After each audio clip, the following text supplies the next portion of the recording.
We are driven. We are passion. We are the fans. We are the future. We are equal. We are Manchester.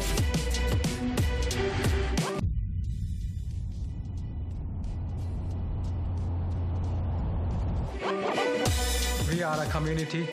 We are here to win. We are exceptional. We are spirited. We are powerful.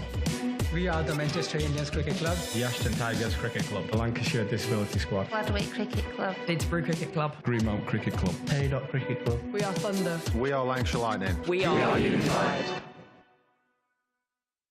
This is a call for hungry dreamers and hard-working self-believers. Success is down to more than just luck and talent. It's striving to be the best, breaking the boundaries and never giving up. Are you ready to become your best self? Are you ready to unlock your greatness?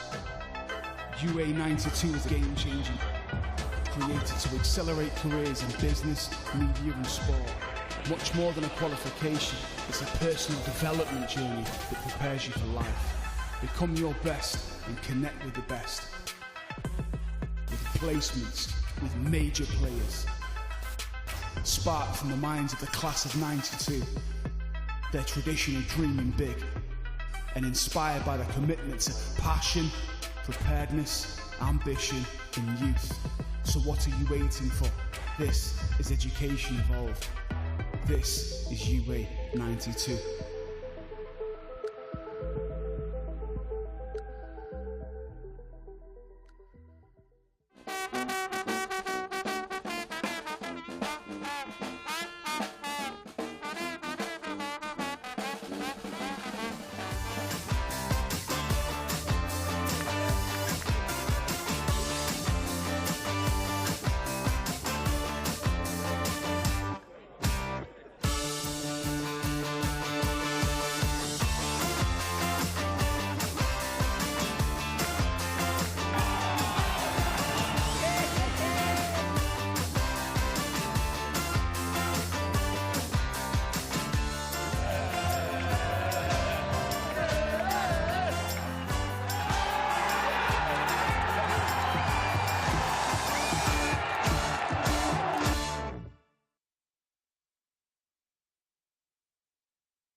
Hello, good afternoon and a warm welcome to our coverage here on Lancs TV live from Emirates Old Trafford for Lancashire against Worcestershire in the Royal London One Day Cup. It is another beautiful day. Sun's out, guns out.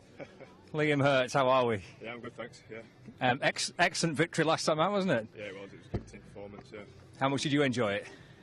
Yeah, I mean, it's one of my first games this year, back in the first team, so really good to get out and put in a decent performance, yeah. Yeah, you must be kind of chomping at the bit to play this competition. Yeah, 100%. Obviously, I know there's a couple of lads in front of me in all formats, but when you get your chance, I suppose you've got to take it. And you took your chance, didn't you? Yeah, I feel like it went well, and just both spells were really good, so just hopefully more again today. How do you look at the next few weeks, Liam? Is this do you look at it as being obviously a chance to try and play some cricket? And yeah, just a chance to impress, really. Trying to do what I do best, trying to hit the pitch hard with the odd change-up. And yeah, it's just trying to impress everyone, really. And with regards to the competition and the team, playing some good cricket, winning some games, you must be feeling pretty confident at the minute. Yeah, 100%. All the lads are up. It was pretty similar last year in this competition. Lads loved getting about it, and it was just it was a good run. yeah. It's a great chance to win some silverware, isn't it, potentially? It is, yeah, that's obviously the main thing. It would be nice if it's the main thing, yeah. And try and back it up from the victory last time out here today. What type of threat will Worcestershire pose, you reckon? Obviously, they've not won a game yet, so it's always a tough game that they've got almost nothing to lose, I suppose. But we know how to bat here, we know how to bowl here, so hopefully we can just do the same again. Cool, good stuff. I think we're going to head over to the toss in a sec. So thanks, Liam. Good luck today. Thanks. Cheers. Liam Hurt. All good, Liam. All good. Let's have a little wander over here, shall we? The two captains are with the umpires. Stephen Croft, Lancashire captain today, because Keaton Jennings is away with the England Lions. So the umpires in a conversation with our two captains. We'll find out the toss and the team news shortly. It is a beautiful day, yet again, another scorching day. And Lancashire looking to try and continue what has been a really good start to the competition. As Liam touched on there, played 3, lost 3, Worcestershire so far, bottom of the group. So they've struggled for some results, albeit they've not been absolutely battered so far in the competition. It's been quite tight so far, so I'm sure it'll be another tough game for Lancashire. Let's try and grab a word with Crofty, Lancashire's skipper today. Big beaming smile on your face, Stephen. Are you okay? Yeah, very good, thank you. Yeah, loving the weather. Absolutely, yeah. What's the news from the middle? We lost the toss and we're fielding. Okay, and your team news? Yeah, so Keats is out with the Lions and Josh with his finger. Will's having a rest, so Bales comes in for Will. George Bell comes in for his debut, and George Balderson comes in for Keats as well. Good job, you've got plenty of selections, isn't it? Good job you carry a good squad here. Yeah, it's a great opportunity for these lads to come in and to bring quality in as well. So yeah, the likes of George not played much, but both Georges are early in their careers, but still got some games under the belt, and to bring Bales in as well, it is great for any squad to have. And for you, skippering the team today, how much are you looking forward to that? Yeah, it's a headache sometimes, but yeah, I always enjoy it. Especially if it's every now and then, it makes it a bit more enjoyable that you can give it back to whoever it belongs to. But yeah, always a nice moment to captain the county. And I guess just trying to back up what you did last time out, if you can make it 3 on the spin, that'd be a terrific start, wouldn't it? Yeah, it'd be great before we have a little road trip as well. So to get 3 out of 3 would be put us in a great position. Going onto the road to Hampshire and Cardiff, but yeah, I'll have to start well with the ball and hopefully knock them off with the bat. Happy days. Cheers, Stephen. Good luck. Cheers. Thanks, man. Stephen Croft, Lancashire captain today. That's the news from the middle. As Stephen said, it is a baking hot day. We're set, hopefully, for a terrific few hours of live cricket. And join us for coverage next.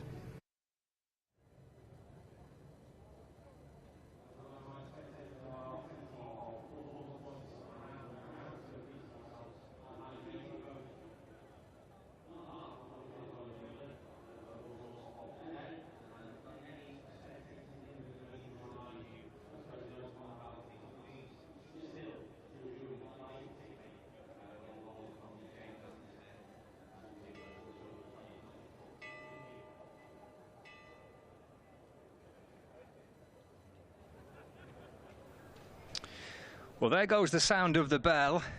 A very good afternoon and welcome to our coverage live from Emirates Old Trafford on the BBC Sport website and the app, and Lancs TV as well, for Lancashire against Worcestershire in the Royal London One-Day Cup. And the Lancashire players heading down the stairs from their dressing rooms. Even the umpires are signing autographs. Happy days. It is a beautiful day as well. Just been out there in the middle speaking to the captain, Stephen Croft, and Liam Hurt. Nice to hear from those two before coverage starting on Lancs TV. And it will be a hot day in the field. The Worcestershire opening batters are just on their way out as well. Contrasting start to the Royal London One-Day Cup for both these two sides. Worcestershire yet to taste victory, and Lancashire looking for a 3rd straight win in the competition. If you missed the details of the toss, if you have just joined our coverage, Worcestershire are batting first. They won the toss and elected to have a bat first. Jack Shantry and Richard Illingworth, our two umpires today. That's Richard Illingworth on screen just there, with Jack Shantry walking up towards the pavilion end of the ground. There's Jack Shantry, recently promoted to the first class umpires list and a thoroughly decent fella, and we wish him well. I think this is the first time he's umpired here at Emirates Old Trafford. It's a good look to Jack and to Richard, of course, but Richard, a senior man, he's been around the block a few times. So there are 2 umpires for today. The sun hats are needed, a bit of sun cream required as well. I'll run through the 2 sides if you have missed that news from a little bit earlier on. There's plenty of changes, actually. Enforced changes for various different reasons. Chris Williams from BBC Hereford and Worcester will be part of the commentary team. I'll let him kind of guide you through how the Rapids are lining up and what changes they've made when he returns. He's just next door, about to do an update for his local radio station. But here we go. This is Liam Hurt running in, 2 slips in place. And that's chipped away into the offside, and there is no run. So when Chris returns, he'll have a little look at how Worcestershire are lining up and what changes they've made, and maybe give you a bit of assessment as to their season so far in this Royal London one-day competition. As for Lancashire, captained by Stephen Croft today, with Keaton Jennings away on England Lions duty. So Croft skippering the team, and Liam Hurt playing for the 2nd successive match, running in from the Brian Statham end. Bowles, that's flicked off the pads, and Jack Morley stopping the ball at short fine leg, but they're able to get through for the first run of the game. A little deflection off the hip by Azhar Ali, who opens the batting with Taylor Cornell, former Lancashire player. I think he played 1 List A game, I think, for Lancashire. He certainly played for Lancashire, and I think it was just a 1 fixture in the end. He played in a game up in the northeast against Durham just a season or so back. So he opens the batting with Azhar Ali. Of course, a Lancashire lad from St Anne's. Yeah, his List A debut came for Lancashire in that match last year at Durham. Here's Hurt bowling to him, that's left, and taken by George Lavelle, the keeper, and there is no run. So the Lancashire side in full. George Balderson and Luke Wells, Rob Jones and Stephen Croft, Washington Sundar, George Bell, George Lavelle, there's a few Georges, Danny Lamb, Tom Bailey, the man on screen, Liam Hurt, who's opening the bowling, and Jack Morley is the Lancashire side. Here's Hurt. Balls again. A little inside edge as the ball squirts away towards backward square leg, and I think without that inside edge, that would have been pretty sizable appeal for an LBW. But Cornell gets his first run,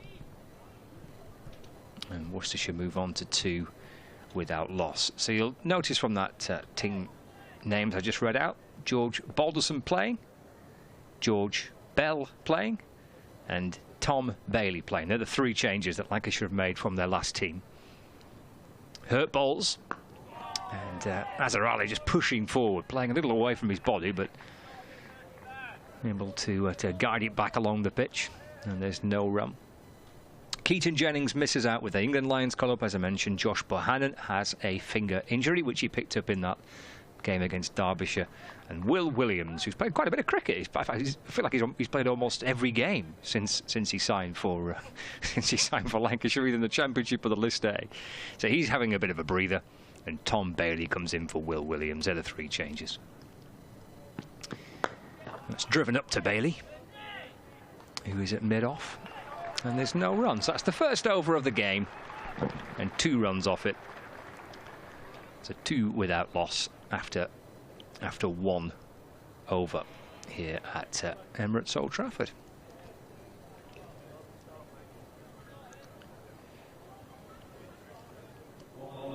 Will be Bailey to open up from the far end.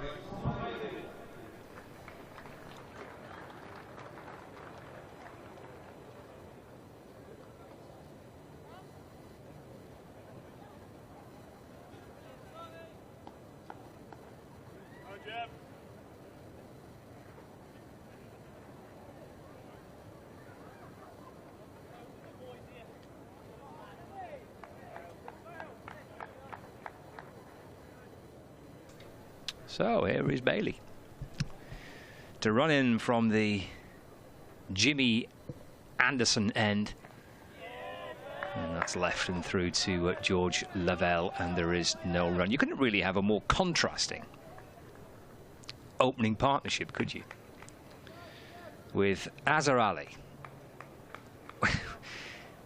absolutely seriously world-class batter, who must have played the thick end of 100 test matches. You can't be far off that for Pakistan, as well as all the one-day international cricket. And Taylor Cornell at the other end. This is pushed defensive by Cornell out towards the offside. There is no run, fielded by Rob Jones. Let's say for the first time this afternoon, a good afternoon to Chris Williams from BBC Hereford and Worcestershire. Good afternoon, Chris. Good afternoon, Scott. Are you well? I'm very well. Had an early start this morning. Some of us forgot it was a 2 o'clock start. Excellent. So enjoying the sun in Manchester. Which some would say is a rarity, but you wouldn't get me saying that. Here is Bailey running in and bowling to Cornell. He's just playing forward. The ball snakes past the edge of the bat through to George Lavelle, and there's no run. I've kind of gone through the changes that Lancashire have made. I've looked at the Lancashire team. I thought it'd be wise just to hold back on the Worcestershire side until you came here, and you can put a bit of extra kind of detail on the changes that have been made and such like. So I've not gone through that Worcestershire side. If you want to talk us through it through the course of this Bailey over. He's halfway through his first over of the day as he comes in and bowls. Oh, he's back alongside him, and it's a very quick single. And Cornell just pushing it along the ground, darts through for 1, and the score moves on to 3 without loss. Yes, it's a changed Worcestershire side, not to the outsiders would be quite a unrecognisable side. They've been ravaged by injury and also players going off to the 100, as have nearly every county. Players that aren't playing: D'Oliveira, Jack Haynes, Pat Brown, Mitchell Stanley, Mohammed Hasnan, and Moeen Ali. And Ed Pollock, who's really been struggling at the top of the order, he's been left out of the side today. Here is Bailey over the wicket and bowls, and that's Azhar Ali just working the ball off his hip away to backward square leg. Hurt shines at the stumps towards the bowler's end, and they get through for 1 run, so 4 on the board without loss. And if you add to that, they've really been in wretched form in one-day cricket this season. Finished bottom of the T20 competition, the league there, division, and they've lost 3 from 3. So you've got players coming in such as Reeve Evitts today, only signed yesterday, 17 years old, and coming in as an all-rounder. Here's Bailey to complete the over. That's edged, but down into the ground by Cornell, and Danny Lamb's at second slip. I think he's apologising, having picked the ball up and thrown it up towards the stumps. But that's the end of Bailey's first over of the day. 2 runs off it, and Worcestershire are 4 without loss. Correction, 5 without loss. No, 4 without loss. Sorry. And if you add to all that, Ed Barnard won't be bowling today. Right. He's in as a batsman. He split his finger against Yorkshire on Monday. Gareth Roderick is playing, but he was a doubt beforehand. He suffered a chest injury. Baker's out injured, so it's anyone standing's playing, I think. Got you right. Not ideal. Play 3 lost 3, isn't it, for Worcestershire in this comp this year? It's Liam Hurt from the Statham end. Hurt running away from us, wearing 22 on the back of his navy blue shirt. Turned nicely off his toes by Azhar Ali. He'll pick up a couple of runs to deep mid-wicket. Bit of a fumble out there on the boundary, but there's always going to be 2 there anyway. Fielded there by George Bell. Yeah, so confidence is low, but I think the key thing is they've got Azhar Ali back, and really has been a good signing for them. Put a lot into the team. It's not just his batting. I think he's somebody that the players look up to, and for the team and the club. Drives here, not off the middle, off the bottom of the bat. We'll pick up a single though to wide mid off. takes the score on to 7 without loss. You couldn't really have a more contrasting opening pair, could you? You've got one lad who's at the very, very, very start of his career and trying to force his way into the professional game, and the guy at the other end is... he can't be far off 100 test matches, I reckon.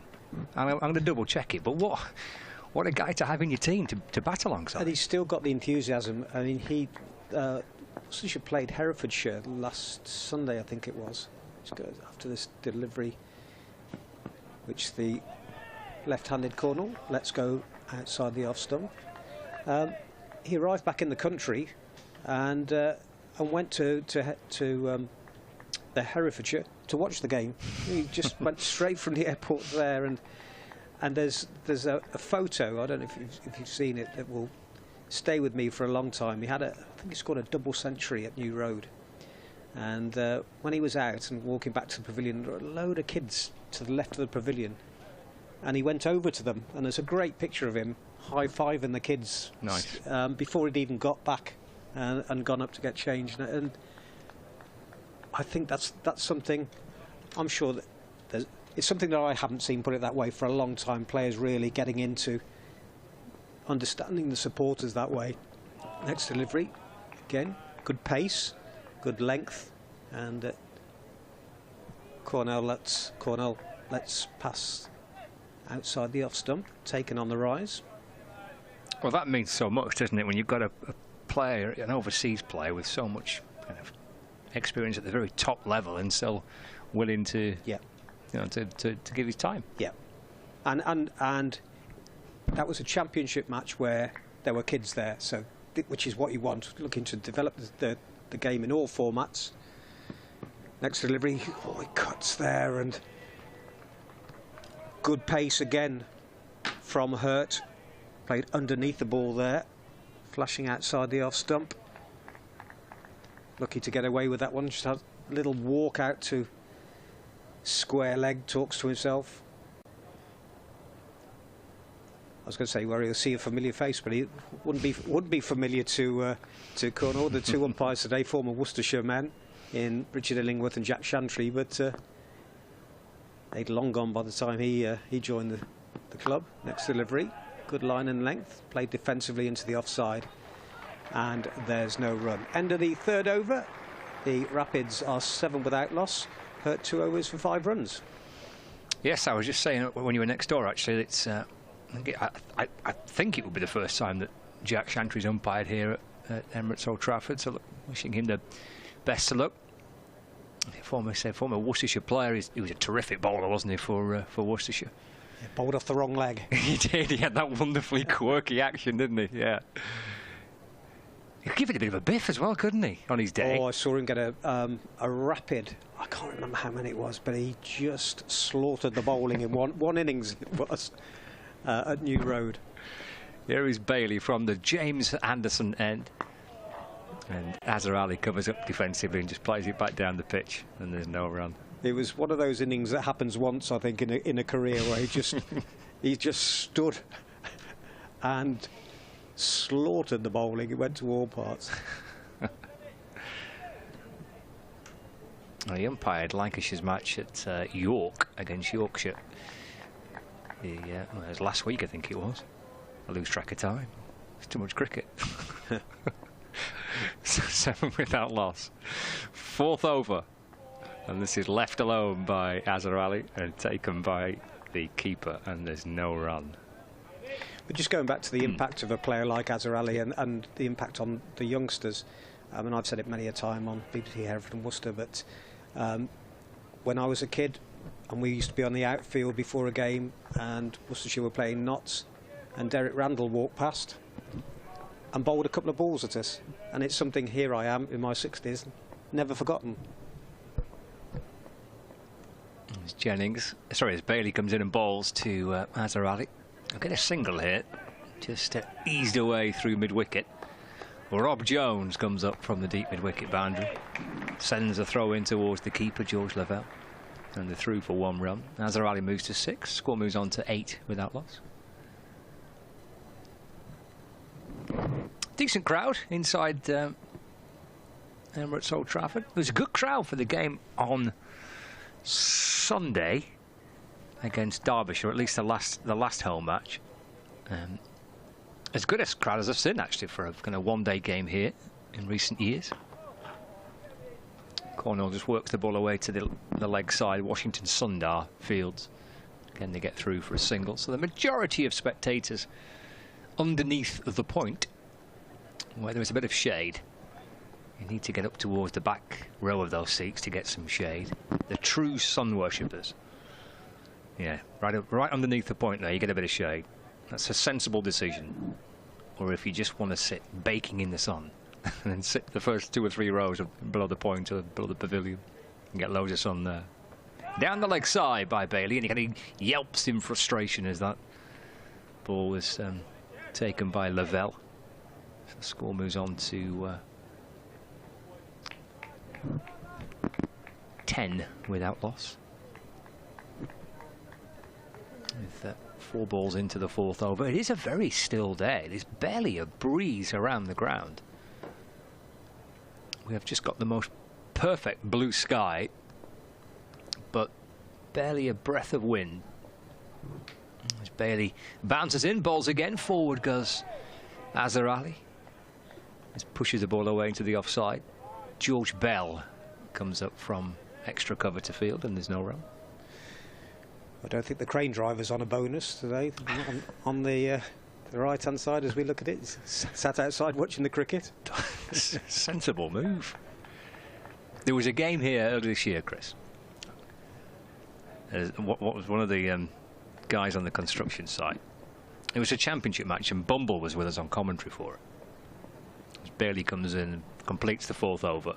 It's turned away off the hip by Azhar Ali towards backward square leg. Gets through for 1, and he moves to 7, and the score moves on to 11 without loss after 4. And there's one of the guys working on the building site, and he had a shovel in his hand, and he was doing a few shadow defensive shots with his shovel. Bumble spotted it. It was brilliant. But there he is. He's up on the big screen now. Give us a wave. Can he see it? Can he see himself on the big screen? I'm not so sure if he can. Don't do that. His boss might be watching. I was going to say, I hope his boss isn't. Just having a well-deserved break. Have 5 minutes, sir. Could do with a hat on, really, couldn't he? Hope he got some sun cream on. It's warm out there. So Hurt to continue, bowling the 5th over to Azhar Ali. Right-handed batsman, gets a full-length ball, digs it out well. Back to the bowler. Good cricket all round there. Good delivery. Well played by the batsman. Well fielded. Yes, it is. It's warm out there in the field, and for the batsman under those helmets, lose a couple of kilos today. I think even warmer tomorrow on the way. It is, yeah. Hurt, tall man, right arm fast on the back leg stump, turned square on the leg side, and Azhar picks up 1 more to move on to 8. The score to 13 without loss. Nice to see some green in the outfield. My garden's looking more like the square at the moment. Very parched. Yeah, it looks just look pretty green, doesn't it? Some cricket fields around the country that will be slightly more barren looking than this. Cornell waits, gets a ball that gets up a little bit, plays it from in front of his chest. They call through for a quick single, get there comfortably. Cornell gets struck on the back by the throw at the bowler's end, which was well wide of the stumps. The fielder apologises. I think it's that Balderson out there. I think he was, yeah. And a fair bit of ground to make up. Oh, was it backward point? It'd be Stephen Cross. No, it's down at third man now. Yeah, I think that's George Balderson, yeah. Azhar Ali drives his next delivery, just shuffled across onto off stump, but found the fielder at mid-on, and there's no run. Remains 13 without loss.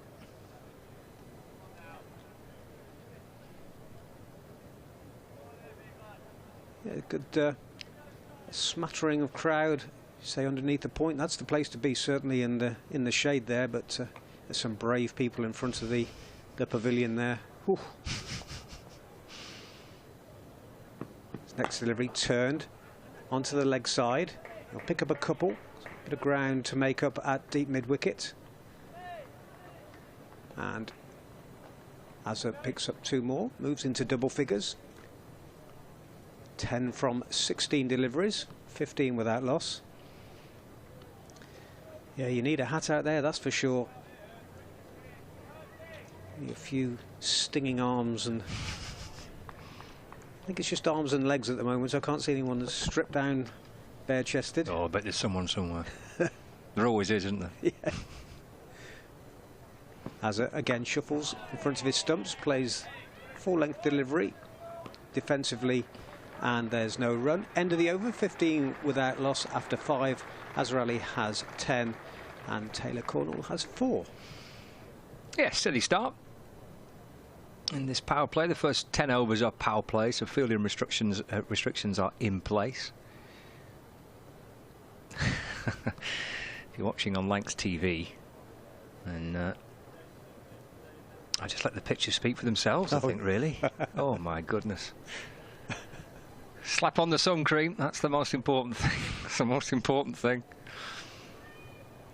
The problem with kind of going bare-chested is that the seats are plastic. Ooh. I just think it's all a bit sticky. You know what I mean?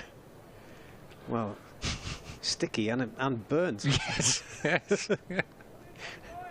Big square burn mark on the back. Mind you, all blend in with the red from the sun. Over number 3 for Tom Bailey from the James Anderson end. Still with 2 slips in place, Luke Wells and Danny Lamb.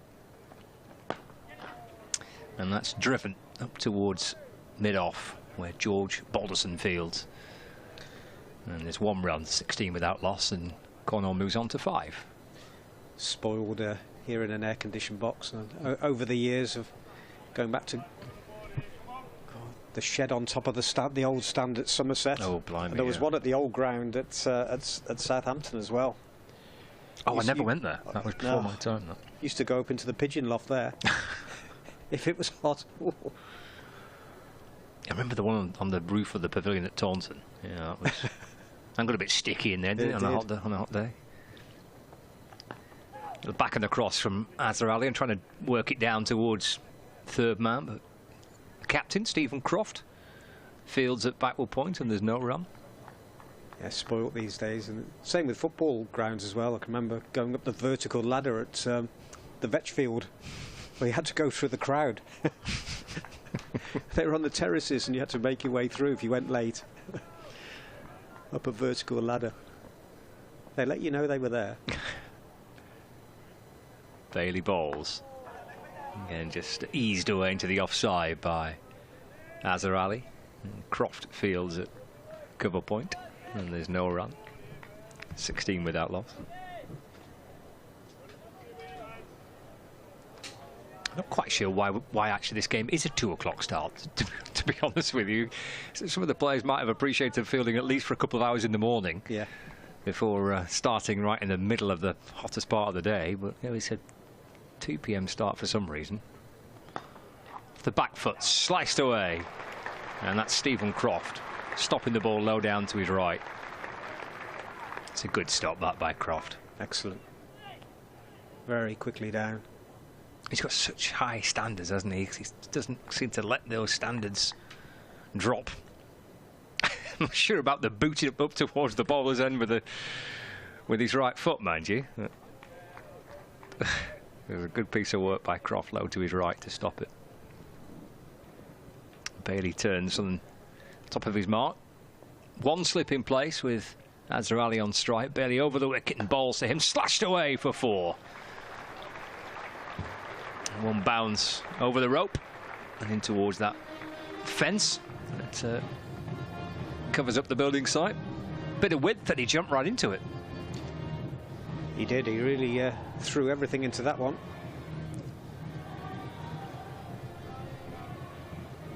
Could have your wits about you if you're operating the cameras on the boundary edge. Certainly in positions like that. Bailey in to Azhar Ali. Shuffle forward and then steers it out towards Croft. And there's no run. That's the end of the over, so 6 gone. 20 runs on the board. Azhar Ali 14 and Taylor Cornell on 5. He's due a knock, is Azhar Ali. He's 3 innings so far in the competition, 8, 0 and 7. And they've really struggled at the top of the order, said Ed Pollock not playing today. 0, 5 and 8 for him. Sheikh Libby back to a bit of form in the last match with a 58. Kashif Ali 114 in the first game against Kent. It's been a struggle. In fact, as I said earlier, one-day cricket has been a struggle all season. Of course, you get on a bad run and confidence and players in and out. It's Hurt to start a new over. Bowling to Cornell, the left-hander. Oh, he's beaten outside the off stump there. Good delivery, full length, and Cornell was driving at it.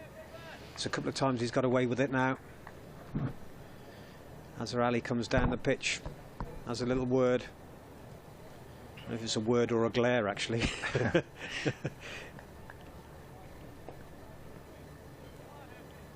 just needs to tighten up a little bit outside the off stump.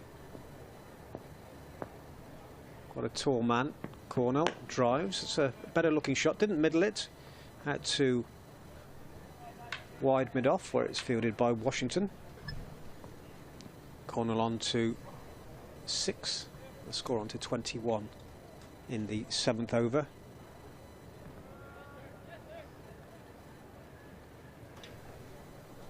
Left-right combinations. The umpire moving across to the construction site now. And Bert Hurt, I should say. He's on his way again. Nice run to the wicket. Turned nicely off his toes by Azhar Ali. Will pick up one more. Down to deep square leg. He's keeping the scoreboard ticking over. 22 without loss. But well here last time out, Liam Hurt. First appearance of the season for Lancashire, and did not disappoint. He bowled a really fiery spell. He bowled with a bit of pace. Balls to Cornell here, just dropped that one a little bit short, and down to short fine leg. Cornell wanted to set up, but was set off for one, but was sent back by Azhar. He's got the attributes, hasn't he? He's got a nice build. Yeah. He's tall, long in the leg, and slim. He picked up 2 for 33 in Lancashire's victory over Derbyshire by 39 runs. 2 slips in. Fine leg up inside the circle. Third man back. Point. Cover. Mid off. Mid on. This is wide, and again it's a slower delivery, although called wide there by umpire Illingworth. Yeah, slower ball, wasn't it, from Hurt? Still got him driving to a wide delivery, though. His batsman just going over towards square leg again. You can see he's telling himself. Big chance for him, isn't it? First appearance, I would think, here against Lancashire since leaving the club. Might be his first appearance against Lancashire since he left, but I don't think I've seen him play here. It's a good delivery again. Bad off stump, but put plenty into that one. Did Hurt. Driven up to mid off. No run again. Made his debut for Lancashire last year in this competition. Taylor Cornell. I seem to remember getting some runs. It was in a game up at Durham. Yeah, he got 23 not out of 20, and out Lancashire get up to 240. Got 43 in the game against Hampshire. He's facing up to Hurt again. I'm not sure if he played it. That one might have just dragged the bat out of the way as it went. Again, it was wide outside off stump. Taken on the up by the wicketkeeper. End of the over. 23 without loss after 7. So just should be starting to settle in now. Cornell, he's got away with a couple outside the off stump, but he's still there. He's on 6. Azhar Ali is on 15. Born in Lytham St Anne's on the west coast of Lancashire. Be lovely there today, but the beach is busy. I mean, the beach at St Anne's is always busy, but it's particularly busy on days like this. I want to impress, I'm sure, against his former side. We've got Bailey bowling from the James Anderson end. If you have just joined us, we're half an hour through this 2 o'clock start in the Royal London One Day Cup. Lancashire, Worcestershire. I'm watching Tom Bailey running in from the James Anderson end and balls to Azhar Ali. Just pushes it back to Bailey off his own bowling, and there is no run. Lancashire and Worcestershire with contrasting starts to this year's One Day Cup. After a washout for Lancashire at Sedbergh, they have won their last 2 games against Yorkshire at York and against Derbyshire here in Manchester on Sunday. So 2 wins from 3. They're second in the group. It's driven nicely by Azhar Ali up through the covers, and Washington Sundar will chase after it from mid-off, and he does get to it. Azhar Ali moves on to 16, 24 without loss. So Lancashire second, 2 wins from 3, and Worcestershire played 3 and lost 3 at the bottom of the group which involves Hampshire, Lancashire, Glamorgan, Yorkshire, Northamptonshire, Derbyshire, Kent, Essex and Worcestershire. I think it's Group B. I think the groups A and B, but I'm not 100% certain of that. Short extra cover in place. That's a nice shot, little wristy flick through the mid-wicket region by Taylor Cornell. George Bell with a tumbling stop on the mid-wicket boundary, and it comes back for 2, and the score moves on to 26 without loss.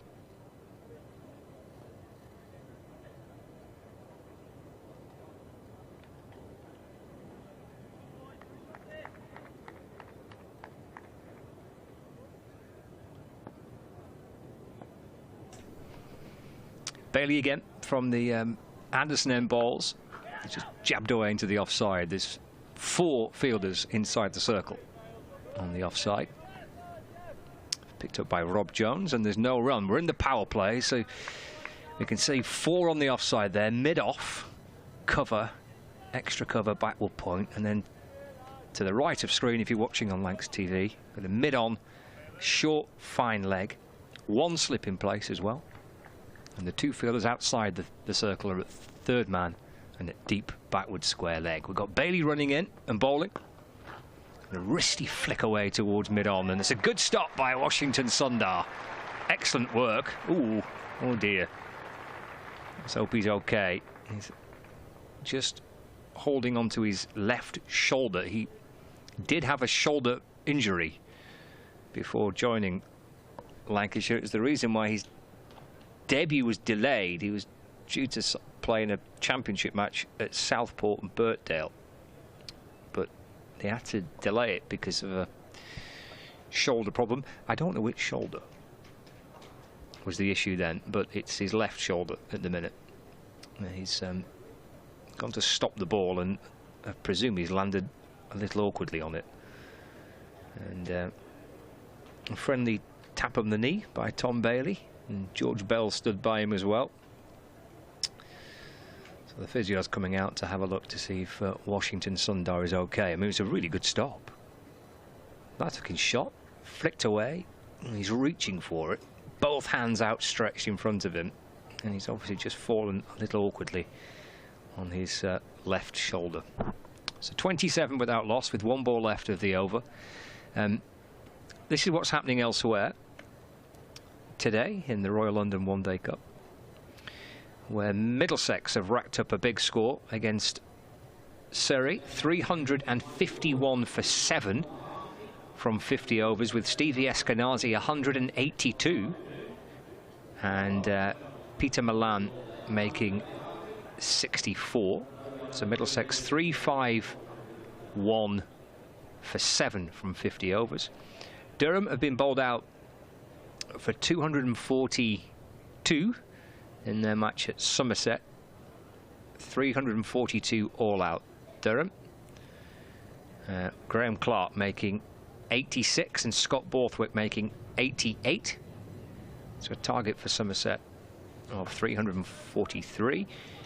Yorkshire 257 for 9 from 50 overs against Glamorgan in Cardiff, with Harry Duke 87 and Johnny Tattersall, who's captain of Yorkshire this year in the One Day Cup, he's on 50. He made 55. So Yorkshire 257 for 9. Sadly, the news appears to be that Washington Sundar needs to go off the field for some further treatment. So he's making his way off the field. Let's hope he returns. He will. There's a big part to play, both with the bat and with the ball for Lancashire. But fingers crossed, it's nothing too sinister for Washington Sundar. Chris Williams is back alongside me, and we're on 5 Sports Extra. Kevin Howells is with us today. I'll make way. Chris and Kevin will join you. So a blow for Washington Sundar there, and certainly done some damage to that shoulder. So it's going to need some ice. But he's made his way off, and we're 1 ball left in the 8th over. And Azhar Ali just pushes into the offside, and there's no run.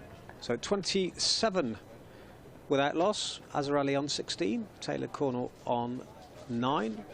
Cornell played 2 Royal London games for Lancashire, I think just before had to nip off. I think the question was being asked. So steady all round, nothing. Neither side setting the world alight at the moment. Just it's difficult to set the world alight on an afternoon like today. We all just need to take it easy. Just take it easy. And which is what everyone seems to be doing. Well, I do hope so. Mind you, that was a nasty injury looking to Sundar. Williams, who of course is supposed to be rested, has now had to come on as a 12th, so he won't be resting anymore. He'll be running around the field. Yeah. Come on as 12th. But anyway, hello, it's good to see you again. You too, long time. Well, not long enough. I'm sure you'll go home and tell your family, but I couldn't possibly comment. So, good afternoon, everybody. Sun is shining. Hurt is now going to come in and bowl, and he's going to bowl to Cornell, who's on 9, and that's just pushed down towards the 3rd area. They'll go through for 1. As always, come back, tease you as if they're going to go back for a second. Put a bit of pressure on the fielder down there, but he was equal to it. You were very lucky then, because as soon as you said sun is shining, I've heard ELO, Mr. Blue Sky. I've been volunteering at the Commonwealth Games for 10 days, and I was at the boxing, and every day that was blasting out down there. And what you're telling me, the luck was the fact that you didn't actually burst out into song. Exactly. Believe me, everybody, it is true. We were very lucky that it did not burst. As much, of course, as ELO are massive in that part of the world. Oh, yes. Come from Birmingham around, mind you, not as big as Ozzy Osbourne.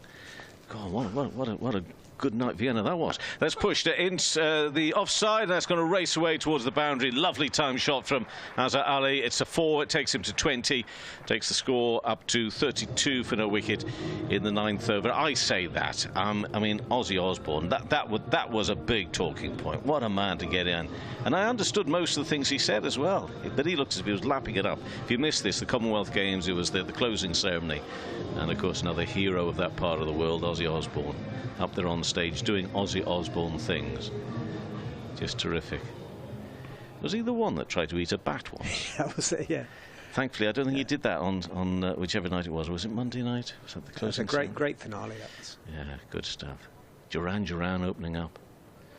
Anyway, here we are in Manchester. They know a thing or two about musical icons in this part of the world, of course. A man is just sent out there. Big Luke Wells is just changing his fielding position, sent out there into the extra cover area for her to come into, who's on 20, and he finds a different gap this time, through that gap actually, down towards third, and he got a single. He'll move up to 21. And the score to 33 for no wicket in this Royal London One Day Cup. Clearly, Chris, it's not been a good campaign for Worcestershire so far. You've got to finish in the top 3 to try and make sure you get into that knockout stage. If you win your respective group, you get a home tie in the semi-finals. You've then got what they call quarter-finals. They're sort of quarter-final stroke playoffs, aren't they, really, before that? For the teams that finish in second and third. You take on the respective team that finished in third, if you like, or the other in the other group. This one is more defensively than anything, played into the offside.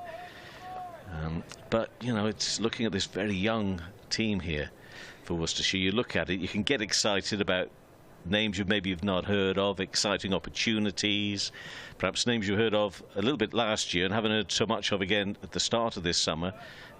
But it's a big challenge for them and for the club to get a winning formula together, I guess. It's huge. It's quite a long run of a losing streak now in one-day cricket, going back to last season as well. Hurt, meantime, in for Lancashire, and defensively played by Cornwall, who remains on 10. And of course, you come into a losing side or a struggling side. That's always, you want to bring the youngsters in when things are going well, and it's just been a constant struggle. But also, if you can get a win, one lead. Yes, it's the old cliche, isn't it? One leads to another, and you can get on that run. I don't think they were helped in the T20 this season, and it's no excuse. You have to just get on with it. But they started with 4 away games.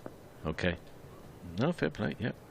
Cornwall on 10, and again puts bat on it. Actually sounds quite nice, but straight into the ground, straight to the man at cover point, no run. Yeah, and end of the over, by the way. 9 overs gone, 33 for no wicket, Chris.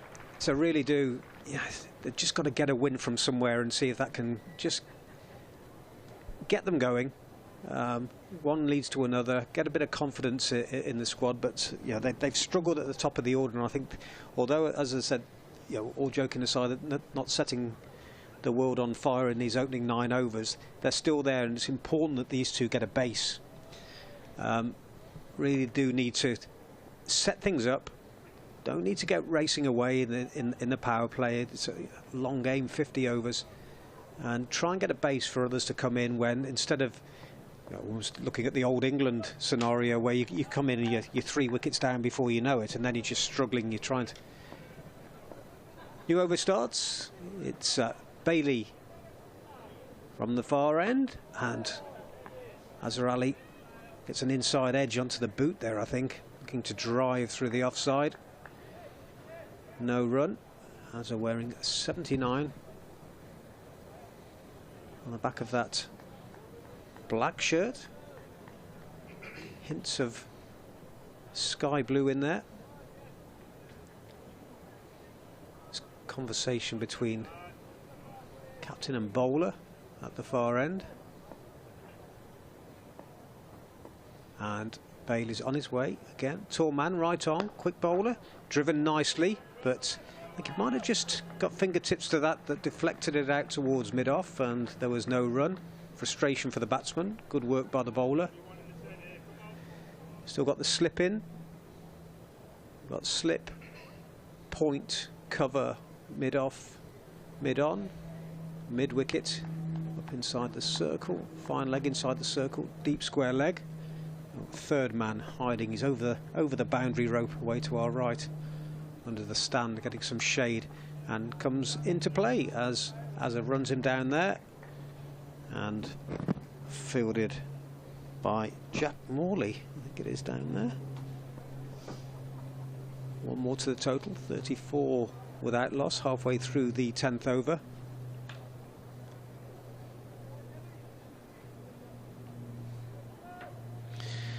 Yeah, it's just a glorious day, and I just quickly throw back to Sunday. We got Commonwealth Games, the women playing there. We got some numbers, 3,000-4,000 watching the Royal London One Day Cup. Dare I mention the 100 and all that in the evening, but or the afternoon. Good numbers in Cardiff. The weather brings people out. They love the cricket. Cornell thinks of a single here, just dropping the ball into the offside, but was never there. quickly onto it was Rob Jones. And I don't know what the numbers are today watching Glamorgan versus Yorkshire, which is at Southway Point, Yorkshire, 257 for 9. And this sounds pretty bad, but I have never, albeit from a distance on the TV watching, I have never seen such an atmosphere domestically, really, for cricket there at Sophia Gardens. It really did seem to be buzzing. And as I say, whatever you think of the competition, it's just great there with that sort of engagement, maybe. Yep. Next delivery turned up to wide mid-on, and the throw hits the stumps, but Cornell was home comfortably. Do you know what I'm really pleased about there?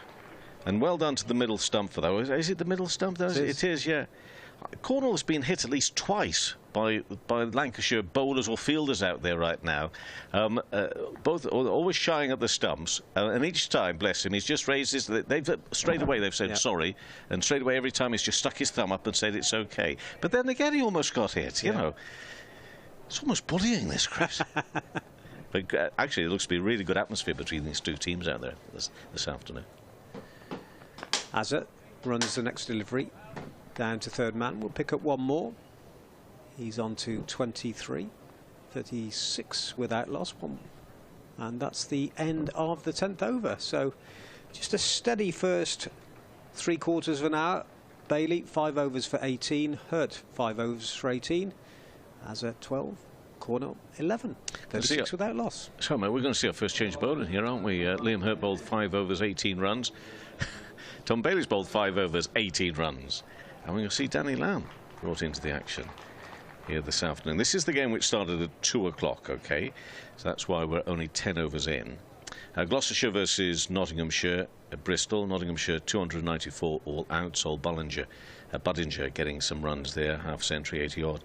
Middlesex with a terrific century there from Eskenazi, 182, but they totaled 351 for 7 off 50 overs. If you're listening to us on Sports Extra right now, we'll be back there at Radlett at some point this afternoon.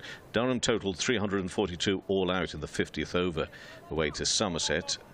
Again, talking of young, exciting cricketers, the Somerset bowler, Sonny Baker, taking 6 for 46. Meantime, Danny Lamb in bowls and angled down towards third. He'll get a single here. Well, Azza Ali, and he moves to 24. Just want to give a little shout out and a mention to those operating this Emirates Old Trafford scoreboard today. Chris, you won't know this, but there are times when people come in from outside and they take over that scoreboard, and it's not a tenth as good as that scoreboard is, including, take me to court if you want, the operators, who are just immense, OK? So it's great to have that board bringing us up to date. The next delivery in, and that's just worked away onto the leg side, and it'll go through for a single. Cornwall. I can't name the organisation that replaces them sometimes, but it doesn't take too much of a leap of imagination. Let's look at that scoreboard, everybody. Look at it and be impressed, because that gives you everything you need to know. And look at those beautiful colours. Even the colours, OK? Even the colours. Just silence just for a few moments, OK?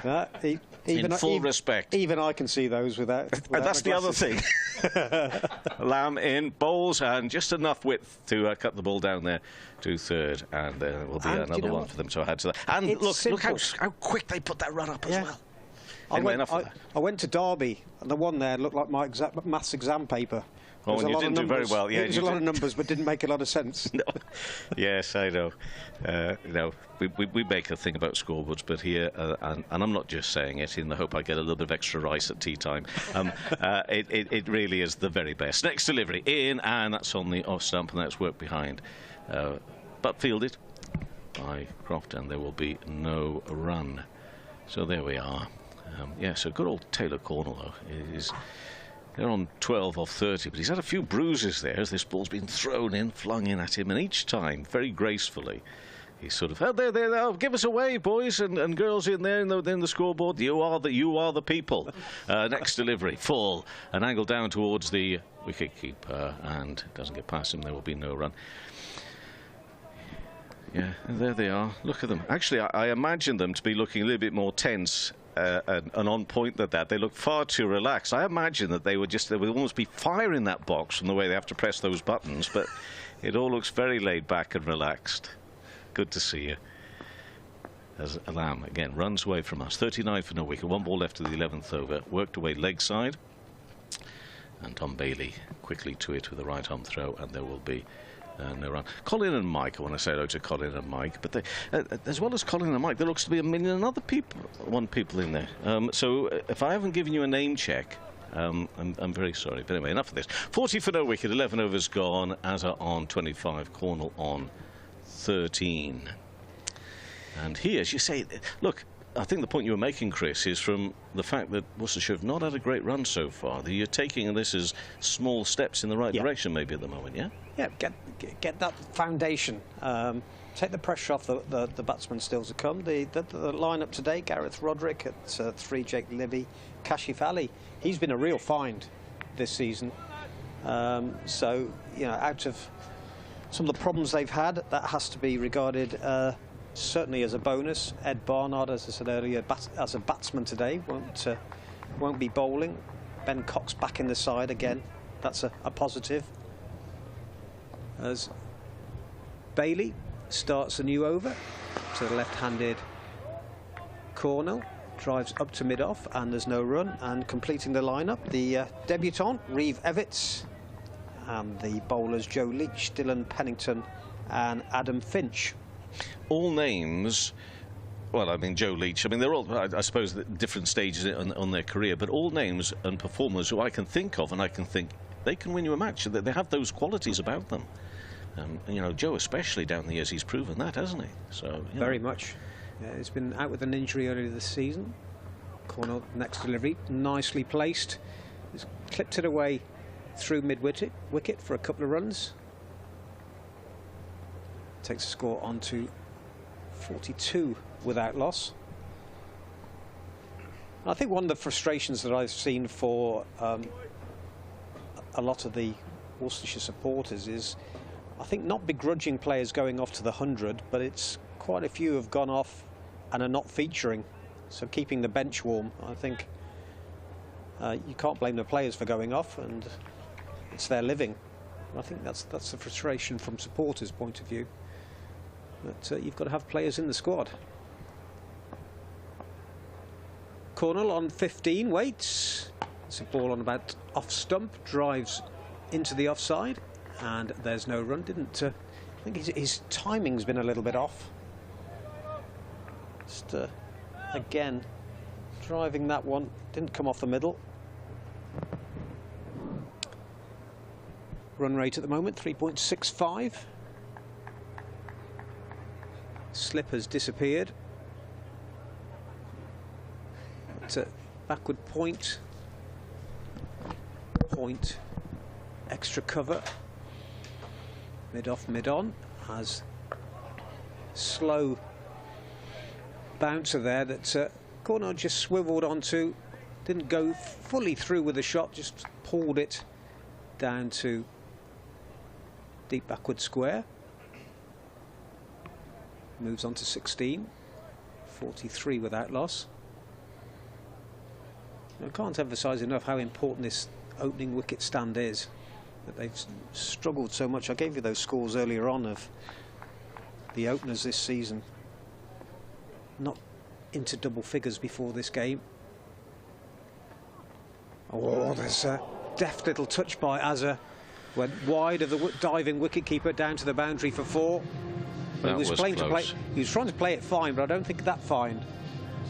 Or did he get the end of the glove to it? I think he did. I mean, it would have been, we would have been going, wow, what a catch. But I think he did get just the tip of the glove to that one. We'll take a look at it at least once, just to see. But, you know, that was outside edge pretty much. But, gosh, he had some ground to cover. So, therefore, look, having got that far, it's going to be disappointing not to have taken it. But that was some ground to cover to get there. So, Azza got away with that one. Next delivery, plays defensively up to mid-on, and there's no run. End of the 12th over, 47 without loss. Just nudging up towards 4 and over now. Azza, with that boundary, moves on to 29 from 36 balls with 3 fours. Cornell is on 16 from 36, yet to find the boundary. Just thinking it's lovely here in Manchester today as we look on here, Chris, from our commentary position, but I'm also thinking down by the River 7 would be quite special today. As long as you don't get midges. Do you get midges down there on the River Severn? No. It'd be a beautiful spot as well. Wherever you are, whether you be in Lancashire, as we are here in Greater Manchester looking on across this ground, or whether you're back there in beautiful Worcestershire, in the Marches area, England and Wales down the border there, wherever you are, or just tuning in from wherever. Hopefully the weather's as good and as beautiful with you as it is with us here today, and hoping that this game is going to run deep and be a good, close contest. An exciting game of cricket as the sun sets as well, because I tell you, the picture of nighttime cricket for me is pretty special on a lovely summer's evening, as hopefully we might get later on, as Lamb is in and bowls and flicked away there on the lakeside, and Bailey will move to his left and gather the ball, and there'll be another one to the total into the 13th over, 48 for no wicket. As are on 29, Cornwall on 17, Chris Williams. I'm sure the ice cream bike will be down by the bridge, by the river at Worcester. And the kids will be playing in the fountains down there. Where's the Reedmeister? Do we have an ice cream van on site, Reedmeister? I don't know. Because if we do, you can get out and get us one if you don't mind. It'd be beautiful. Absolutely beautiful as we see. Lamb in bowling. Oh, top edge. Now this is one coming in. Take the catch opportunity. Yes, what a catch has been taken down there in the deep. Terrific work there. It was up there for a long time, but it's the end of Azhar Ali. So a big blow for Worcestershire. He's gone for 29, 48 for 1 in the 13th. It was up there for an awful long time, but just timed perfectly. Jack Morley to come in and take the catch. Judged it well, didn't he? Went very high, and it seemed to take an age to drop. I thought it was going to drop before he could get there, but made good ground, and that's a big blow. Azhar going for 29. Got away with one in the last over. It looked pretty well set, but a big blow struck there by Lancashire. It was up there a long time. He almost got himself in the wrong position. It just almost got a little bit too much towards the right to come back in and take it, but he held his balance. The important thing for me there, for Jack coming in and taking the catch, is he kept his balance to take that. I bet they were wondering when that first breakthrough was going to come, but he took it. And what is, of course, good news, exciting news for Lancashire, is a disappointment for Worcestershire. But the opening partnership is broken. I think actually a bit earlier I was going through some other scores, and I got to the point where I was going to tell you that Middlesex is 351 for 7. It included Steve Eskenazi scoring 182. Surrey's reply is just underway, and for those listening on Sports Extra, we will be tuning in to that one a little bit later on. In the meantime, we're just going to stay here. I mean, it's just seen the fall of the first wicket. For those listening on the BBC Sports Extra service, obviously BBC Hereford and Worcester and BBC Lancashire as well. Durham 342 all out, I think I said, against Somerset, didn't I? So, and Glamorgan 5 for no wicket there, chase for 258 to beat Yorkshire in Cardiff. But Danny Lamb has a wicket next to his name, just 1.2 overs, 5 runs he's conceded and a wicket, and Roderick is the new man to come out to the middle for Worcestershire.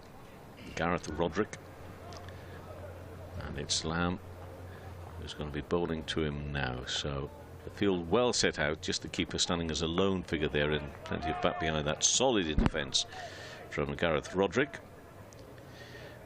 30 years of age. Recent scores included a 2 against Hampshire. We got 29 up there at Scarborough recently as well, did Gareth Roderick. Former Gloucestershire man, isn't he? Yeah, fair to say I don't think the move has turned out as he would have wanted. Next ball in, and that's pushed on the onside of straight, and there'll be no run. Do you want to expand on that, or leave it with your lawyers? No, I just don't think it's been the success that both parties had hoped for. A little bit better this season. I think there's some issues last year which didn't help, which is always difficult when you're moving to a new club. It is. Danny Lamb, meantime, back and in, right arm in and bowls, and again solid in defence behind it into the offside, and there should be no run. The thing is, I mean, we just got the most perfect blue sky here, but also lots of lovely colour around. The spectators who are sitting in that area, and the iconic pavilion building in front of us, but just also to our left as we look out in the shade. That's the place to be today. It'll be even more important if we were here tomorrow, by all accounts, to be in the shade. But lots of lovely colour, or bright tops out there as well. It's a picture as Danny Lamb comes in past umpire Illingworth in and bowls, and Dab down to third again for a single. I say again, it's Roderick off the mark, actually. Fourth ball he's facing at the end of the 13th over. 49 for 1. Roderick and Cornell are the not-out pair, following the loss of that first Worcestershire wicket of Azhar Ali. Court Morley bowled out for 29. He was out there for 56 minutes, 37 balls, 3 fours, and without a 6. That's the place to be, definitely in the shade. And perhaps somebody out there can get the message back to me. Is there an ice cream stall on site anywhere? On a day as warm as this, maybe ice cream's not the thing, because it just melts so quickly. Before you got back to your seat, it could be a cider lolly day. Maybe that's it. Dreadful experience last week, only last week, in Towyn, mid Wales. Unable to eat my ice cream, it just melted all over my hand. It was at that point I decided, bad tactic. Cider lolly next time. Okay, we've got another change of bowling as Balderson in and very nearly gets the edge of Roderick through to the keeper. Good opening ball that. George Balderson up and running in the 14th over. We're just coming up to the first hour of play. This match between Lancashire and Worcestershire.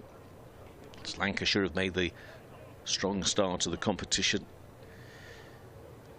along with Hampshire. I mean, that game yesterday, I don't know if you were following the one game yesterday in this competition, played on the Isle of Wight. What a game that finished yesterday between Lancashire and Northants. That one more about middle and leg. It gives an opportunity for Roderick just to push the ball out there for Hurt to do the fielding on the leg side. He'll go through for 1, and he'll take his score up to 2, and it brings up the 50 for the Rapids off 80 deliveries, 50 for 1 in the 14th over, and Roderick is 2 not out from us, 6 balls faced. So, got to make sure that having that pretty slow and steady but opening stand, 40 odd, that they work on that from now.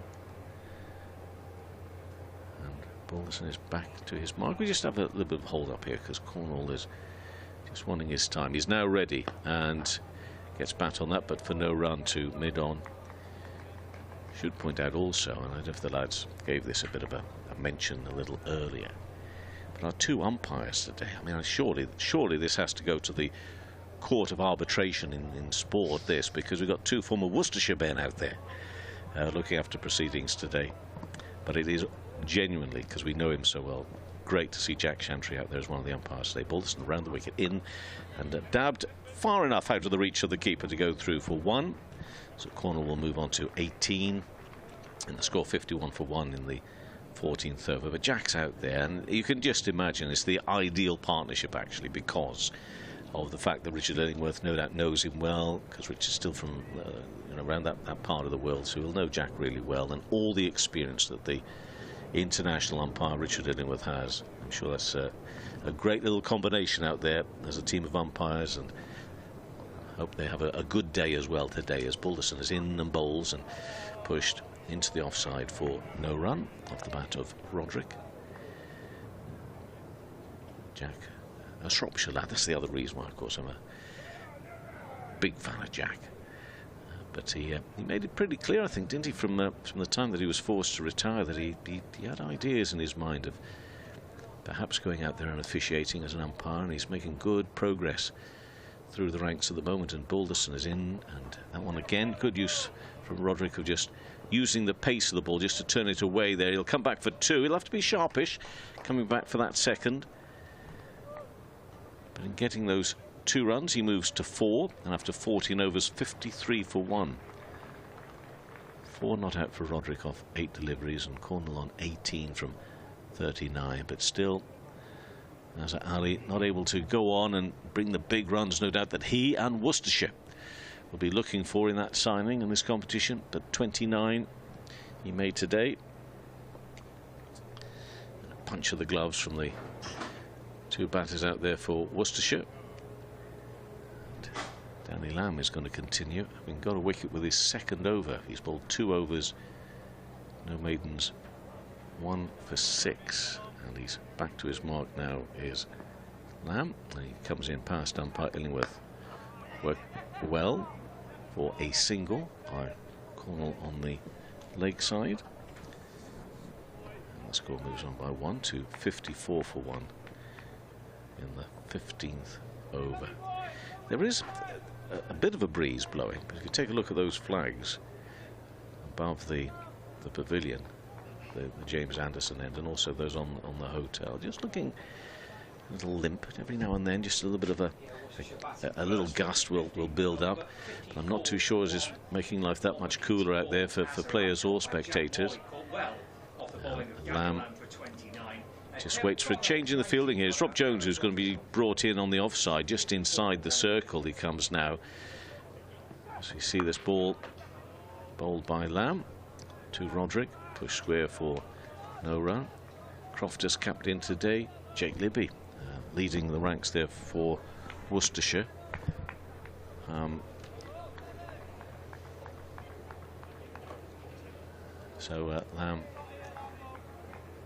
midway through this third over, a couple of balls in, and he powers in again, does Lamb, and push back up to the bowler.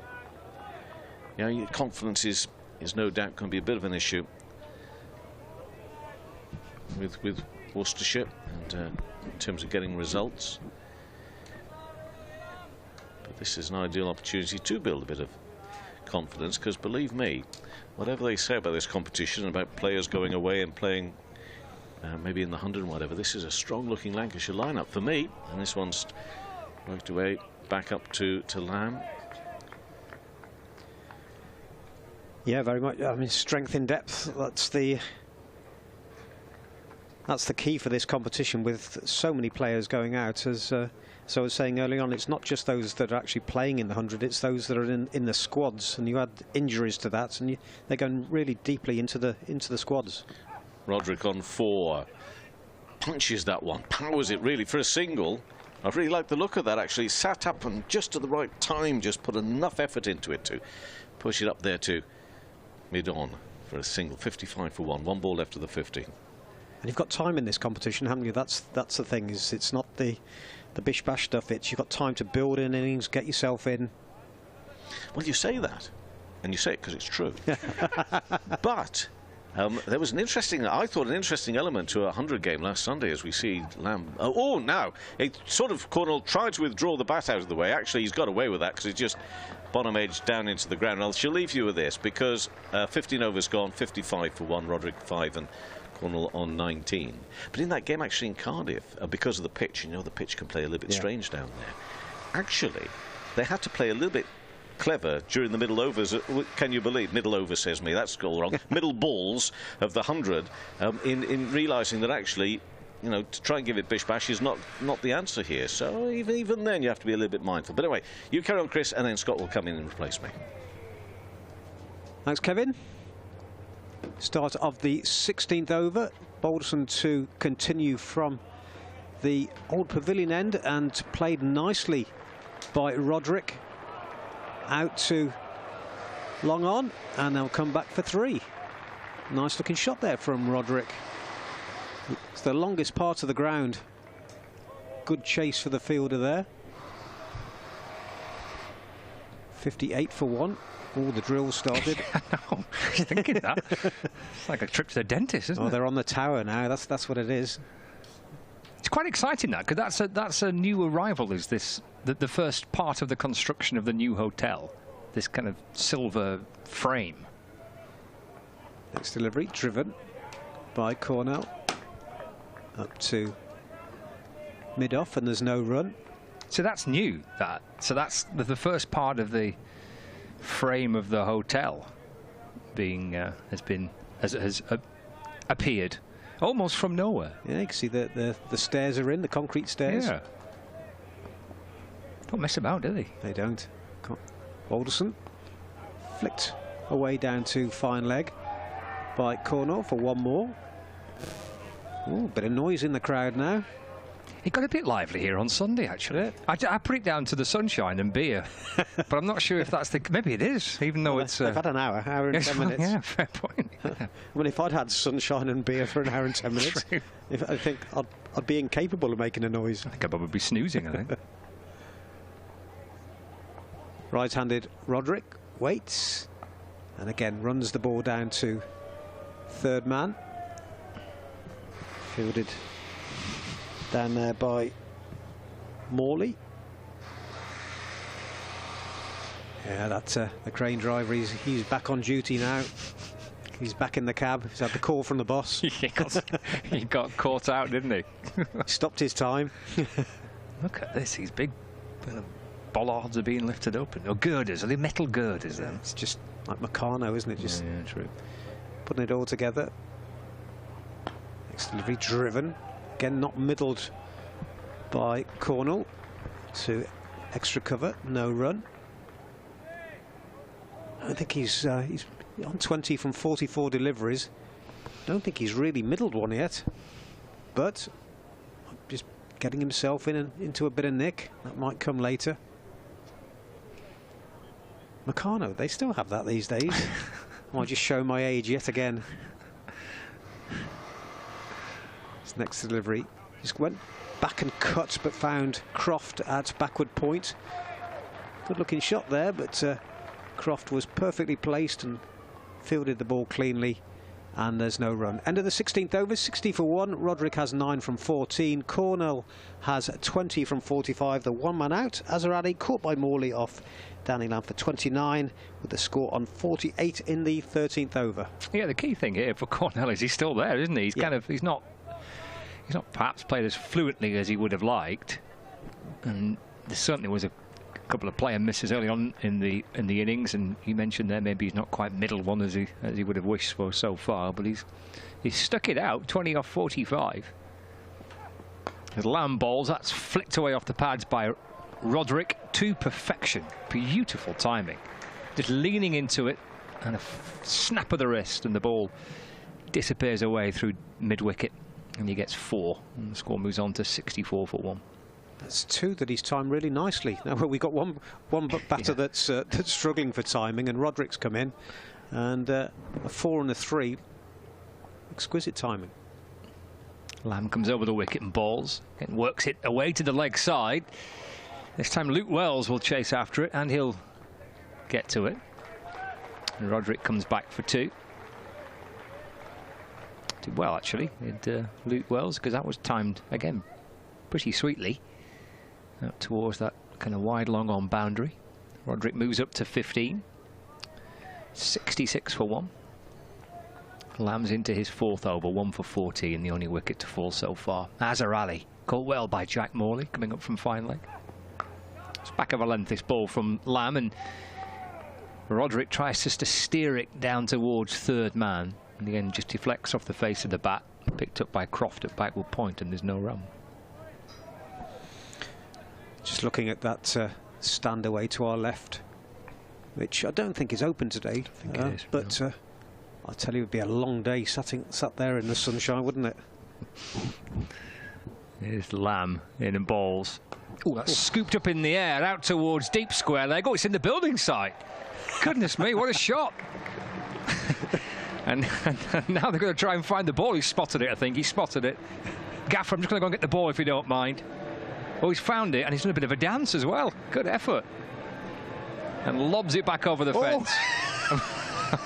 Almost lost his footing in the process. Almost fell over. Well, first and foremost, it's a terrific shot for 6. He didn't style it out well, because he's all muscle and tan, that guy. Threw the ball back in and then tripped over the... It was a big moment. Almost went belly up, didn't it, really? But going back to Roderick, it's timing it. Great shot. 21 now from 18. Just flicked it off his toes out towards deep square leg for 6. 72 for 1.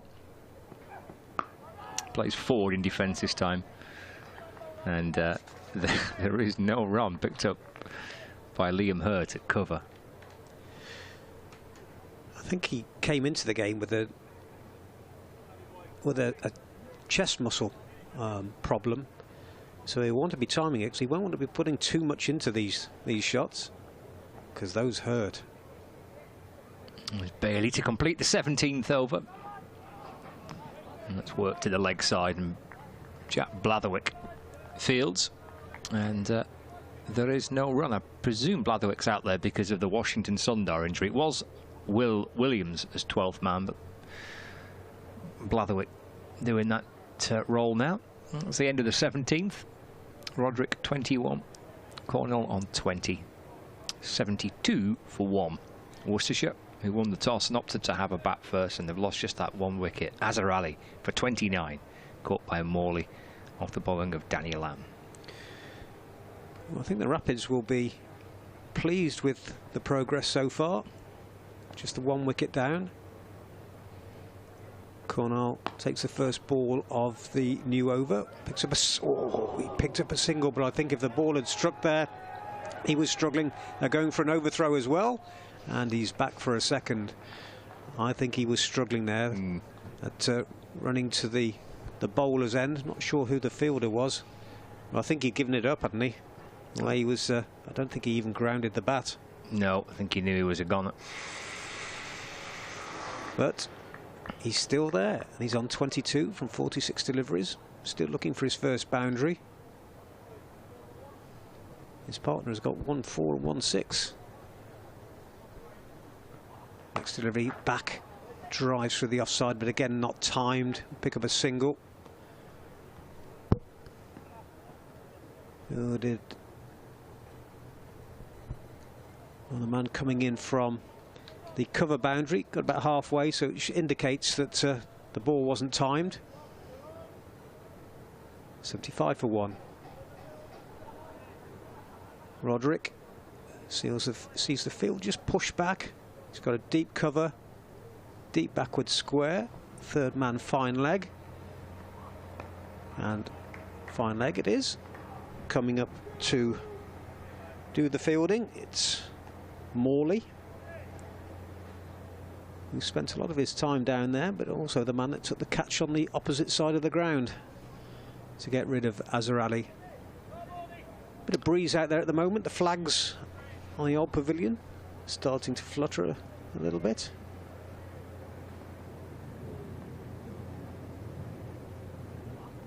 There's a thick edge from Cornell down to third man. Lamb, the fielder down there, will restrict them to 1. 78 for 1. 1 ball left in this 18th over.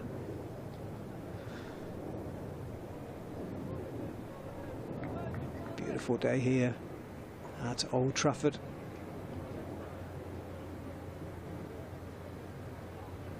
Back over the wicket for the right-handed Roderick, who plays defensively.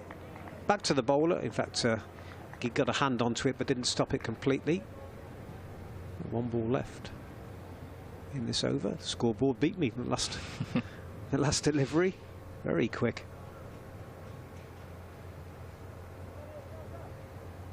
Backward point. Extra cover mid-off on the offside, and a deep cover just in front of the building site.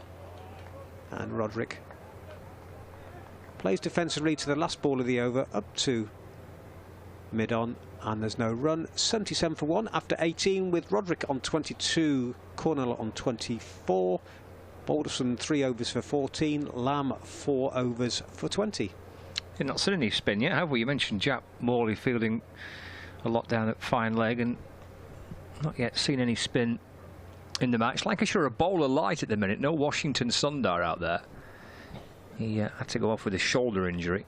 And you would expect Washington Sundar to bowl quite a lot, potentially even 10 overs, but having to operate without that option. In fact, now we're going to see some spin. Jack Morley coming into the attack for the first time. 5 overs from Liam Hurt, 5 overs for 18. Bailey 6 overs for 25. Lamb 4 overs, 1 for 20. Balderson 3 overs for 14. So spin, left arm spin from Morley for the first time in the match. With Taylor Cornell on strike, and Morley's got himself a short third man, short fine leg, and a deep backward square leg, and a deep mid-wicket. Deep point. Cover mid-off and mid-wicket. So he's just marking out his run. Little orange disc. Tossing it to one side, but he's happy with where he's starting from. And he creeps his way in and bowls left arm over the wicket. With a bit of pace this time, actually, and Cornell trying to whip it to the leg side. He's coming off 11 paces. It's quite a bouncy approach he's got, isn't it, Jack Morley? Kind of clutches the ball into his chest. Twirls his arm around and bowls again. And that's driven. That'll be 4, I suspect, unless Bell can get across the ground and cut it off. He can. Just beating the dive of Lamb. Kind of short third man position. Down towards the boundary in front of the hotel. And Bell had quite a lot of ground to make up and did it well. They have run back for 2. And Cornell moves on to 26. Morley bowls again. Fizzed him with some pace. Flicked away to the leg side. Up comes Liam Hurt, stomping his way up from deep mid-wicket to field. 1 more run added, so 80 for 1. Taylor Cornell moves to 27, not out. Gareth Roderick, who's 22 from 23. Facing Morley. He's going to bowl left arm round the wicket to Roderick. Keeper crouching down behind the stumps. Morley's not quite happy with the field. He's dropping mid-on back towards the boundary. So he's now a long on. Again, that's eased to the leg side. Blatherwick on 12th man duties. Cuts the ball off and denies the possibility of a run for Worcestershire. Score remains on 80 for 1. It's Morley. Balls again. This time it is eased away through the leg side, just to the right of Blatherwick at mid-wicket. So Bell comes up again from the boundary to field. Roderick moves to 23, not out. 81 for 1. And brings Cornell back on strike. Final ball of the 19th over. It's a single punched up towards mid-on. And Cornell jogs through for 1 and keeps the strike as well, because that concludes the 19th over. Cornell 28, Roderick on 23. 19 overs gone, live from Emirates Old Trafford in Manchester. It's the Royal London One-Day Cup between Lancashire and the Worcestershire Rapids. And it's the Rapids who are batting first. Lost just the 1 wicket. A rather steady run rate, just below 5 and over. 2 not-out batsmen. Cornell on 28, Roderick on 23. Azhar Ali, the only wicket to fall, and Hurt. Starting things off with 5 overs, Bailey's bowled 6. Lamb's bowled 4 overs, 1 for 20. And it's Balderson to continue. Round the wickets to Cornell. Nice looking shot, but straight to the fielder at mid-on. Just the last few deliveries, he's started to look a little bit more confident to me. Cornell, the picked up a single last ball of the over where he placed nicely and was immediately into his running, and that was a nice shot, but straight to the fielder. Been there for some time now. 53 balls. He should be growing in a bit of confidence. Plays the ball into the ground, and wicketkeeper Lavelle comes forward to do the fielding, and there's no run. Remains on 82 for 1. Run rate 4 1/4. I mentioned he got runs, didn't he, in the game at Hampshire. It's a quirky looking scorecard, that, for Worcestershire, wasn't it? All out for 192, and then Ed Barnard 85 not out, Taylor Cornell 43 not out, and nobody else in double figures. That's been the story, really. It's a thin edge down to third man, and fielded out of view. Just trying to see who that is down there. Jack Morley. Morley's restricted them to 2. But, very fine, and a bit of ground to make up. Just hidden by the balcony in front of us. So 2 more to Cornwall. He's into the 30s now. Yeah, consistency has been been a real problem. They got a decent score against Kent and got thrashed, and then low score against Hants. Drive, he's got to be quick here. If the ball hits, he's going to be struggling. No, he's got home comfortably in the end. It was wide, mid-off, I should say, and Danny Lamb was onto it, through at the stumps, but I think the couple of yards he had to make to his right, and that it was a well-judged single by Cornwall. Got home comfortably. It's on to 31. 2 balls left in this 20th over. 85 for 1. Roderick, big stride forward there, driving the next delivery into the offside, and Balderson in his follow-through does the fielding, and there's no run. It's been a pretty disappointing kind of white ball year, hasn't it, for Worcestershire, with the 11 defeats from 14 in the Blast and finishing bottom of the group. Yeah, and there was a bit of a hangover from last season as well, as Roderick picks up another single down to 3rd man.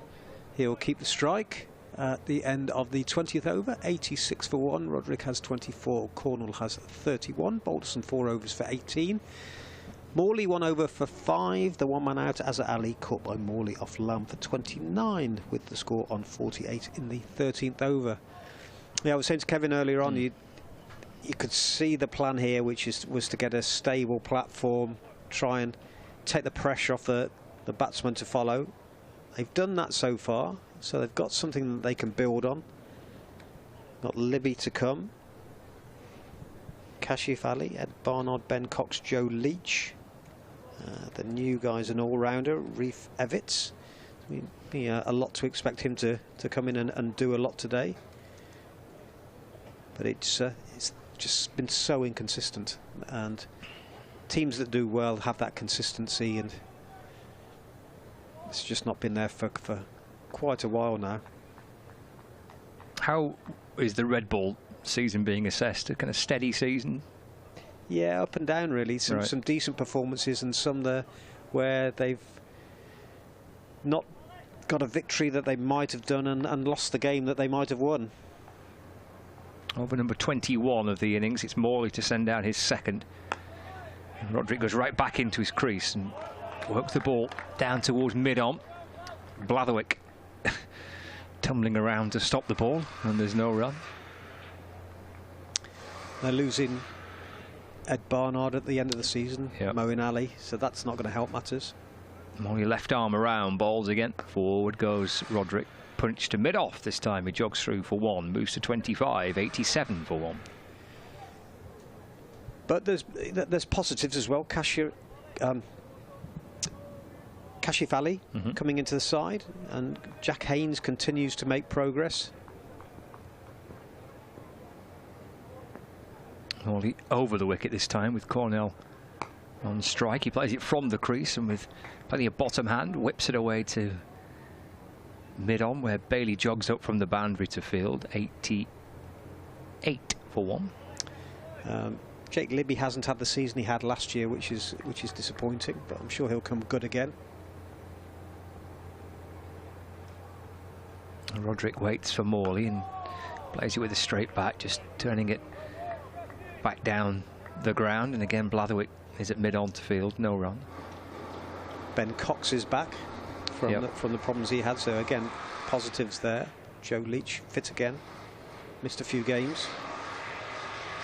And Morley to Roderick, again driven to mid-off and jogs through for 1, moves to 26, not out. Score moves on to 89 for 1 with 1 ball left of the 21st over. Signed Matthew Waite, beginning of the week from Yorkshire. He'll come next season. Made a good impression when he played 1 game earlier in the season. Morley to Cornell, and that's driven to mid-on again. And there is 1 run, and that completes the 21st over. Cornell on 33, Roderick on 26, 90 for 1. So it's a bit of a reset. Director of Cricket post being advertised as well. So, you know, some ins, some outs, new director of cricket, and hopefully next season will be better. That's it's got to be what the club are hoping for. Tom Bailey just heading back up towards the Lancashire dressing room, with George Balderson to continue. It's hit back down towards the ball, hit pretty firmly by Cornell. It kind of burst through the hands of Balderson. It was on the bounce. Luke Wells completes the fielding, and there is one run, 91 for 1. And we mentioned this on Sunday for those with us either via the BBC Sport website and app or on Lancs TV. And actually, regardless of whether you're watching or listening, you can get involved. As it is steered down towards third man by Roderick for a single. He moves on to 27, 92 for 1. On TikTok. So if you have a TikTok account or you have the TikTok app on your phone, you can watch a player. Kind of, you know, remember old school player cam? In fact, there it is on Lancs TV at the minute. It's not a player, it's the view of the commentary box. Which always looks very fancy. Balderson's in, that's flicked away by Cornell to mid-wicket, there's no run. But I think the option is there if you want to suggest kind of player cam and want to watch closely somebody in particular, whether that be obviously the bowler or any of the fielders or one of your favourite players out there, you can do that. So if you're on TikTok and you fancy kind of player cam, then tweet Lancashire. There's Balderson's in, and that's steered down to third man. Morley coming up. They've gone through the first quickly. They want 2, and it's good running. It is excellent running because Morley's not got too much ground to make up coming down up from the boundary at third man. Such was the intent from the first run. It's allowed Cornell to come back for 2, so he moves to 36, 94 for 1. So at Lancs Cricket on Twitter with your suggestions as to who you'd like to see on TikTok. Could be the umpires. Could be Jack Shantry. I'm sure Jack would love that. Balderson in. That's driven up to mid-on by Cornell. Again, it's good fielding. Wells and Lamb are the two fielders behind the bowler at mid-on and mid-off, and I think it was Wells that just got to it. Got through for a single, so 95 for 1 with 1 ball left for the 21st over. So we're on TikTok as well today, if that is your that's your thing. Balderson in just back of a length, and that's muscled away through the onside by Roderick. Rob Jones lurking out on the deep square leg boundary fields, and Roderick moves on to 28, 96 for 1, 22 overs gone, live from Emirates Old Trafford in the Royal London One Day Cup, a 2 o'clock start. Wherever you are listening or watching the coverage, it's Lancashire, Worcestershire. If you sat outside in your garden, I hope you got plenty of cream on and a cap and plenty of liquid refreshments of the alcoholic or non-alcoholic type, whichever you fancy the most.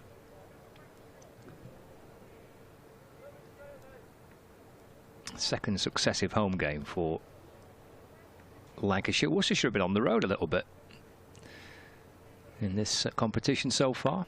Little skip down the pitch by Roderick.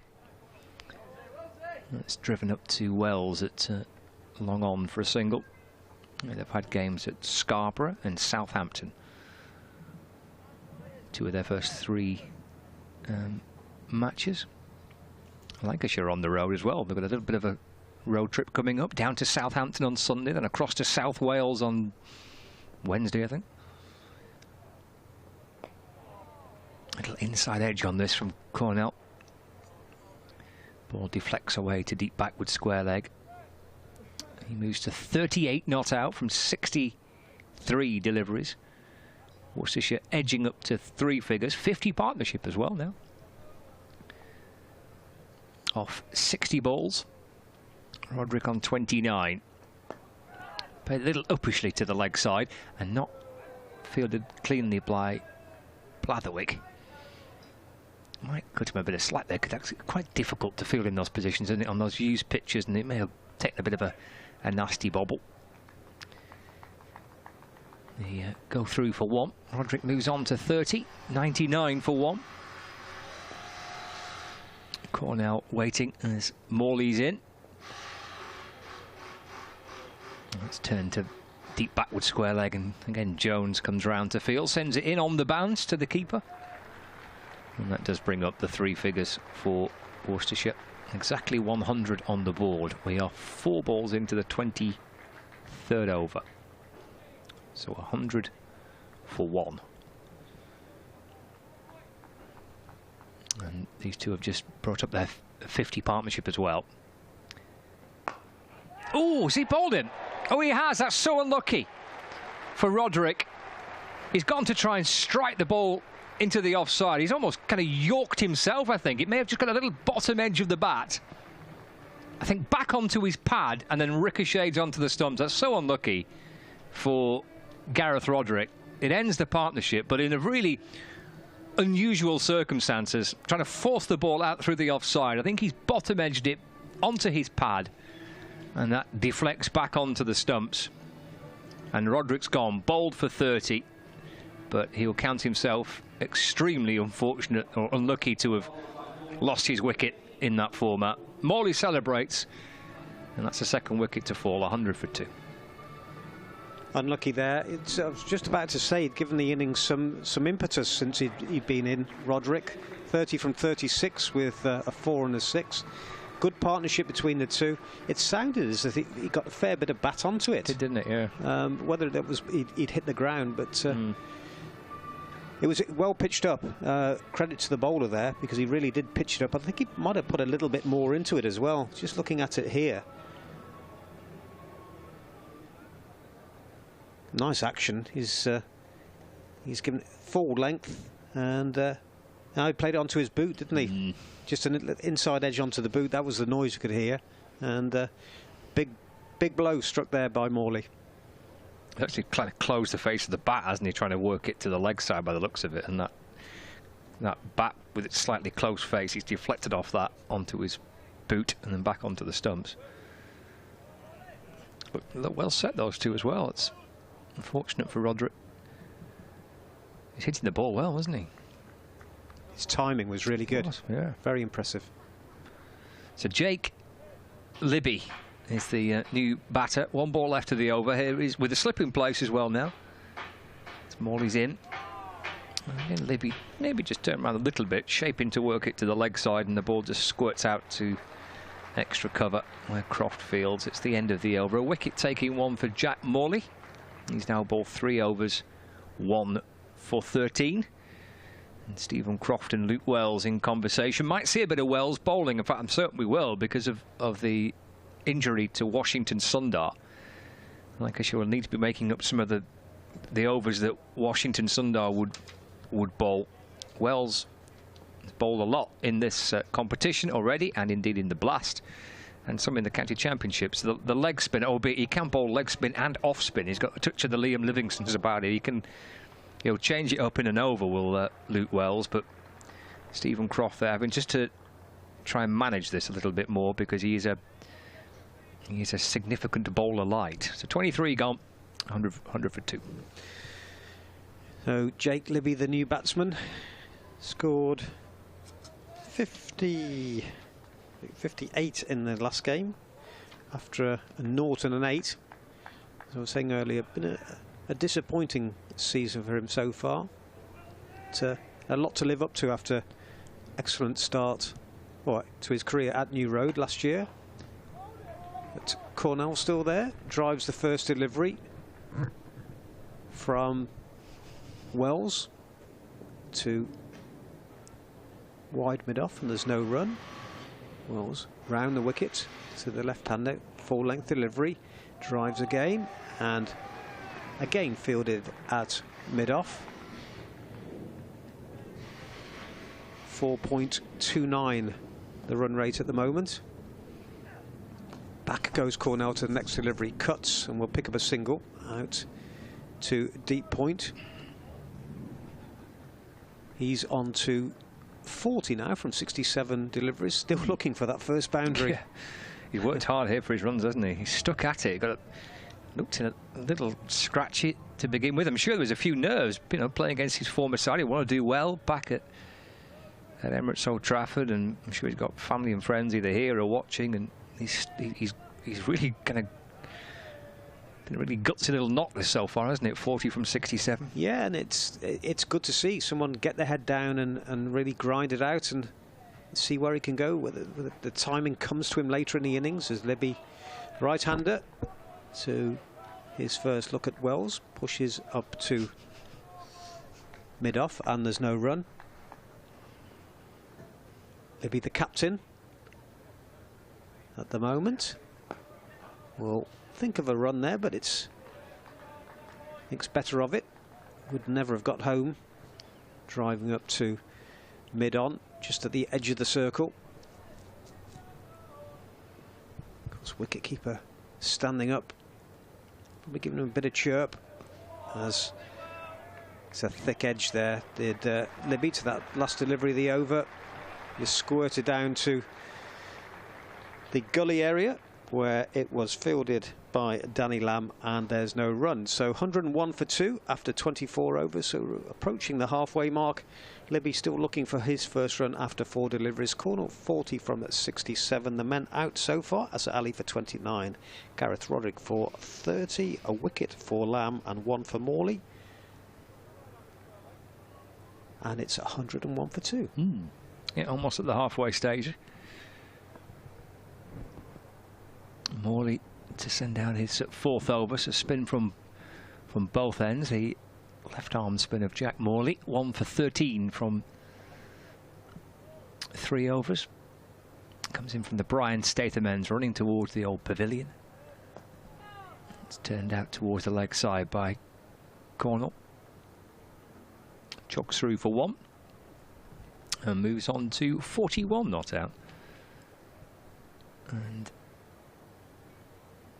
the score moves on to 102 for 2. It's signalled as a no ball. Oh, and a free hit. Be interesting. The Libby's approach, looking for his first delivery, not renowned as a big hitter. Spinner on. Will he give it the charge? Well, don't often see the no ball from a spinner, do you? We've got a free hit off Morley, with Libby, man on strike for it. It's a little twirl of the finger above the head from the umpire to signal this free hit. And Libby waits for it. Here's Morley in and bowls. He absolutely clinged him up, but I'm not so sure if many in the ground realise it was a free hit. I don't think they clearly didn't. I go back to my point about Jake Libby not being a big hitter. He threw everything at that. I don't think he's anywhere near it. He gave himself some room and made an almighty mess of his stumps. Right, 104 for 2. Here's Morley into Libby. That's played up to mid-on for a single. That's more of a Libby shot. Getting to the pitch of the ball, driving nicely through it, picking up a single. Nice looking shot. Yeah, it quite worked, did it, previously, that free hit. He quite get it how he wanted it. 105 for 2. Cornell back on strike. Morley in and bowls. It's played down the ground where Bailey comes up from long on to field. Cornell moves to 42 not out. Again, nice shot from him. Timed that one better. More, again, confident. He's got quite a decent amount of runs through mid-on, in particular, yeah. Cornell. Goes back this time. Libby just drops it into the offside, and Croft comes up to complete the fielding. And there's no run. Gets onto the ball quickly, doesn't he, Croft? Onto it and the throwaway very quickly. He's sharp in that position, Lancashire skipper. This is nudged by Libby back down towards the bowler. No run. A struggle for boundaries so far.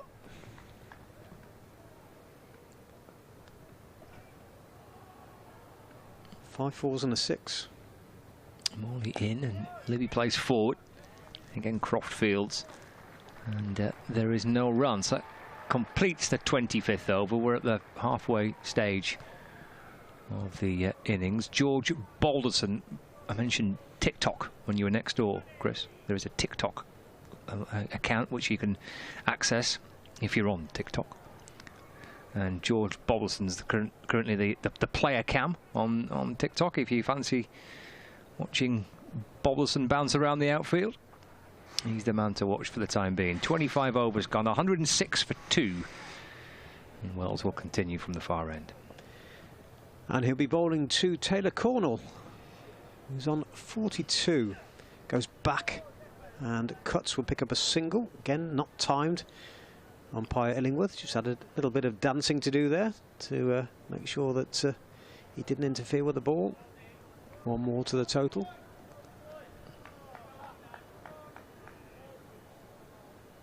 Third man and fine leg up.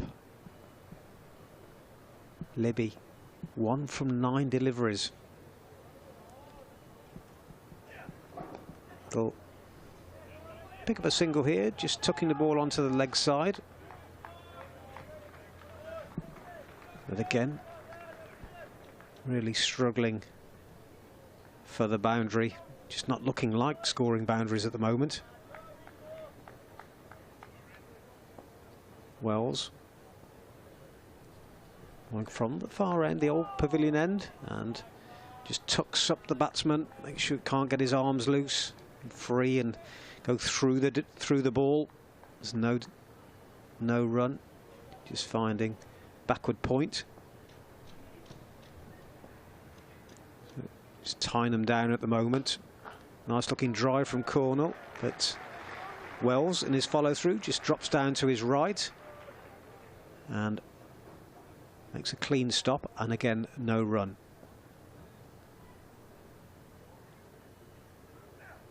Back goes Cornell again, but he can't time it, finds extra cover. Can he just hold it together and not get frustrated by the fact that he's not getting the ball away at the moment? One ball left in this 26th over. And again, straight to the fielder, in the covers, and no run. So good over by Wells. 2 overs he's bowled now for 3 runs. And the Rapids are being tied down. 108 for 2. Partnership of 8 from 20 deliveries. Yeah, spin from both ends. As you say, it is just tying Worcestershire down here. Good tight bowling. Boundaries have been hard to come by. Yep, just as I said, 5 fours and 1 6. Azarali got a few of those, didn't he? 4. He's Morley in, balls to Libby. That's played to mid-on where Blatherwick fields, and there's no run.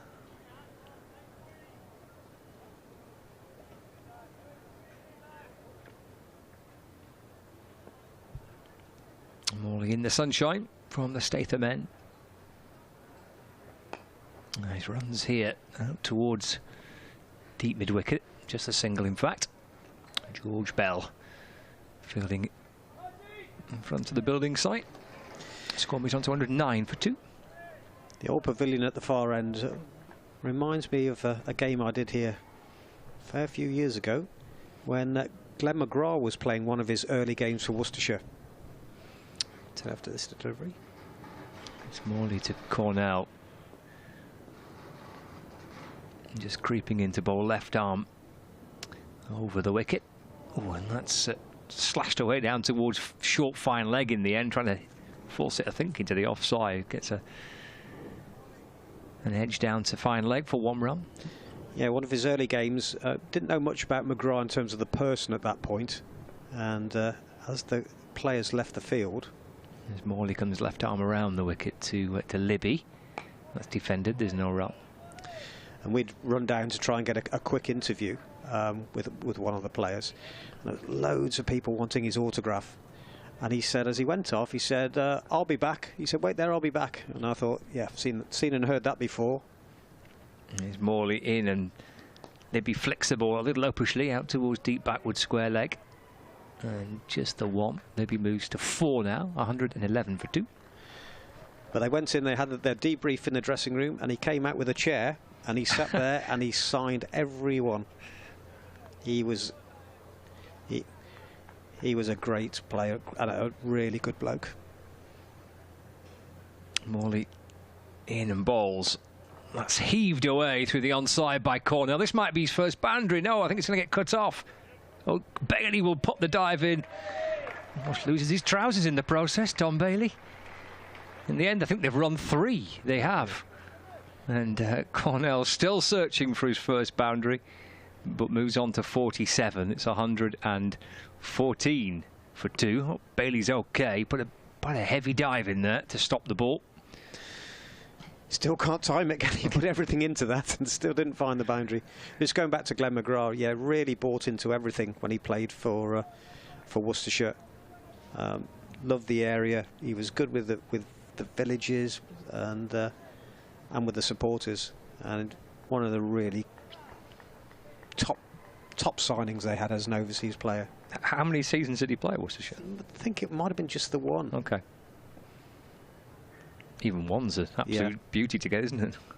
Luke Wells bowls to Cornell, who goes back, will pick up a single, driving through the covers. But a class act, on and off the field, really was. And one of those that before he came, I'd only seen him on TV, and all the aggro in the mouth and the sledging. Couldn't have been farther from the truth. Off the field, a different person. Yeah. Libby on strike now. It's ball on leg stump, turns it onto the leg side, but straight to the fielder there. It's not what you want from an Australian great, is it? You want them to be horrible, really. You don't really want to like them, do you? Next delivery again, finds Balderson on the leg side. Libby just can't find the gaps at the moment. 4 from 16 deliveries. He's done that much damage to English cricket over the years because he's such a brilliant bowler. You want him to be horrible. You don't want him to be nice. Again, finds Balderson, Libby. He's just not getting him away at the moment. Is he going to get frustrated here? Bowling to his field, Luke Wells. Tight stuff, isn't it? It is. 2.4 overs for 4 runs. Just what his captain wants. And, well, I was going to say a repeat, but he just finds mid-on that occasion, Libby. Just placed it a little bit better. We'll pick up a quick single. Move on to 5. 116 for 2. I think, like any county, you look at the overseas players, the signings they've made over the years, there's been some good, some indifferent. Next delivery sees Cornell going back. Times that one better, but straight to deep cover. Rob Jones is the man down there. And that's bring up the 50 for Cornell? No, it's the end of the over. He's moved on to 49. 28 overs gone, 117 for 2. Cornell 49 from 78. Libby on 5 from 18. So 22 overs to go. At some point they are going to have to start pushing the accelerator button. It's been tied down in recent overs.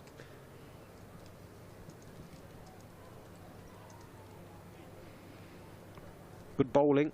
It is. Tidy all round. Yeah, Wells three overs for 6, and Morley 5 overs, 1 for 24. So that one burst, that one acceleration in the middle of the of this innings from Worcestershire, but it's all been pretty steady since then. Got wickets in hand though, keeping wickets in hand towards the back end of their innings. Allow them potentially to try and accelerate a little later. Cornell here looking for a 50. Trying to whip the ball down towards fine leg as Morley sends it in, but down the leg side and signalled as a wide by the umpire. Been quite tidy, the ball. I think it's just the third wide of the innings. And a no ball. Yeah, it was a no ball, wasn't it, in his last over that got the free hit. Ooh, his top edge is over the keeper. He's going to get himself 50. Comes back actually and runs 2. And Danny Lamb with an enthusiastic effort to flick the ball back from the boundary rope, saving a run for his team. They've crossed for 3 in the end, and that's a half century for Taylor Cornell. 52 not out from 79 deliveries. And he'll remember that on the return to Emirates Old Trafford against his former side. It's a really gutsy, gritty innings from Cornell. And he'll be hoping to try and take it on as well. Morley to Libby this time. And that's a single played up to mid-on. And Libby moves to 6, 122 for 2. Strange shot, wasn't it? It got away with it. Again, just can't get enough on the ball to get to the boundary. Yeah, not a single boundary in the 52. He's run hard on a hot day. Oh, he's going for a little ramp again this time. Jones tries to cut it off. There it is. First boundary of the innings for Taylor Cornell. Ramping it over his shoulder, over the keeper's right shoulder, down towards the boundary in front of the pavilion. And he moves to 56 not out, 126 for 2. Bit of confidence in that, wasn't there? Actually timed it nicely. Good shot. Having a good look at the field now. Is he grown in confidence and looking to take it on? Well, he's looking out to the leg side. There are 2 fielders on the leg side boundary.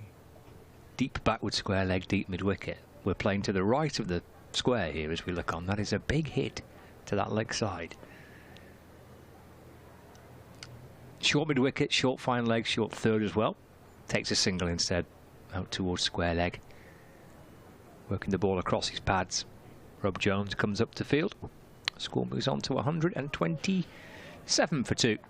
But he's proven to be a success in terms of team selection today, coming in place of Ed Pollock at the top of the order.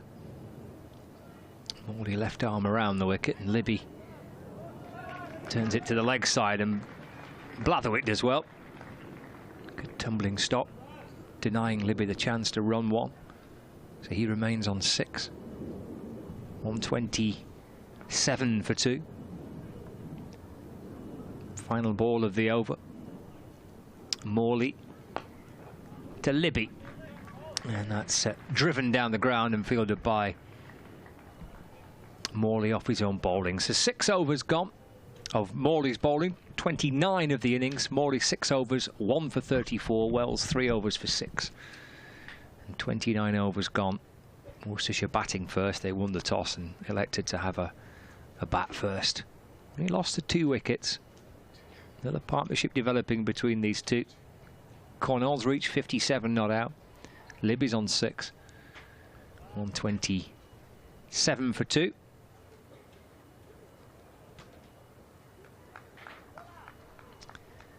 And Chris has left us for a little while. Kevin's back alongside me. And Luke Wells is in and bowling to Taylor Cornell. That's worked away through mid-wicket for 1 run. 128 for 2 as we start the 30th over of the Worcestershire innings. Libby back on strike and beaten on 6.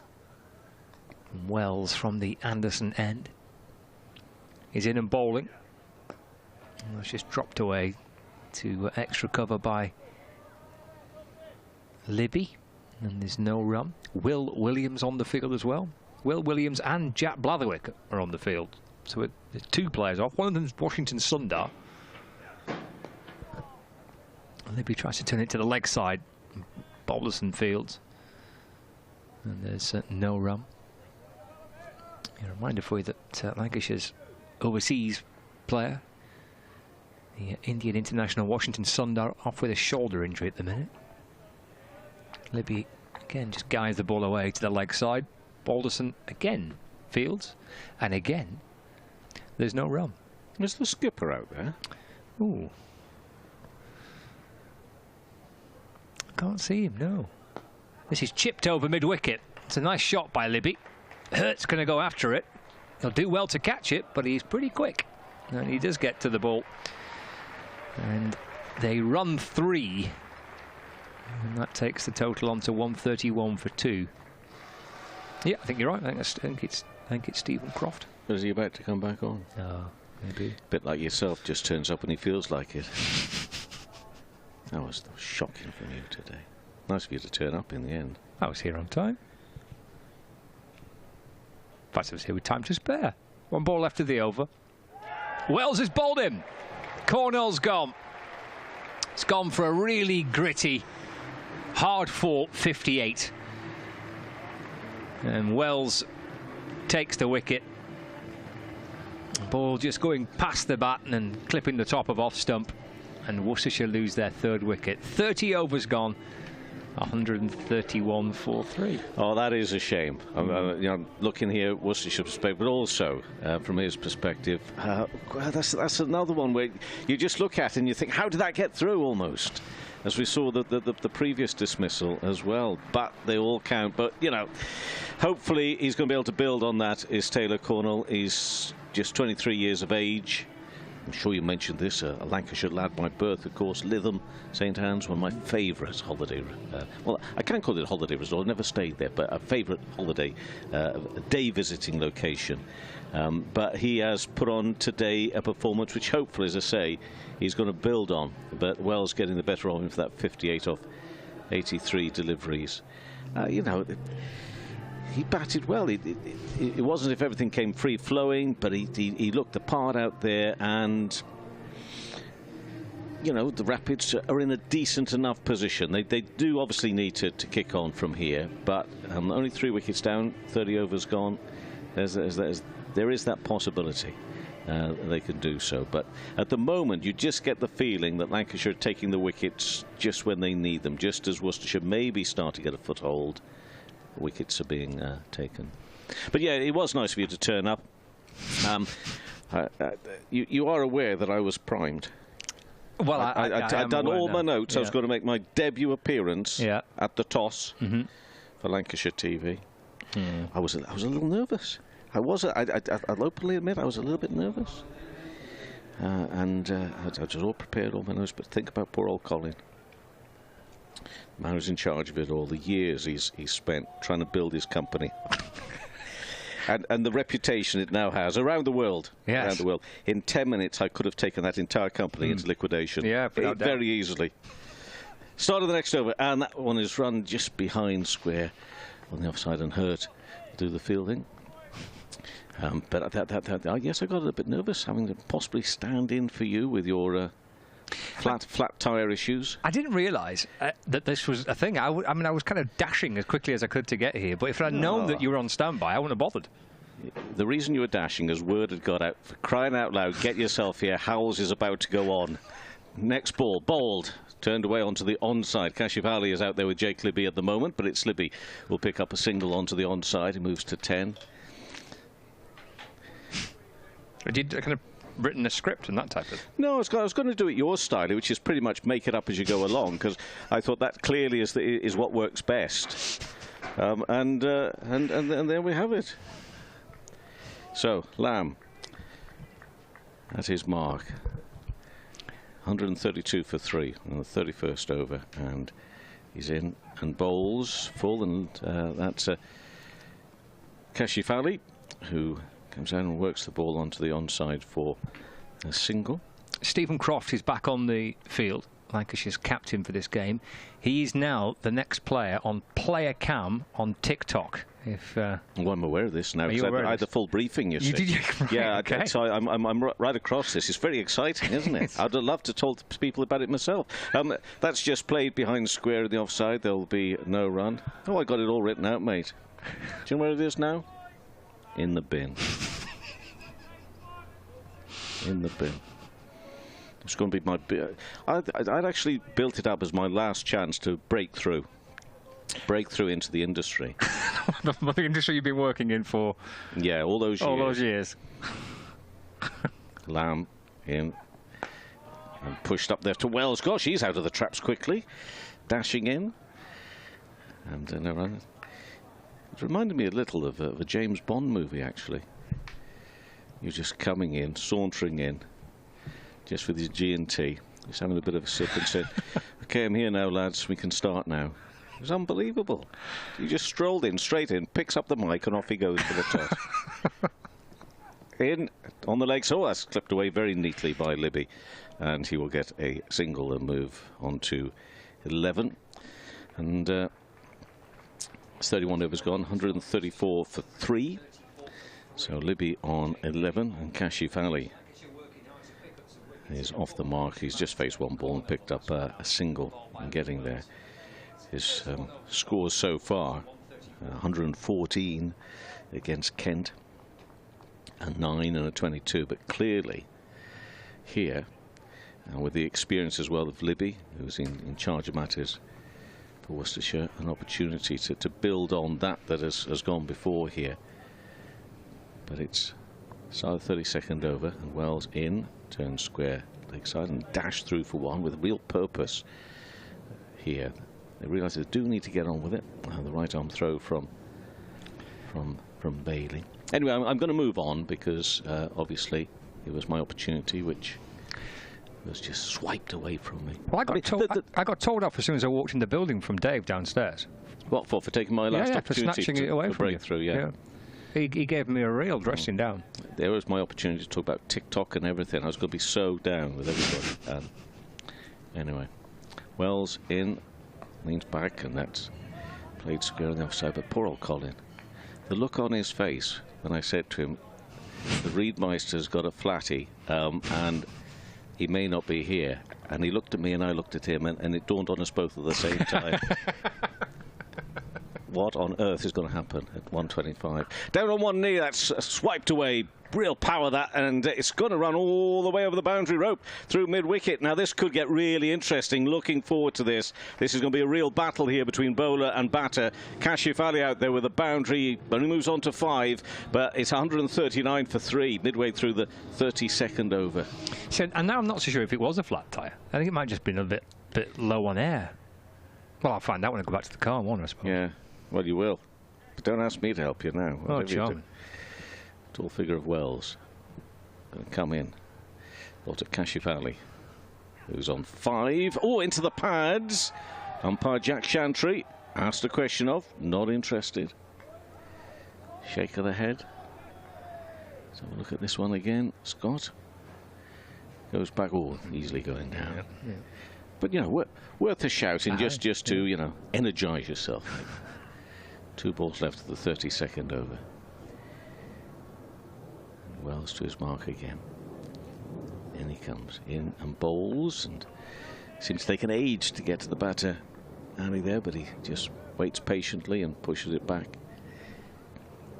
for no run.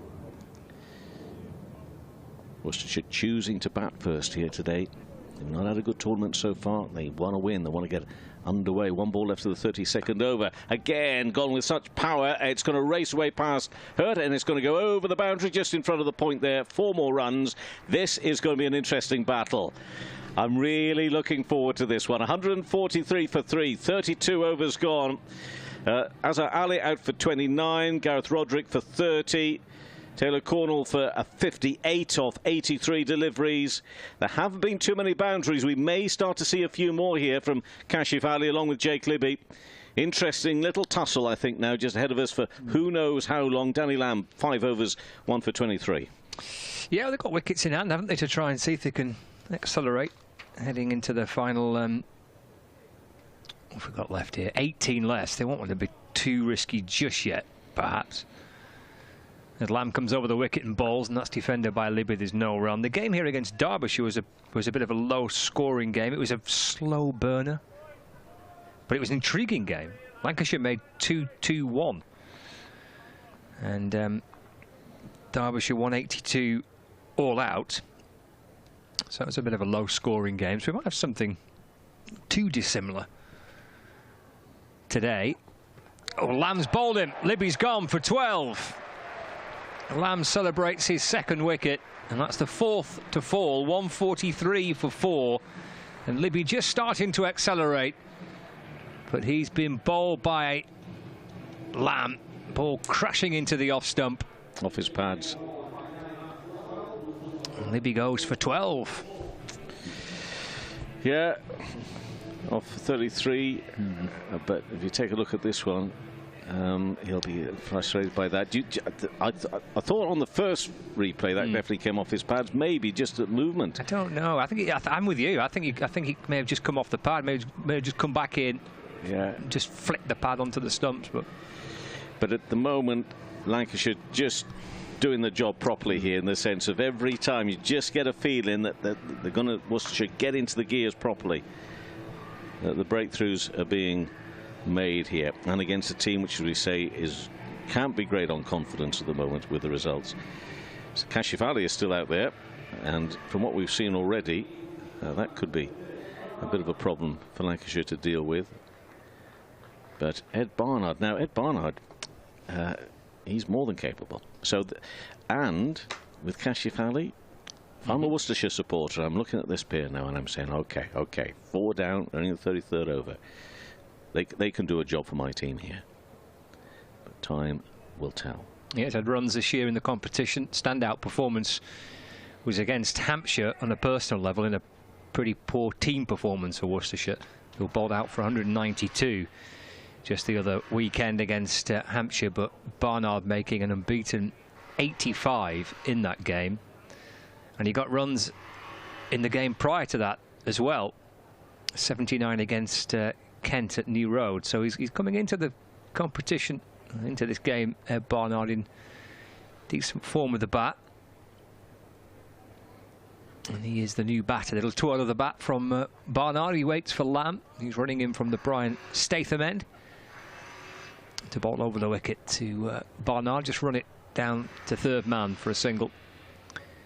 Bowlers and fields. Barnard gets his first run. So it's 144 for 4 in the 33rd over. Bit of Shropshire pride out there today. Now you've got Chantry as the umpire. Ed Barnard out there in the middle as well. Proud Salopians. Lamb over the wicket. Getting guided away down to deep third by Kashif Ali for a single. And he moves on to 10, 145 for 4. Your team... Well, 3, no, now's a good time to talk. 3-2 against Carlisle. Came back. Never easy in August against Carlisle. You were 1-0 down, weren't you? I think we were... Oh, no, I think you might be right, yeah. I think you went 1. I'm sure you showed me last night it was 1-0 down. Yeah. Lamb in and bowls, and is defended by Barnard. Can't get a run, picked up by Hurt, and there's no run. Daniel Udo, he's the man. Is he the man? He's definitely the man. Anyway, enough of this. But, oh, you're right, there was big result. I say, one heck of a win, isn't it? Random female's been on Twitter. She says, asking me when I'm going to get a TikTok channel. Well, that's a key question. Can you explain that to me? What does that mean? She says she would follow it. Well, Lamb in and balls, and that's just flicked off the pad by Barnard, trying to clip it to fine leg. And it's stopped by the wicket-keeper, George Lavelle. It's the end of the 33rd over. Barnard 1 and Kashif Ali on 10, so 145 for 4. There is a chance, actually, that I might already have a TikTok channel. Well, that's quite exciting. It's just I don't know what email address I put with it, and also its password. There was a time that I think it was about 15 months ago, I thought I'd try and get with it. But anyway, enough of my TikTok channel. The Lancashire TikTok channel, Lancashire you go on there, and what you... It's Stephen Croft now. You can follow Stephen Croft. And you put questions. There it is. There it is. You can watching on Lancs TV. There's Stephen Croft. You can follow... It's like the old school player cam. Just follow Stephen Croft around for a bit. And what about questions? Can you ask questions? Oh, I don't know about that. That was put in my script. You can... Was it? Oh, yeah. Oh, I didn't get that script. Oh, well, I might get that back out of the bin to read that later on then. I have to admit, I was a little short of temper at the time. I just straight in the bin. Wells in and bowls, leans back, and that's carved away for a single. No, I believe so on all the social media, but it's TikTok you need to go on to actually follow the player around, isn't it? That's right, yeah. There was a game here earlier, where was it? It was the Worcestershire match at Sedbergh. No, it wasn't. It was the warm-up match at Sedbergh. And we've got a fan on Lancs TV to ask a player a question. That did happen. Yeah, good. So there's a Lancashire fan called Luke asked George Bell a question. It all went out on the radio and on the TV. Oh, very clever. Wells in bowls, and that's played out square on the offside, and there shall be 1 run, and this will move to 147 for 4 after 33.2 overs. What was the question to George? Who was the best fielder? There's a question. I'd ask him, just how old are you? Would be my question. Do they know you're out of class? Next delivery is driven along the ground here for a single. He will move on to 12, 148 for 4 in the 34th over. But anyway, what was the proper question? It was who is the best fielder in the Lancashire team. I think that was the question. Well, that's a tricky one for a young lad to have to answer. I know. All those people he's potential of upsetting. And I think he said Rob Jones straight away. I don't think he hesitated. And then he thought, oh, hang on, Stephen Croft's playing. I better mention Stephen Croft. Wells bowls. Oh, leading edge flies out here on the offside, but doesn't go as far as Danny Lamb and who's and ours, and a bit of jeering as well. Pantomime jeering from the supporters. That's a hard question to throw to somebody, that, isn't it? Yeah. I'd just come up with the answer, which they're all good. It's impossible. Wells bowls again, a little quicker, leans back to Zed Barnard. He will get a run behind square on the offside here, and he moves on to 3 and 149 for 4. On ball left to the 34th over. There he is. He does look young, doesn't he? How young does he look? Luke Wells, tall figure of Wells in. And play it out to the aforementioned. He comes scampering round to his left-hand side, right arm throw, nice and sharp, and it's 1 more to the total, and it brings up the 150 here. 150 for 4 after 34 overs, 204 balls there for that 150. Barnard on 3, and Kashif Ali is currently on 13. He also gave us, because we were able to speak to George Bell through the course of the innings when he was out there fielding, and he kind of referred to Spizzer, right? And I started to get a little bit nervous about this. Did you? Well, I did, because he was a nickname of one of the Lancashire players, and he never quite sure the origins of these nicknames. There's Lamb runs in and balls, and that's a glorious shot for 6 over wide long on. Shot of the day and then some by Kashif Ali. What a beautiful lofted drive for 6 into the lower tier of the stand over the kind of wide long on boundary. Glorious looking shot. 156 for 4. Watch that one back again a few times. It was good. I tell you, I'm really excited about this little passage of play here. Kashif Ali moves on to 19 from 11, and maybe just signs now that Worcestershire, perhaps it was started with Libby, the way he kind of just started to accelerate before his dismissal. 19 from 11. Got 6 wickets in hand and 15 overs left after this one. 156 for 4. Started to run in, then changed his mind. 2 or 3 times he started to run in and then thought, you know, having seen that last shot, I think I'm going to send somebody else a bit further out as well. You can't blame him, can you? Oh, now the bell dog's getting involved. He's got a 4/10th of information. Yes. I wonder what he's saying. Oh, bringing him back in and sending Wells out here instead. So instead of deep mid-wicket, Wells is now being sent out to that long-on position, just down to our right-hand side. So that's what Bailey had to offer. 156 for 4. Lamb comes over the wicket and balls. That's off the back foot. And played away through the offside for 1 run. Kashif Ali moves on to 20. It's 157 for 4. Before that 6, you were going to say something really profound, but for the life of me, I can't remember what it was. It definitely wasn't profound. It was about a player's nickname. Oh, yeah, that's right. So George Lavelle's nickname is Spizzer. Yeah. And obviously I got a little nervous. Yeah. Because I didn't quite know where this was going. No. As Lamb comes in and balls to Barnard, that's driven straight and fielded by Lamb off his own bowling, and there's no run. Good stop. So I asked George Bell, are we on safe ground here to continue this? He said, "Oh, it's absolutely fine." How does he know? Well, because he knows whether cricketer's not a broadcaster. He knows if it's going to be rude or not, doesn't he? You know. Well, I took his word for it that he knew it'd be rude or not. There's the keeper you're talking about, George Lavelle. Yeah. So George Lavelle's nickname is Spizzer because. Oh, hold on. Lambs in and balls. That's worked by Barnard away to square leg for a single. He moves to 4, 1, 5, 8 for 4, because of Spirit Level, Spirit Spizzer, which I thought was quite creative. Normally, it's there's a bit of thought behind that, isn't there? Rather than just kind of sticking a Y on the end of someone's name. These are some deep-thinking youngsters you've got here, aren't they? Lam in and balls back of a length and punched away into the offside, and Croft fields extra cover, and there's no run. What happened to Jimmy and Georgie Boy and things like that? Yeah, exactly. Oh dear. And the Bale Dog. The Bale Dog, yeah. That's a good one. I've always been quite keen on that. Final ball of the over coming up. Crofty. Crofty, yeah. That's what you normally get, isn't it? Just whack away on the end of it. Lam in and balls. Forward goes Kashif Ali, just presses the ball into the offside and darts through for 1 and keeps the strike as well. And he moves to 21 not out. That's 35 overs gone. So 15 remain for Worcestershire. 1-5-9 for 4. No, it's really good. Of course, being of the generation I am, I was a little sus about this idea of listening and hearing from the players whilst playing. But of the generation now, they're lapping it up. It's almost as if they're putting their hand up now saying, please me, can I do it? And what I wonder about, you see, is how can you concentrate on 2 things at the same time? But they do. Well, I felt a bit guilty because while I was chatting to him, George Bell was out of position. Yeah, he was in the wrong fielding position because he was too busy talking to me. Yeah. So yeah, I did feel quite bad about that. Yeah. And I swear that on one TV game that I saw keeper miss a stumping because he was too busy.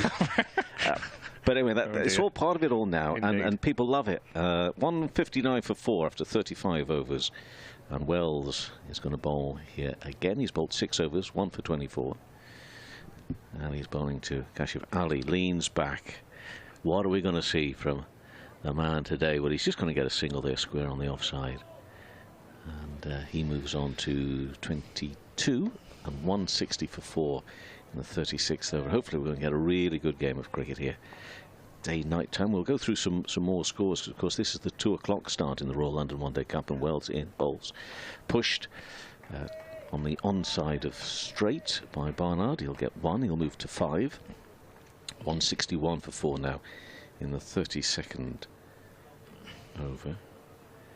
So we've got, I think there's 4 other games with 11 o'clock starts. As Wells again approaches. Yeah, Kashif Ali. Again, he leans back. He doesn't carve it quite so square this time. But he'll still get a single out there to the cover boundary.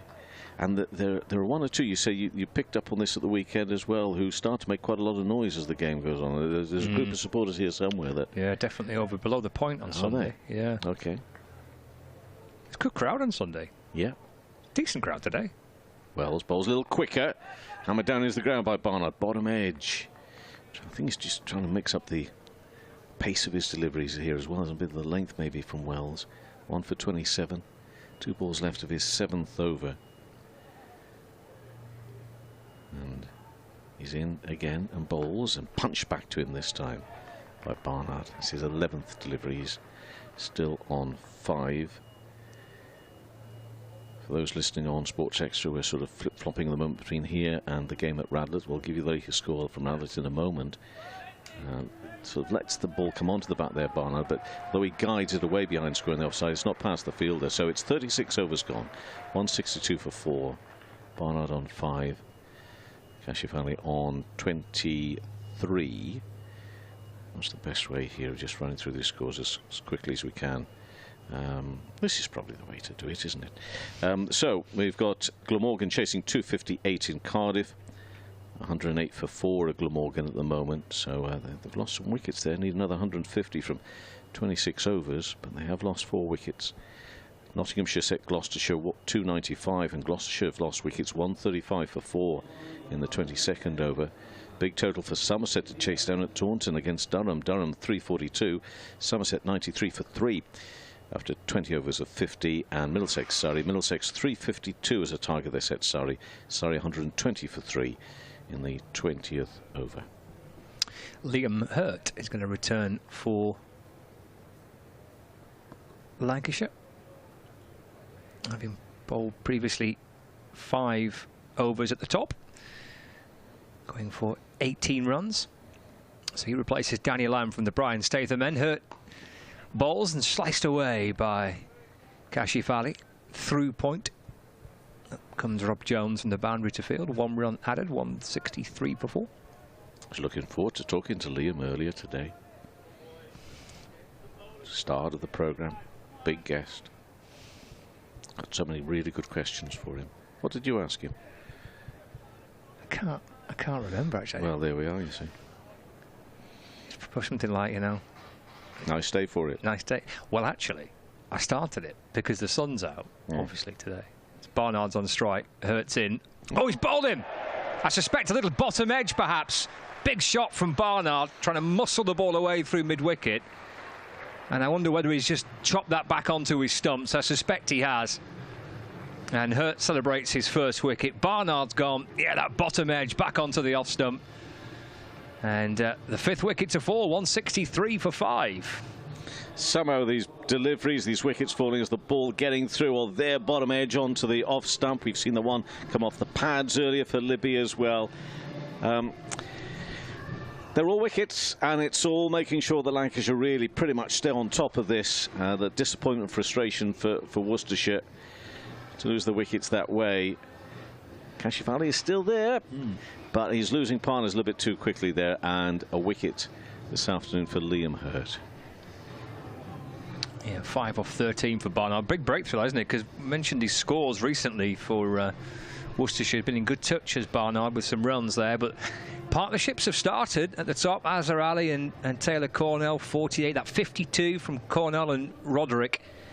30s from Cornell and Libby. So there's been partnerships that Worcestershire have put together, but nothing as yet going on to be a substantial partnership, which might push Worcestershire up to a good score. So I've got work to do here. There's time left, but they're 5 wickets down now. 163 for 5, and Liam Hurt strikes with his first wicket of the day. She said, nice day, Liam, nice day for it. And well, you see, he had his Lancashire vest on. Okay. And he's a big, strong lad. But he is. He's got all the muscles. Well, I was close enough at one point to see that, yeah. So I said, you know, welcome to Emirates Old Trafford. Okay. Liam Hurt's here. Yeah. Sun's out. Yeah. Guns out. You never did. I did. That's why they didn't want me and they wanted you. I never would have come up with that. Well, he's not. Sun's out, guns out. He's got his big, massive arms, hasn't he? He stood there. I mean, he looks absolutely tremendous. Wish I looked like Liam Hurt. Wish I played like Liam Hurt. It'll only take just a few nights in the gym. You reckon? Yeah, just a few nights. You're not far off now, my friend. Ben Cox, the new batter. Here's Hurt from the Brian Statham end. 163 for 5. Hurt in and bowls. That's chopped out towards backward point. On the bounce to Stephen Croft. And there is no run. Anyway, I'm going to make a note of that in case something unfortunate happens to you again. And I get my opportunity. Good afternoon, everybody. Welcome. Sun's out, guns out. No, it's a bit cheesy, wasn't it? No. I was rushing. I was up against it. You weren't rushing. I was up against it. You weren't rushing. You walked out as if the entire world was waiting for you. I was up against it. Time pressure. It's Hurt in balls to Cox, who defends into the offside. There's no run. It was a frantic start to the day. I left you last night, or you left me, and I said to you, don't be late. The only thing I said to you, don't be late tomorrow. You did, yeah. And in fairness, you weren't. No, got here in time for the toss. Yeah. 163 for 5. 2 balls left of the 37th over. Hurt from the Statham end over the wicket. Balls again. Forward goes Cox in defence. And there's no run. A couple of decent scores for Ben Cox. A 59 not out against Kent. A 70 against Yorkshire. So again, 5 wickets down. Not ideal. But again, we're looking at a pair that are capable here of causing Lancashire problems. And if I'm a Worcestershire supporter and I'm looking on and thinking, come on, lads, set something decent for us here now. Yeah, reminder that Lancashire got 221 in the game against Derbyshire. Low-scoring match on Sunday. full ball and off stump, which Cox tries to force through the offside, but Lamb fields. No run. Good over from Liam Hurt. Good decision by the Lancashire captain to bring him back into the attack. Just the 1 run conceded and the wicket. Excellent stuff from Hurt, who's bowled well today, as he did on Sunday. 6 overs, 1 for 19. It's 163 for 5, 37 overs gone. Just a little mention here of the South Asian Cricket Academy. Ideal opportunity for me just to mention them because they've just retweeted some footage there. Kashif Ali. I break off, but I'm going to carry on with this. Kashif Ali for his one of his shots out there. He's on 24 at the moment, 163 for 537 overs. Are those the sort of guns you're after as well? They're really nice there. Is this what you get up to in between cricket matches? You get yourself on the building site out there and you drill a few nuts into that construction, so to speak. Wow, that did take my eye away to the right-hand side. Wells it is bowling. We'll try and concentrate on the cricket here right now, and that's just pushed in front of square. They'll go through for 1, and Kashif Ali on to 25, 164 for 5. But work from the academy, please. If you're on Twitter, and I think get yourself on that South Asian Cricket Academy site, because there's some really good stories going on there. Kashif Ali is one of them, and we wish him all the best, of course. And as I say, what we've seen here, exciting, definitely exciting. 38th over we're in at the moment. Cox is yet to get off the mark. He's only faced 4 deliveries. This will be his 5th. And it's Wells who bowls to him now, and that's defended by Cox. Back up to Luke Wells. We're only in the 38th over, so there's a bit of time here. Approaching on the clock time, nearly 4:30. But also, of course, a few overs. You've got 10 overs. You can still do a lot of damage in those 10 overs. Down on one knee, looking to sweep that little square up. A little bit fortunate, maybe. That didn't just pop up there. So the man fielding at mid-wicket. Wells is bowling his 8th over, 1 for 28. And in again, down on one knee. This time it does get more of a bat on it. Actually beats Bailey, who's down here at short fine, and then it beats Jones. How did he miss that one? But he did. He slides, he recovers, but it does mean they go through for at least 1 more run, and maybe they thought they had on there, but it's 167 for 5. 2 balls left to the 38th, and Cox has got himself a 3 there. Maybe there was always a 2 there, I don't know, but certainly shouldn't have been a 3rd.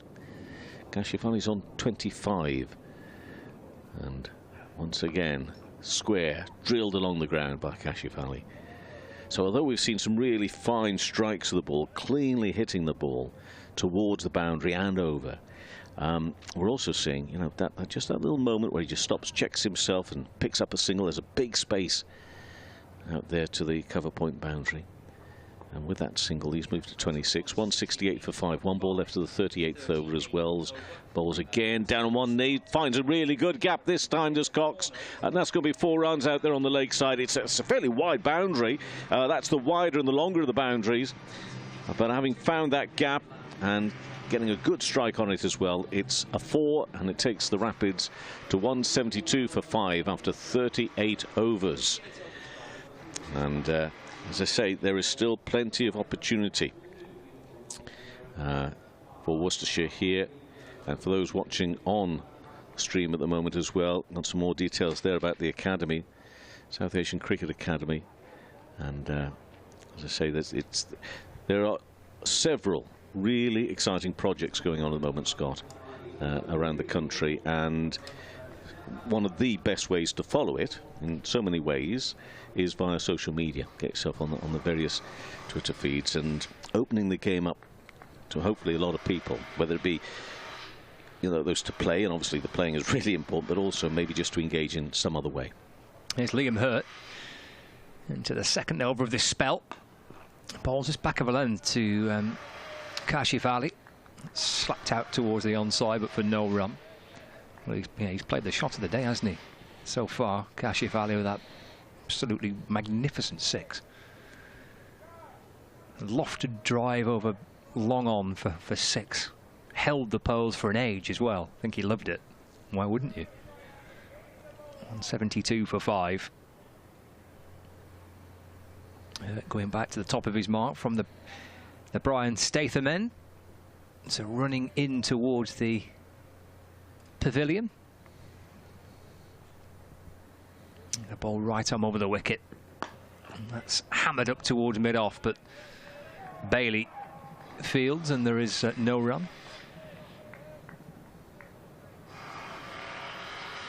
The background sounds of the early parts of the construction of the new hotel.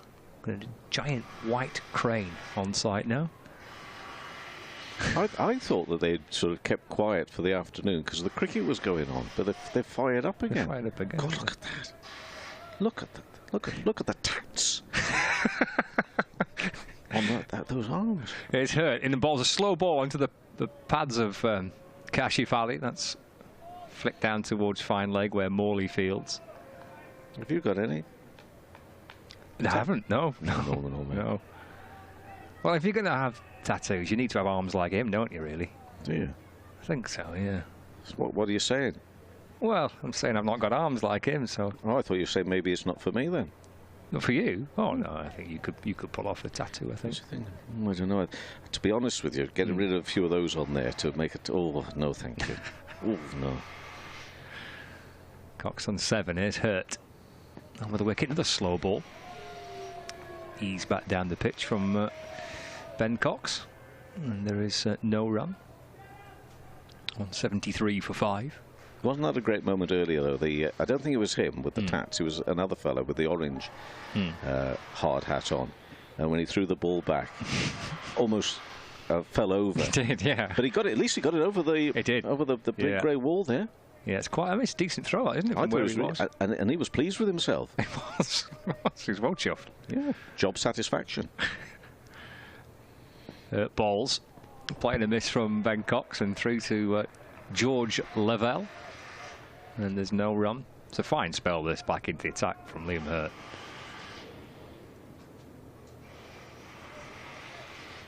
He said to us at the start of the programme that he was enjoying being back in the team. He doesn't get too many chances, really, to play. It's a tough team to get into, and the depth in the Lancashire squad.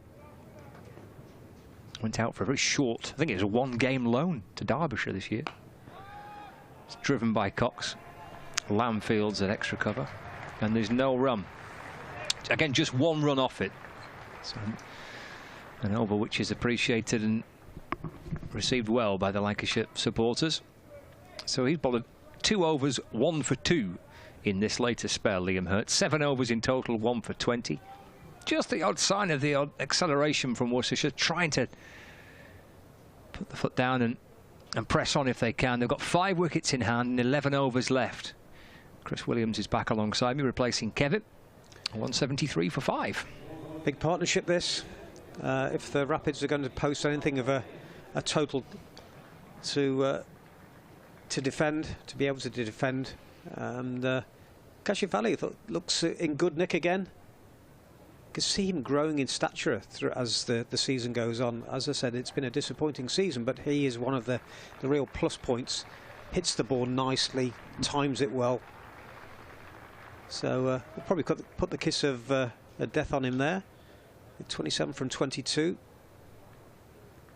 It's Bailey starting a new over, and Kashif picks up a single, driving to wide mid-off. Moves on to 28. And Jake Libby really did struggle, didn't he? 12 from 33, was it? And he's played all around a straight one. Well, Ed Barnard as well be disappointed, I think, trying to pull across a straight delivery. Yeah, he chopped that back onto his stumps, didn't he, Barnard? Looking to be positive and trying to take the attack to Lancashire. Mainly into Cox, right-handed drives, misfield there, will allow them to pick up 1. To extra cover, deep extra cover. I think the Libby one, just looking back on the replay of that one, I think that ball did come back in quite a bit off Lamb. Right. I think that seemed to come to jag back in, and I don't know whether it then deflected off his back thigh onto the stumps, but it did seem to move a bit from Lamb. So Bailey just pulled up there. He's got a bit of cramp. He's just stretching the calf muscle. And now he's carrying on, running towards us. Tall, slim, right arm, slower delivery, full toss. That's Kashif can, well, he pulls, but really didn't time that. And it was barely made it halfway to the boundary. This is the Lamb to Libby. Yes.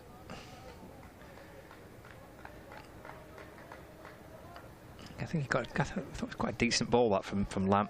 It did. Certainly did too much for Libby. Bailey to the wicket again, short for length, and Cox turns it onto the leg side, fielded at mid wicket. So, got a few smiley faces out there with the Lancashire boys. Seem very happy with life at the moment. Yeah, if these two get stuck in, they can score quickly. Cox and Kashif. Jack Leach to come. Tennis ball bounce there from Bailey that swatted at by Cox, who got nothing on it at all, totally bamboozled. Horrible ball to face, that must be. It was just, you can only describe it as tennis ball bounce. Just it was slow, it got up and really asking to be hit, but he just couldn't put anything on it at all. Cox on 8 from 14. It's in line to the next delivery. Drives just off the strip, and good fielding by Bailey in his follow through. He's bowled 7 overs and has conceded 28 runs. And after 40 overs, 10 remaining, it's 176 for 5. So looking at, you know, the score rate is, it's been pretty consistent from over 12 onwards. Just nobody's really got on top of it. And what do you think a decent score is that's been here in these one-day games? Well, as I was saying before, the game on Sunday against Derbyshire, Lancashire got to 221 and defended that. They bowled Derbyshire out for 182 to win by 39. And the only previous game this season in the One Day Cup played here. It's been quite a tricky pitch to score on, hasn't it? Yeah. Boundaries have been quite difficult to get. Lancashire have bowled well. Into the final power play. So 5 fielders can be used out towards the boundary. And this is carved away into the offside. Get through for 1 run. It's do you stick or twist, isn't it? Do you go 7 and over from here? Get 250, 260. I think that would be a fantastic score. Yeah. Yeah, I do. It has been tricky, hasn't it? There's Roderick timed the ball well, and Kashif Ali has timed the ball well. Other than that, everyone else has struggled. Here's Lamb over the wicket, having returned to replace Liam Hurt from the Statham end. And Cox up onto his toes, and that's cut away into the offside for 1. That said, if you're defending 230, you've got to bowl well. That's going to be the key thing. Got to be consistent. And Barnard won't be bowling today. Yeah, that's true. Yeah, I thought about that. Bowler light with Barnard. Lamb in and balls. It's driven down the ground by Kashif Ali for 1 run. Croft fields. A couple of people asking why is Washington Sundar bowled, but he's off the field at the minute. He went off with his shoulder injury. So the captain there, Stephen Croft, has been a bowler light himself. He would have certainly expected Washington Sundar to have bowled maybe even 10 overs, so he's having to find them from other bowlers. I mean, as bowls, that's played up in the air. It'll bounce in front of Blatherwick at deep mid-wicket. Cox moves on to 10, 180 for 5.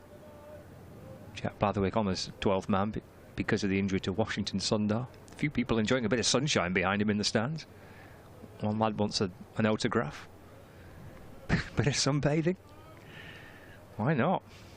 It's the type of day where you take up 4 seats. There's lambs in and balls, and that beats a swing from Kashif Ali. In fact, he's been signalled as a wide by umpire Illingworth. You need a seat, the seat you sat on, seat to your left and to your right to stretch your arms out, and the one in front to put your legs on. It's a 4-seat day. Looking at the Worcestershire bowling, I think there's going to be a fair few overs from Azir Ali and Jake Libby.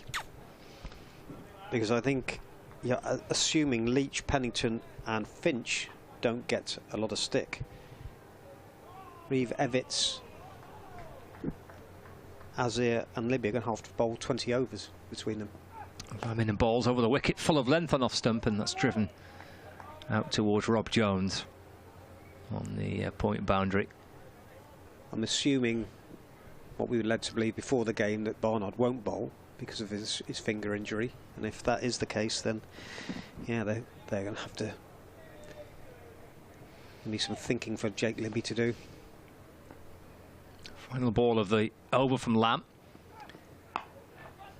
And Cox waiting for it in the crease and trying to force it out through the offside. Picked up by Bailey at extra cover. And they get through for a single. And that completes the 41st over. 183 for 5, Cox 11. And Kashif Ali on 32. 9 overs remaining.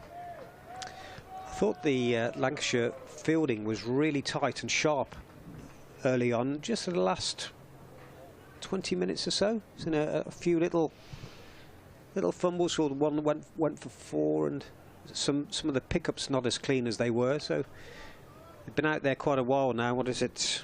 Nearly getting on for 3 hours in that heat. And that's starting to tell a little bit. 9 overs left. Cox, the man that will have strike to the start of the new over from Tom Bailey, who runs towards us, short of a length. Nicely pulled away by Cox. Well timed, but straight to the fielder down at deep backward square. Rob Jones. Spent a lot of his time, Jones, on that side of the outfield today. Cox on to 12. Kashif, right-handed, wearing 27. Scoring it better than the runner ball at the moment. 32 from 27. Just a change in the field as third man is brought up into the inside the circle. Gets a good delivery right up in the block hole. Digs it out well, Kashif.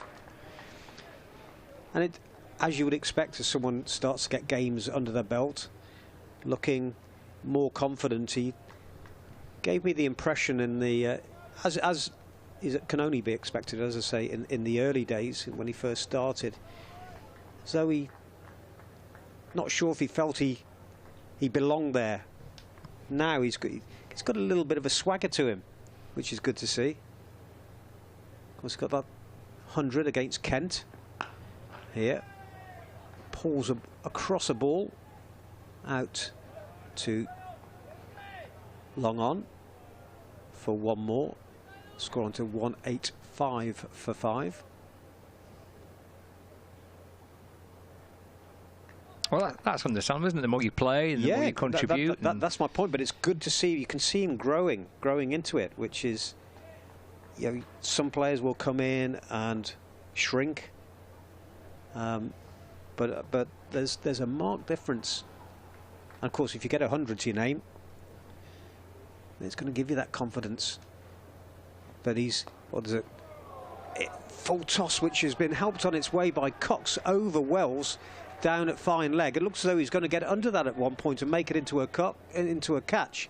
But he was probably 5-10 yards inside the boundary, and the ball went over his head, dropped just short, and over the boundary for 4. Cox onto 16. Poor delivery that from Bailey. Be disappointed with it. All Cox had to do was help it on its way. Although he might have been in trouble had the fielder been right out on the boundary. Short of a length again, and this is pulled by Cox. Come through for a second just because of a little juggle by Wells. Moving round to his left, didn't take it cleanly, and that allowed Cox, who's very quick between the wickets, to come back for a second. So good runs here for the Rapids, 191 for 5. Cox has moved on to 18. 2 boundaries in that. 1 ball left in this 42nd over. For Kashif, Wells comes up into the circle. 3rd man up as well. So fine leg 3rd man up, long on, long off. 2 men on the boundary on the leg side. Slower delivery. In fact, it's Cox, of course. It was they took 2 rather than the 1, so Cox picks up 1 more from that last ball. Out to deep mid-wicket. And another over ticks by. 42 completed. It's 192 for 5. Cox has 19. He'll keep the strike. Kashif Ali has 33. The men out so far. Azhar Ali for 29. Gareth Roderick for 30. He looked in good nick. Taylor Cornell top score. 58, I should say, from 83 balls. Jake Libby for 12 and Ed Barnard for 5. A couple of wickets for Danny Lamb, 1 for Morley, 1 for Wells and 1 for Hurt. Yeah, Kashif Ali, key batter, isn't he, for Worcestershire now? He's in, 33 from 29. If he can try and bat through the final 8 overs. Try and get score north of 230. Yeah, I think they'll need that and more with the bowling attack. He's lambing and bowling. Low full toss, which Cox will flick down towards final leg, and they come back for 2. That's important as well for Worcestershire in these final 8 overs. Running hard and trying to turn 1s into 2s. Just started putting pressure on the fielders, haven't they? Yeah. Which is what you'll get with Ben Cox out there. He will put that pressure on. As I say, just a couple of little misfields in the last few overs. Not major things, but just enough to allow them to get back for a second. 194 for 5 now. Another potentially 2 down to fine leg. Yep, Cox wants to come back for 2. Thrower comes in towards the keeper's end. That is really good running. Pick up and throw, and Cox has come back and got 2 out of that. That's what he's good at. Look at him bending over his back there. That's pushed him. Got him blowing a bit. Well, good cricket though. It's good cricket all round, that. He made the mind up, didn't he, to come back for 2, because he knew the throw was coming in towards the end that he was running out. But it's a hot day, and that's a hard run too. He's blowing well. 23 from 24, Ben Cox. So 196 for 5. Change to the field here with Hurt at point dropping back to the boundary. So a deep backward point and deep extra cover. Fine leg. And long on. Here is his lambing and bowling. That's driven away into the offside. Jones will shuffle up from the cover boundary to field. Cox this time adds 1 to his total. 24 not out. 197 for 5. Kashif Ali, 33 not out. Little twirl of the bat. Jones got some runs for Lancashire on Sunday in the game against Derbyshire. Shared a big partnership with Stephen Croft with 154 runs. That was quite hard going as well. Boundaries were quite tough to get on Sunday here. Oh, swept. Big top edge. It'll land safe. 1 bounce and 4 from Kashif Ali. Sweeping the ball, but it felt like it was more top edge than rather than the middle of the bat, but he gets 4 runs for it. Yeah, I thought he might go for that. In fact, I thought Cox might have done in the previous delivery, because they brought square leg up into the boundary and there's a big gap out there between, well, the only man out is at deep mid wicket, so there's a big space out there, so if you get anything on it, it's a safe shot. Watching back on the replay, I might have done a bit of a disservice there. It's a much better shot than I thought it was at first. Oh, this is 4 more. That's a terrific shot. Sliced down to 3rd man. Fielder inside the ring is Balderson. Successive boundaries for Kashif Ali. who's motoring along now, 41 not out. No wonder he's twirling the bat with a degree of confidence and authority. 205 for 5. Little burst here for Worcestershire, led by Kashif Ali, doing wonders for the Rapids. You see what I mean about that swag? He's got that little bit of a swagger.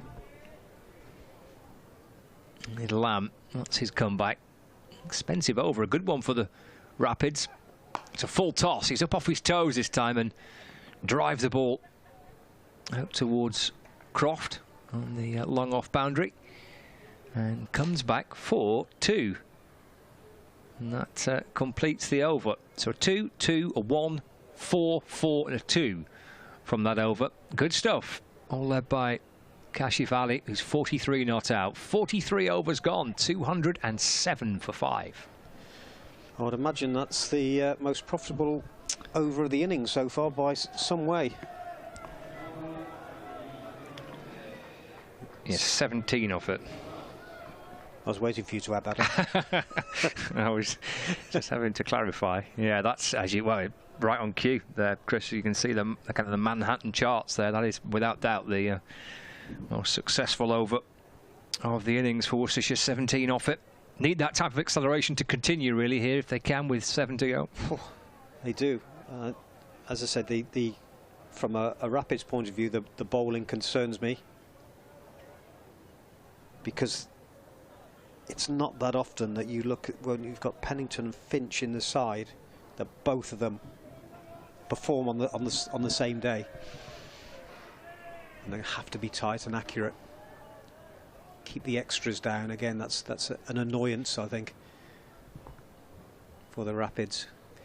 Anyway, Luke Wells to start the new over. Drags this one down. It's just been flicked around the corner, and that's a soft dismissal by Ben Cox. It wasn't a great delivery. I'd like to see the replay, because I think that one probably should have been put away, but it was just swept and up inside the circle at fine leg. Bailey took a simple catch, and Cox has gone for 24 from 25 balls, 26 balls with a couple of fours, and it's 207 for 6. It's another partnership that had just started as well. It's been a few starts, and then that was 44. Yeah. Cox with a enterprising knock, but yeah, some partnerships of 48 and 52, 31, 12, 20, and then 44. Just Worcestershire needing one of those really to kind of go on at least double it. But it was busy there. Ben Cox, 24 from 26. 6 wicket to fall. Did feel a little soft. 207 for 6. I think he'd be annoyed with himself that he should have really gone through with the shot and with fine leg up. And he really should have struck the boundary there. But partnership 44, as you say, in 7 overs, just looked as though they were starting to get on with things. Joe Leach, the new batsman, he can bat to ball. I saw him earlier on when they were warming up and spending a lot of time smashing the ball into the into the practice net, but then it was only being lobbed to him very gently.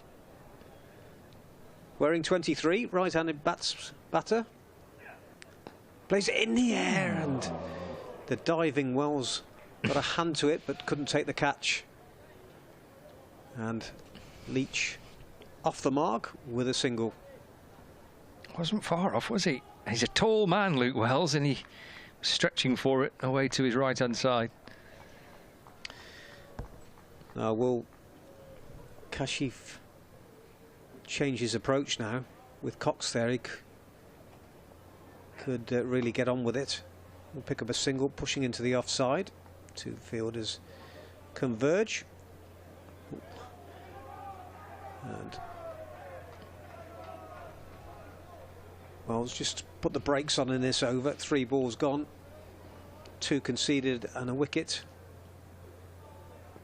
Leach, this next delivery is dragged down, but came on quite quickly to Leach, hurried him a little bit. He's played it back to the bowler, no run.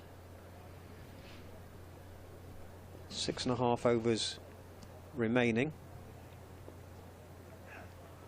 It's in the air, and Leach has gone. Caught and bowled. Again, tucked up for room, I think, there. Might have just fired it through a little bit quicker than Leach was expecting, but a simple catch back to the bowler. 2 wickets taken in the over, and the 7th wicket goes down. 209 for 7 now in the 44th. Just looking at Luke Wells. He's turned into a really canny bowler for Lancashire. He's by his own admission, I was chatting to him a few weeks ago, he bowled much in his career in limited overs cricket.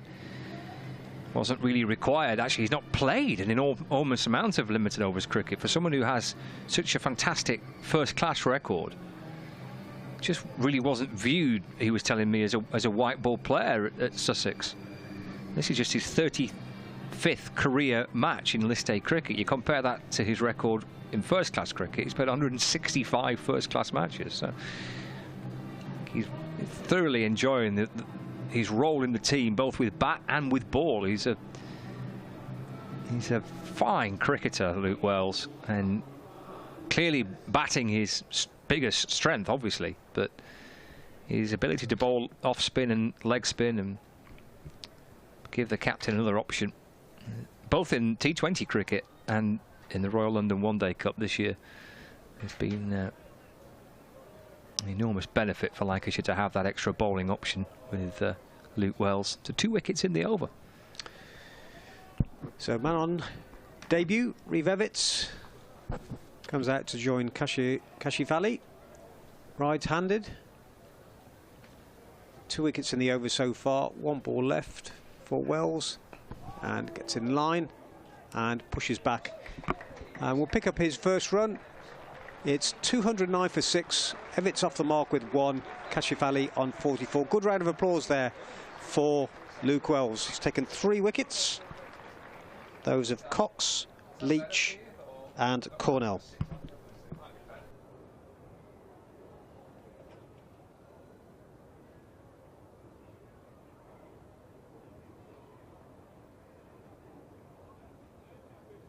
Yeah, 6 overs to go. It's a 210 for 7 with Kashi Valley now the crucial batter here for Worcestershire. 44 not out from 33 deliveries, just trying to push that run rate up, which has been pretty steady, kind of hovering around 4.5 and over, something like that. Liam Hurt to return. So he's got 3 left. So you'd expect him to bowl 3 from this Statham end. And then a combination of, well, whoever Stephen Croft wishes to bowl from the other end. He's got options. Bailey's got 2 overs left. Lamb's got 1. Wells has got 1. Might keep him on for another one, Luke Wells, on the back of 2 wickets in the in that previous over. So 210 for 7.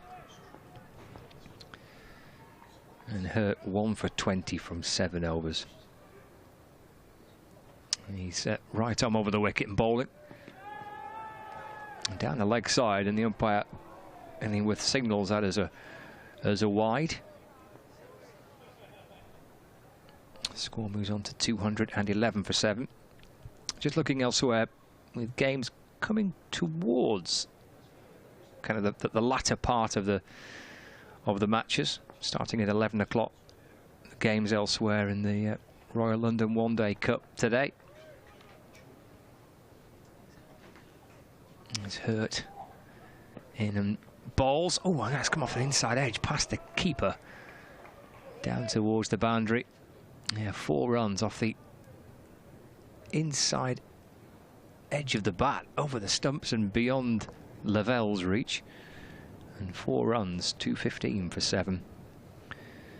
So Gloucestershire, Nottinghamshire, Middlesex, Surrey, Somerset, Durham and Glamorgan, Yorkshire are the other games. Glamorgan against Yorkshire in the same group as Lancashire and Worcestershire. Yorkshire made 257 for 9 from 50 overs. And Glamorgan at 153 for 6 after 33. And that's down the leg side, signalled as a wide by umpire Illingworth, so 216 for 7. So 153 for 6. Glamorgan need 105 runs to win from the final 16 overs. Somerset are playing Durham. Somerset are 160 for 5 after 31 overs, need a further 183 from 19 overs, with 5 wickets remaining to beat Durham. As Liam Hurt runs in and bowls. It's defended by Evitts, and there is no run.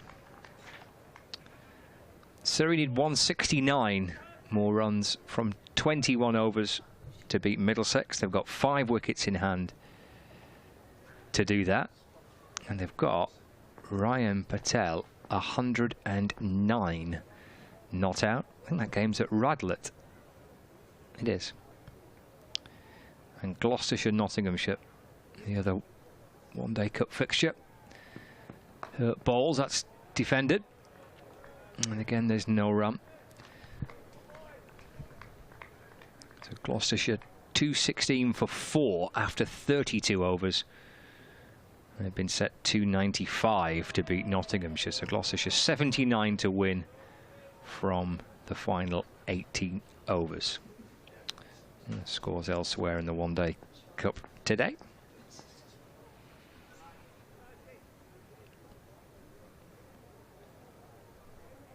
It's Hurt halfway through the 8th over. Yeah, 216 for 7. We're just over halfway through the 45th over of the Worcestershire innings. Liam Hurt's picked up 1 wicket. Luke Wells has got 3 today. Kashif Ali's unbeaten on 44 for Worcestershire. So 45th over of the innings. Worcestershire 216 for 7.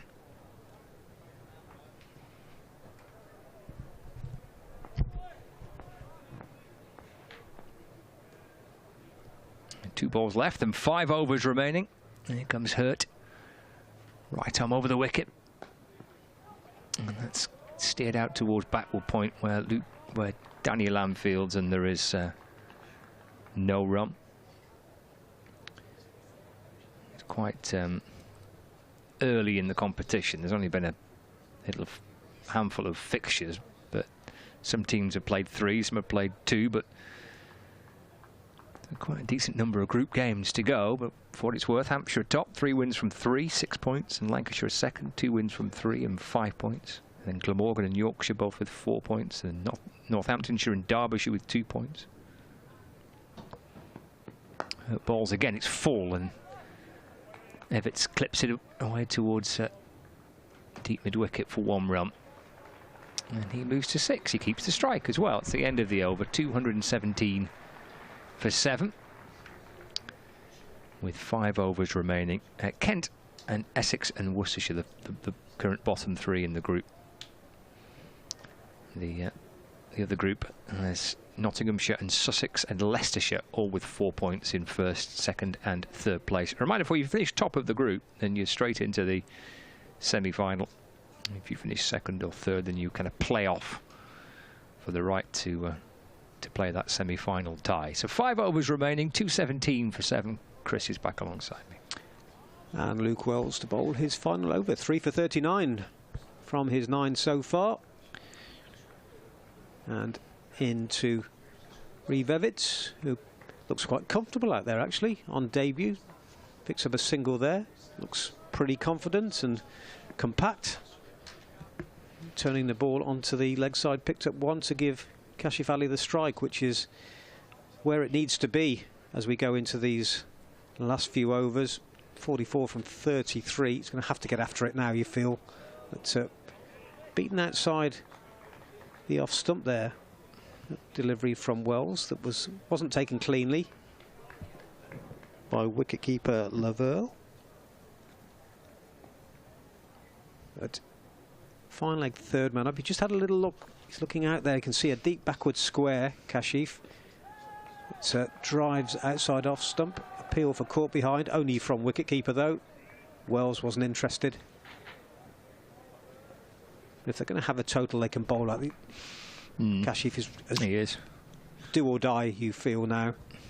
key man. Otherwise, he's going to have a so-so score. That's a nice looking drive out to long off. Will only be one though, which isn't what's required at the moment, because we're 4 balls into the 46th over. Yeah, 220, as I say, was enough for Lancashire on Sunday, but obviously got a quite strong bowling attack. Yeah. Evitts finds the one fielder covering acres of space in the covers, Croft, and there's no run. Frustration there. Evitts wearing 5, the old David Leatherdale number from quite a few years ago. It's a nice looking shot though. Pick up only 1. Thinks of a second, but it was never there. Good fielding by Rob Jones, really raced in and attacked the ball there. And that's the end of an excellent spell by Luke Wells. 10 overs, no maidens, 3 for 42, so a real bonus, and probably bowling more overs than he might have done had Washington Sundar not gone off injured.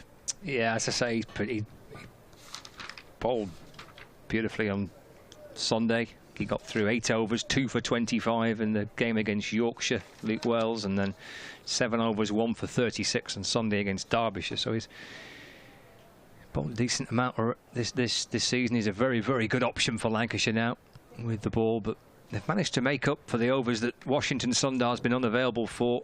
Balderson's chipped in with 5. Morley's only bowled 6, 1 for 34. Lamb's bowled 9 overs. Going to be Liam Hurt, over number 9 for him. And Evitts just works it down, backward of point, pick up and throw towards the stumps by Danny Lamb. But, got through for 1. Evitts moves to 9, and the score moves on to 221 for 7.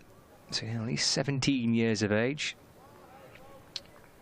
Reeve Evitts, Staffordshire lad, debut for Worcestershire. A couple of second team appearances this year for Worcestershire. Great chance, debut at Emirates Old Trafford, one-day cup. Great opportunity for him. Yeah, if the Rapids are to win this one, then you feel he's got to have a few runs here and do well with the ball. So no pressure. That's why you play the game, isn't it? As I said before, some shrink, some thrive. In conversation with his captain. Kashiafali, 45, not out. Waits for Hurt, who's tearing in and bowling. That's just pushed out into the offside, fielded by Hurt off his own bowling, and there's no run. Good bowling that, because he knows Kashif's trying to get after him now. That's what's going through his mind. And you can see that big gap on the leg side. That's tucked him up.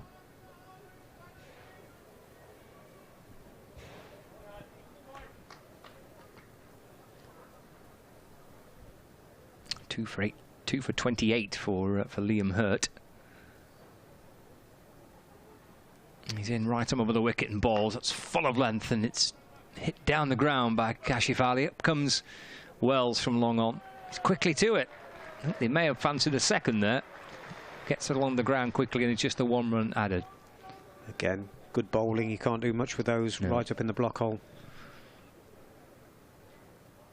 You see all sorts of different variations, don't you, when you're bowling at the death, but sometimes just kind of full and straight is not the worst option. If you can get it right, of course. You don't need to be too far out from getting it wrong, and you're gonna get hammered. The margins are so slim. Everett's back on strike. 9 from 11. 17-year-old on debut for Worcestershire. That's slashed away in towards the onside. It'll bounce in front of Bell at deep square leg. Moves to 10. That's okay though, isn't it? Get a run, get off strike. Yeah, if they're going to get anything to really bowl at, it's the man on strike now that's going to get them there. You can see Lancashire know that they've pushed men onto the boundary. 4 on that leg side. 2-2-3 for 7. 3 runs off the over so far. The fielder's on the leg side boundary. Deep mid-wicket, deep square leg. Full and wide outside the off stump and eased away through backward point. And they want to come back for 2. It could be a tight second. This throw comes in. Have made it. He was quick on the turn there. That to me, that didn't think there was going to be 2 there. He had a little glance, didn't he, over his left shoulder as he turned. I think his mind was made up to come back anyway. Pick up and throw from Rob Jones. Makes it back for 2. So he's within a couple of runs of a half century. 48 from 39. This is the final ball of the 47th over, then 3 remaining of the innings. Hurt from the Brian Statham men running away from us. Slow ball, which is eased out through the offside for 1 run. Moves to 49 not out. 226 for 7. 3 overs to go for Worcestershire. Big over, you feel, coming up now. That Wells is out of the attack. He's finished his spell. So coming back is Tom Bailey. 8 overs for 37. And surely Kashif will look to get after him here. Where's he going to be looking? Got deep cover. Third man is staying up, backward point. And he comes now to bowl. Slow delivery that is driven. Now think of 2. And on his way, this is going to be tight. If it hit, then Evitts had no chance. Yep. I think he was the sacrificial lamb there, that Kashif was going to get back on strike. That brings up his 50. 51 now from 41 balls. 4 fours and 1 6. Excellent innings from him. He needs to go on. You feel be close to 75. Good knock. So full length delivery on leg stump, tucks onto the leg side. Come back for a second again, and again the throw comes in at the bowlers, and this can't be good for Evitts'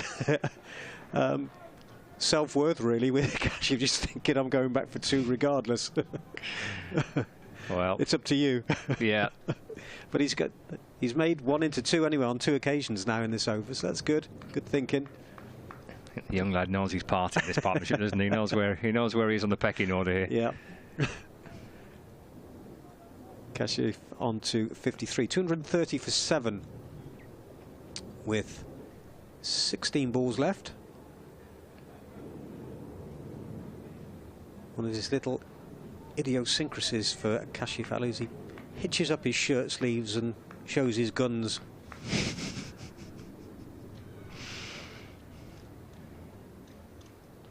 Right-handed. He's ready now. Bailey on his way. Slow delivery again. Turns square on the leg side. They're through for 1. Will he come back for a second? There's a run out here.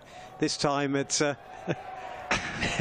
Evitts went for the second, and it was never there. He got halfway up the pitching, and I think Kashif was still leaning on his bat at the bowler's end then, and so he's gone for the good of the cause.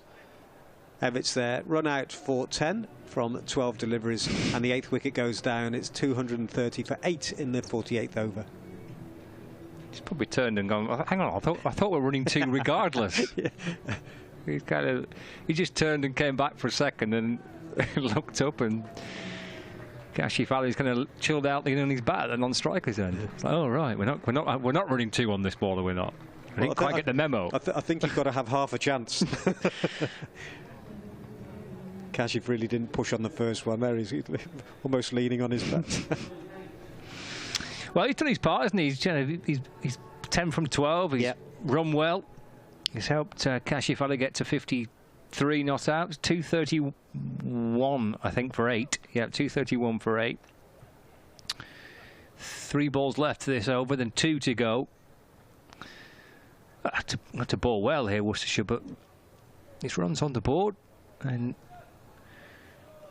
We've seen throughout the course of the game it's been tricky to try and force the issue. It didn't feel too dissimilar to what it was on Sunday against Derbyshire, when I was chatting to Rob Jones afterwards, and he had that big partnership with Stephen Croft. And again, there was very few boundaries in that. They had to run hard, and it was pretty sticky, slow pitch, and had to scrap for it like a shot, which I suspect they'll have to do here, chasing this target. But yep, Dylan Pennington is the new batter. Long off has come up into the circle. Again, full length delivery, turned onto the leg side for just a single, but it does give Kashif Ali the strike on 54 from 43. Partnership of 22 in four overs between Evitts and Ali.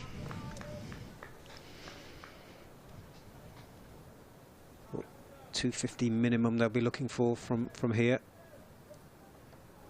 Slower delivery, cut for just a single by Kashif. It's the deep point, fielded by George Bell. 233 for 8. We feel here for Pennington it's boundary or nothing. Certainly doesn't want to pinch the strike, I wouldn't have thought. No. No. That wouldn't be in the plan, that would it? Fine leg being pushed back. Long on coming up into the circle. Big man Pennington can give it a bit of a biff and helped it on its way. And fine leg Wells moving round to his right. Restricts him to 1, so Pennington will keep the strike. Well, he'll need to get off that pretty quickly at the start of the new over. 234 for 8 after 48 overs. Pennington has a couple. Kashif Ali has 55. Yeah, 2 overs left then. Live from Emirates Old Trafford on Lancs TV, on the BBC Sport website and the app, on 5 Sports Extra, with Worcestershire batting first at 234 for 8 with 2 overs left.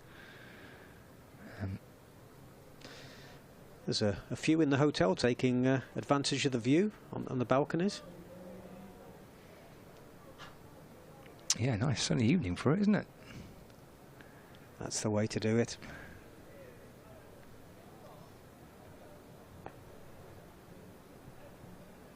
To start his 10th and final over. A few on there having a bit of a wave as well. Thanks for the wave. He's hurt. Right arm over the wicket, balls. Pennington just drops it into the offside. Actually, it beats Bailey at short extra cover, so Pennington can get a run and get off strike, because Kashif Ali needs to face the majority of these final. Well, there's now 11 deliveries left for Worcestershire. 235 for 8. Yeah, that little misfield just worked for the Rapids, didn't it? Getting Pennington off strike. Got a picky spot on the leg side, hasn't he?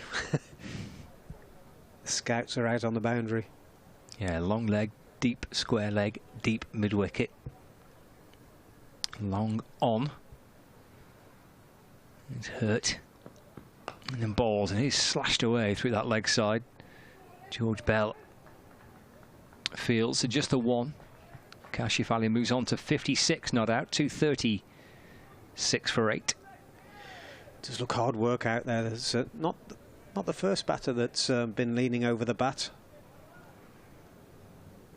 And the heat taking its toll.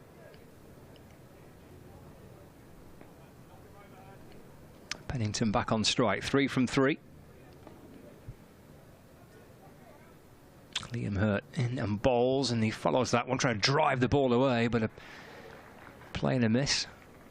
Taken by Lavelle, the keeper, no run. I think another one of those, and Kashif's got to be looking to back up and take on the wicket keeper. If Pennington doesn't connect, can't have dot balls at this stage. Got to take a risk. Little glance up to the scoreboard from Dylan Pennington. There's 3 balls left of the over. Long on, gone back, fine leg up. And comes Hurt. Shadow follows him. away to his right-hand side. He's over the wicket and bowling a slow ball, which is driven up in the air and then bounces twice before it reaches Stephen Croft at mid-off. Pennington moves to 4, 237 for 8. Now or never, isn't it? Inside out over extra. Might be big gap there. Third man's up. Got to pick your spot well on the leg side, that's for sure. Fine leg coming inside the circle. And Croft, who's at mid-off, dropping back to long off.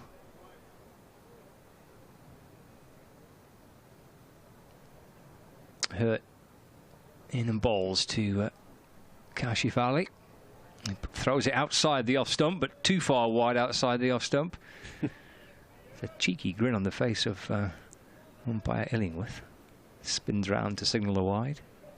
Yeah, I think the bowler gave him the glare, and Richard Illingworth's been around too long.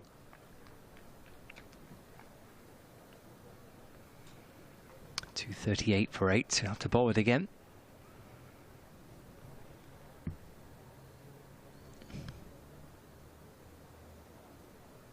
He comes from Statham End. There's definitely a bit of bat on that. It squirts down towards fine leg. It was a very thin inside edge, I think. Beats the dive of the keeper. And he gets 4 runs for it. Well, the odd count, especially at this stage. 242 for 8 with 1 ball left of the 49th over. And Kashif Ali now 60 not out from 46. Yep, they all go in the scorebook. Gets them pushing towards 250. Just brought fine leg inside the circle as well, so he's always going to beat the fielder there inside the ring at short fine leg. Thin edge down towards the boundary. Last ball of the over. Hurt ball's a full ball which is dug out. And jogs through for 1. And he keeps the strike. He's managed that perfectly. So he's 61 not out. Hurt's completed 10 overs, finishing with 1 for 42. 1 over remaining. And it's 243 for 8. Tidy stuff from Hurt. And gave nothing away in those final overs. Unlucky that the little nick that went for 4. That single off the last ball surely means that Kashif Ali now can't be taking singles for these last 6 balls. If it's a dot ball, so be it, but he's got to look for a couple of boundaries. It's Bailey starting in the final over to the right-handed Kashif Ali. Gets in the air, the fielder under the ball at long off and takes well-judged catch. Kashif goes looking for that big one. He's gone for 61 from 48 balls, 5 fours and a 6.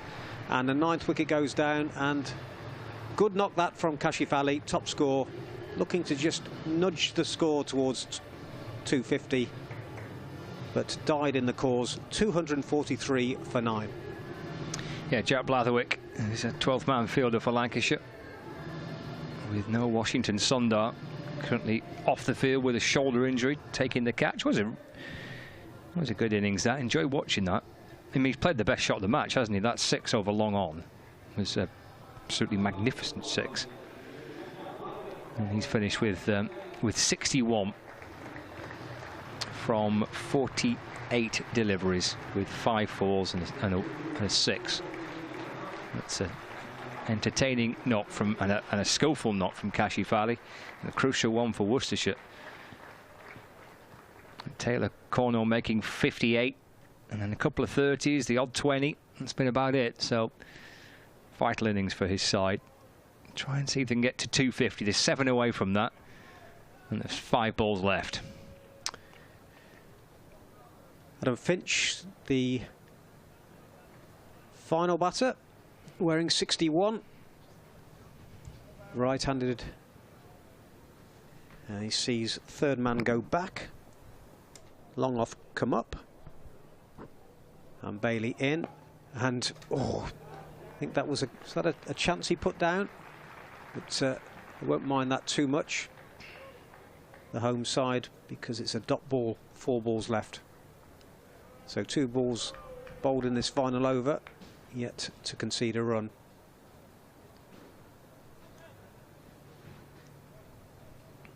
Bailey, 1 for 45 so far in his final over. Slow delivery again. Finch will pick up 1, out to wide mid-on.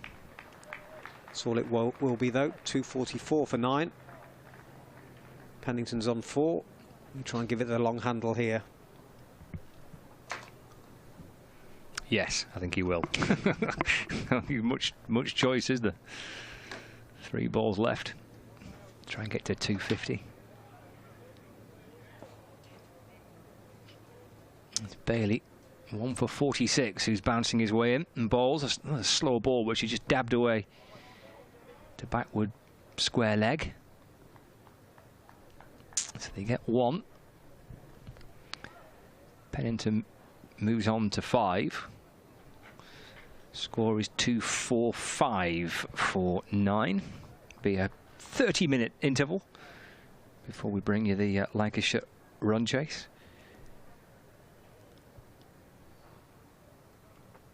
Bailey again, another slow ball, pace off plenty times from Bailey, and indeed from Hurt actually.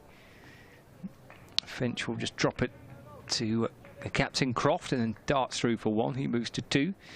246 for 9. 1 ball left. Can they find a boundary? Get to 250.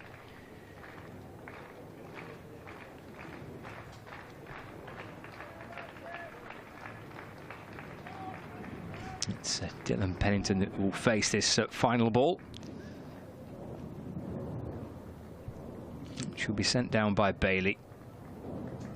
What will they finish up on? Well, he goes for a big hit. In the end, it's just drilled up towards mid-on. They might as well come back and try and run 2, and they have run 2. So they've got to 248, Worcestershire, from their 50 overs. 248 for 9 is what they finish on, with Kashif Ali 61. The top score, Taylor Cornell making 58 on a hot day here at Emirates Old Trafford. They've worked hard for 248 runs. And it's taken 9 wickets from their 50 overs. I think Lancashire will be pretty pleased with their efforts in the field and with the ball. A wicket for Hurt, 1 for Bailey, 2 for Lamb, 1 for Morley and Luke Wells. 10 overs, 3 for 42. So 248 for 9 from 50 overs as the players head off for a half-an-hour break. And we'll be back with you from 6 o'clock for the Lancashire reply. 249 to win.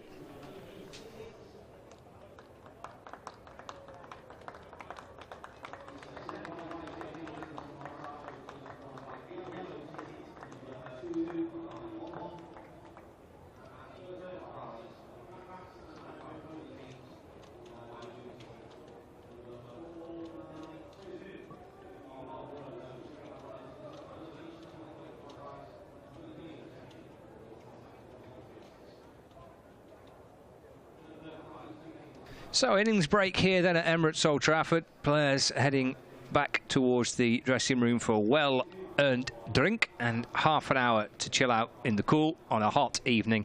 249 to win for Lancashire.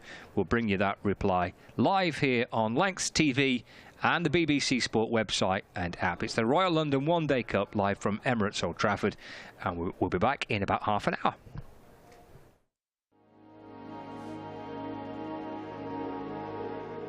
Welcome along to another edition of Beyond the Boundary with myself, Paul Allett. And today I'm delighted to have the greatest left-arm quick bowler in the history of the game alongside me. Played for Lancashire for 10 years, has become an adopted Lancastrian and had a wonderful international career with Pakistan.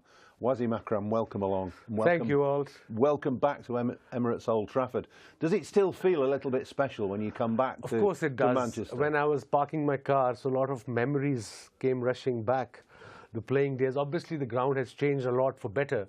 But yeah, every time I come here, last time I was there about 3 years ago, when there was a COVID test, so we were in a bubble in the hotel. Yeah. But over and all, playing for Lancashire has been the highlight of my cricketing career. You know, I'm writing my book, it's almost ready, it'll be out in November. Okay. So a lot of positive stuff of Lancashire. For me, playing for Pakistan and coming to Lancashire was like a little oasis. Everything was comfortable, you guys just played cricket. And we had 3 senior players, Paul Allett, Michael Watkinson, and Graham Fowler. They used to make fun of all the junior players.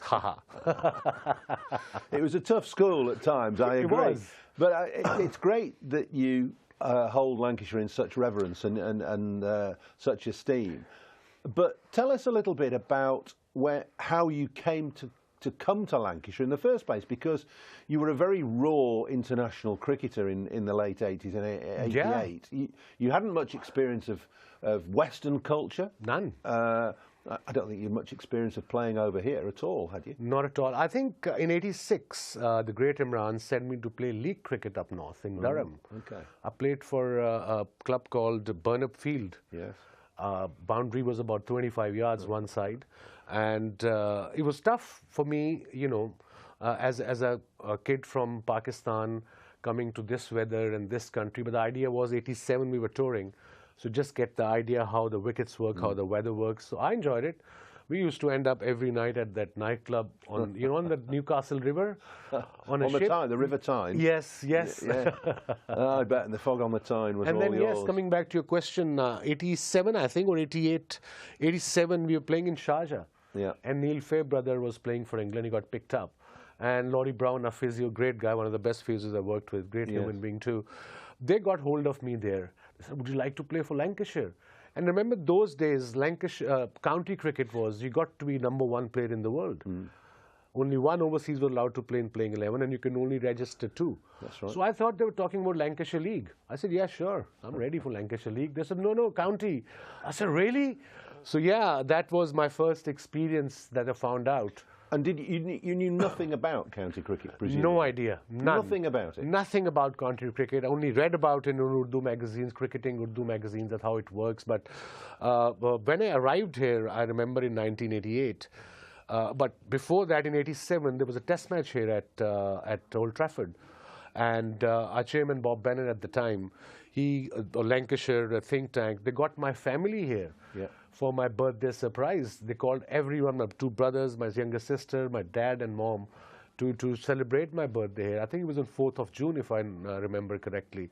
But that was the first experience of me of, you know, Lancastrian hospitality. So the club embraced you right from the word go, and you in turn embraced the club. It was actually David Hughes and Alan Ormrod who were running the cricket department at the time, and they must have been the 2 that instigated your first appearances for Yes, for probably. And I remember both of them, David Hughes, Yoza and Alan, has been a great influence early on as a 20-year-old kid coming from a different culture altogether and mixing up with, you know, Western culture, and they really helped me a lot. Remember the first time we met, we was a Forte Post House in Nottingham. Yes. That hotel on the 1st floor. Yes. And Alan told me to come to team meeting at 6 o'clock in the evening, day before the game. I said, okay. He said, it's in the bar. Okay, I said, that's different. I come from you're not a drinking culture. Yours. Exactly.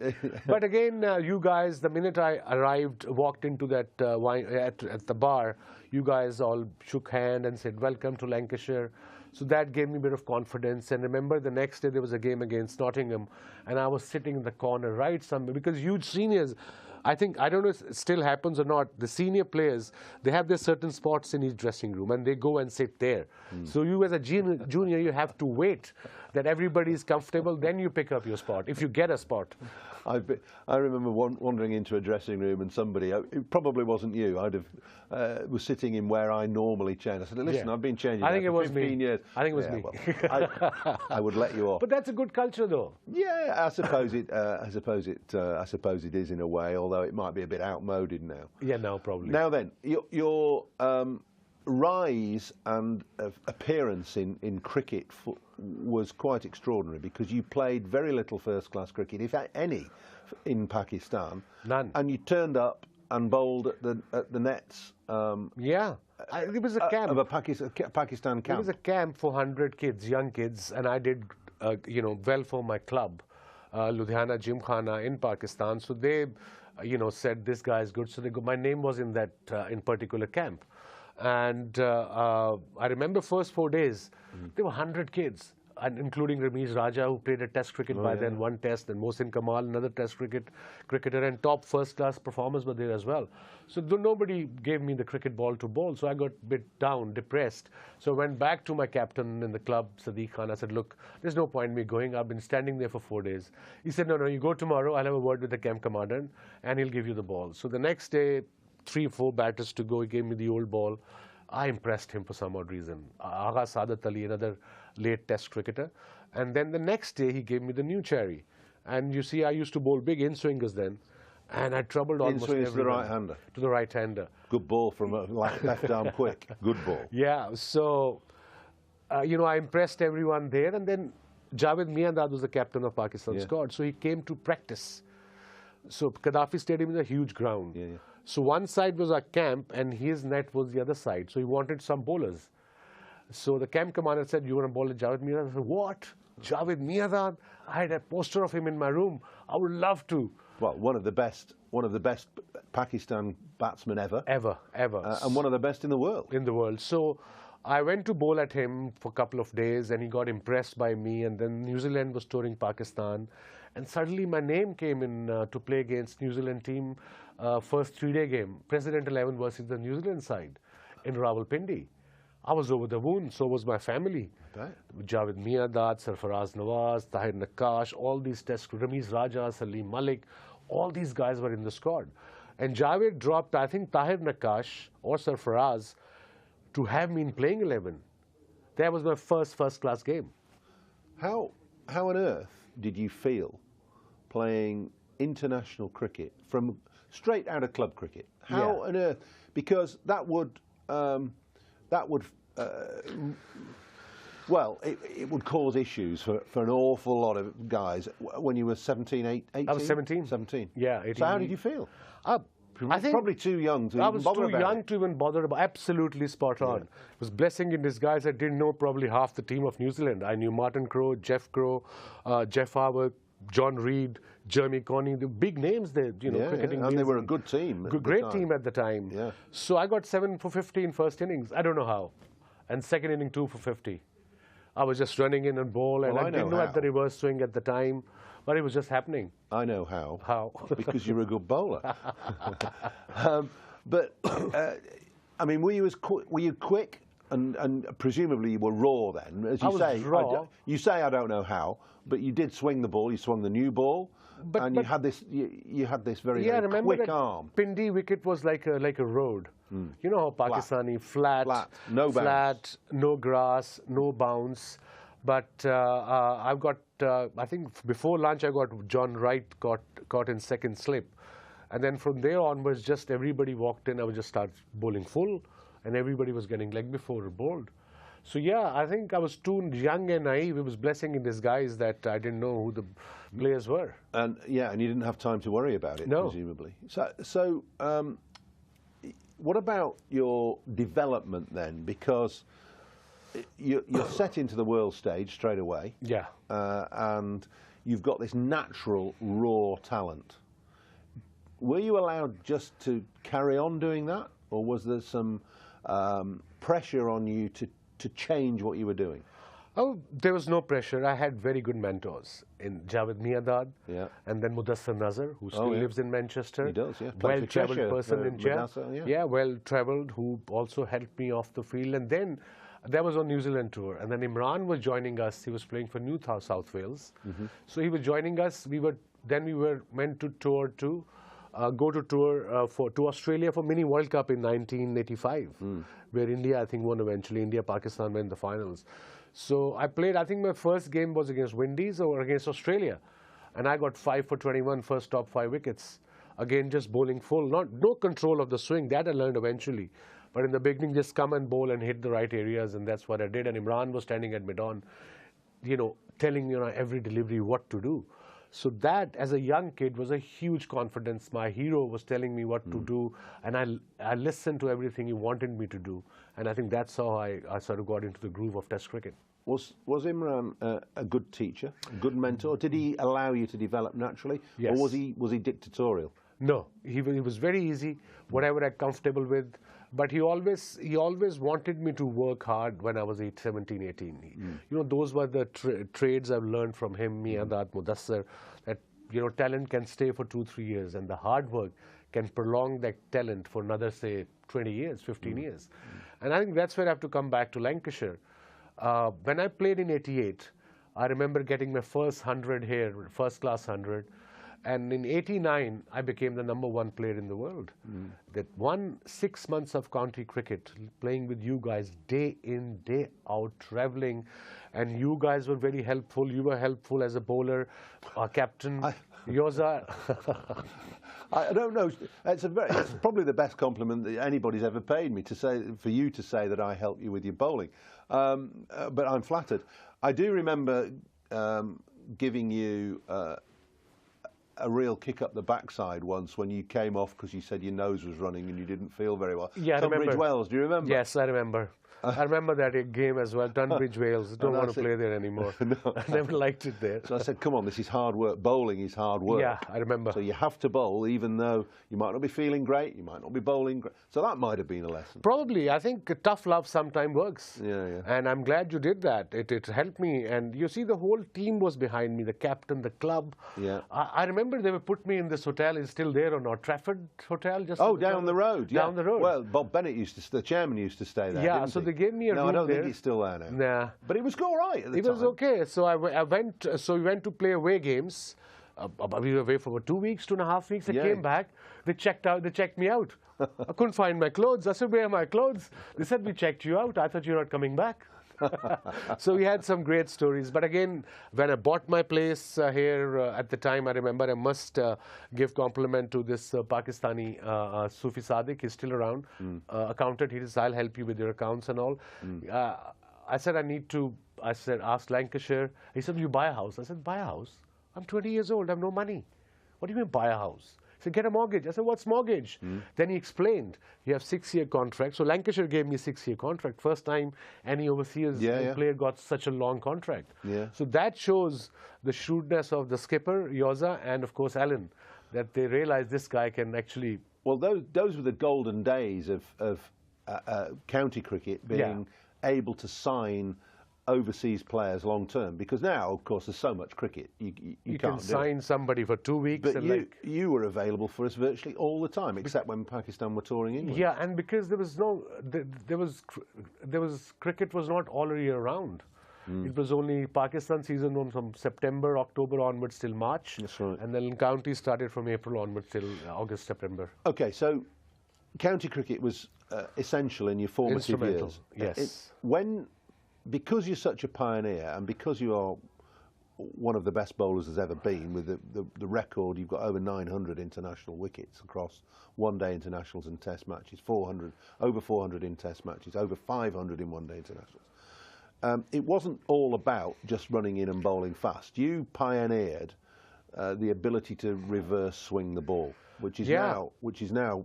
And if you remember, I wouldn't say it's commonplace, but it's a fundamental part of the modern game. Yeah, it really is. Now it's called reverse swing. It used to be ball tampering then, if you remember. Well, so they said. But you used to throw me the ball when you were bowling at the other end. I couldn't swing it. Yeah. You used to bowl this outswing, and suddenly the ball is going towards the next side. A little bit. And then eventually you got the hang of it. You said, okay, if it's going in, I'm going to just pitch outside off stump. And I remember the first year when there used to be rain, I used to take Gehan Mendes Yes. at nets. Yes. And you got me, Paul got me on the side and said, Vaz, listen, I know you're young. There's 6 months to go. Yeah. So just take it easy. Because you used to roar in, didn't you, in the Yeah. nets? Nobody wanted to face you in the nets because you were unplayable. But I think nowadays, obviously, mindset has changed. The more you bowl, you know, a lot of youngsters ask me, how should I increase my pace? What to do? It's a very simple answer. The more you bowl, the quicker you'll become, because your bowling muscle gets strong. And bowling muscle is not just one particular muscle, it's everything in your body. And I think nowadays you bowl 8 deliveries and say 12 deliveries, say, okay, I'm done. Okay, thank you very much. So probably cricket is too much, but mindset has changed over the years, sure. But reverse swing didn't just happen.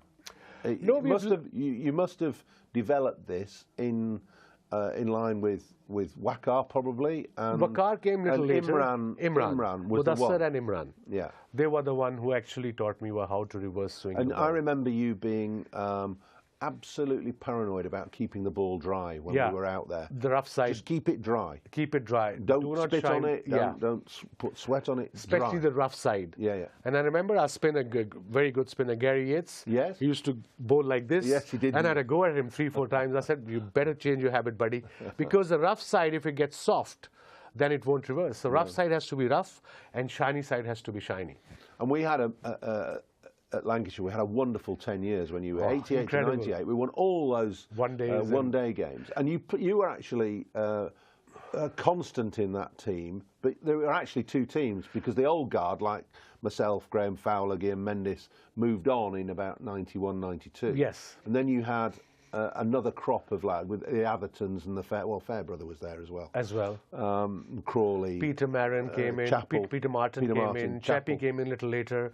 Then Bumble, Junior Bumble. Ian Austin, the great man. Yeah. What a performer he had been for Lancashire in shorter format. Who was the guys that stuck out most for you in Lancashire? Who were the guys that you really either admired or got on with or whatever? I mean, you guys were seniors. I had always admired you as a senior players. But of course, Harvey Neil Fairbrother is a very good friend of mine. Still, we are in touch. Ian Austin I was very close to. Yeah. I believe he's got a bar now in wherever he's living. Beautiful wine bar. I think he has. Yeah, and he's a granddad. He is, and he sells beer as well. On top brilliant. Of that, which he was always destined to do. Destined to do, absolutely. No, but everyone, I mean, it's difficult to name any, but everyone was so helpful. Yeah. And it was fun for me to coming to Lancashire. It was like coming back home, no political thing, no politics in cricket. You come, you play, you go home, you have a good laugh, and the next day you start again. You said earlier on, right at the start of this was your happiest time. Yeah. When you were here, when you were playing here, you probably felt the pressure was off a little bit and you enjoyed playing in county cricket. But surely winning the World Cup in '92 must have been the pinnacle. Oh yeah, absolutely. I think for every sportsman is basically idea is to represent your country's team in a World Cup and then winning it.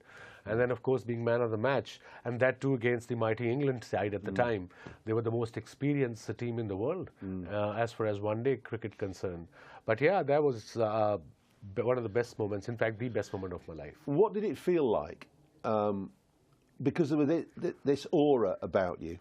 I remember standing next to Warren Hegg at Slip. Warren was Chucky's name. Yeah, Warren keeping wicket to you, and he must have been one of the best keepers you ever bowled. Absolutely. I can't remember him dropping a catch off you. No, and very rare. You bowled 90 miles an hour and swung it and hooped it round. He was corners. one of the best keepers, I think, who kept on my bowling. He was phenomenal and a great guy as well off the field. Yeah, still is very helpful, very easygoing, hard worker. But getting back to you, you had this aura about you, and I know, standing at Slip, 20 yards back, watching you run in, there was a fear and a trepidation in the batsmen facing you because they didn't know whether you were going to hit them on the toe or on the nose. On the nose. I think that's what I've learned in county cricket. That's why the experience matters. Playing under different condition matters, and every ground is different in England. Weather is always nice. It's not, I mean, if it's 26 degrees in England, you say it's a heat wave. No, it's not. Heat wave is in Pakistan. Right now it's 41 degrees. Yeah. So that also helped. And remember, we used to have a playing deck as well. And the next deck, next pitch, each side used to be dry as well without the grass.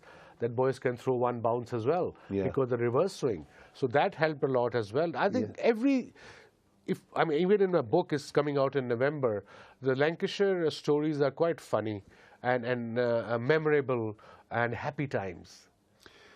Brian Lara, Ricky Ponting, and Viv Richards have all gone on record to say that you were the best bowler they ever faced. Wow.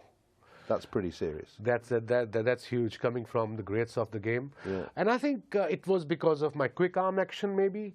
And you were very difficult to pick up. Yeah. You had this scampering run. And I learned, quick run. And I learned things as well. I was the only left-hander who went around the wicket, if you remember. Well, you started this. Yeah, I started this trend. You did. And I used to run. From behind the umpire. I said, why not? And then leap out. Yeah, nowadays I see bowlers, even T20 format, they're getting hammered every ball. They don't change anything. No. So as a bowler, what's my job is to create a doubt in batsman's mind. If things are not going well, just have your run up diagonal. Just bowl the same delivery you want to, but do something different.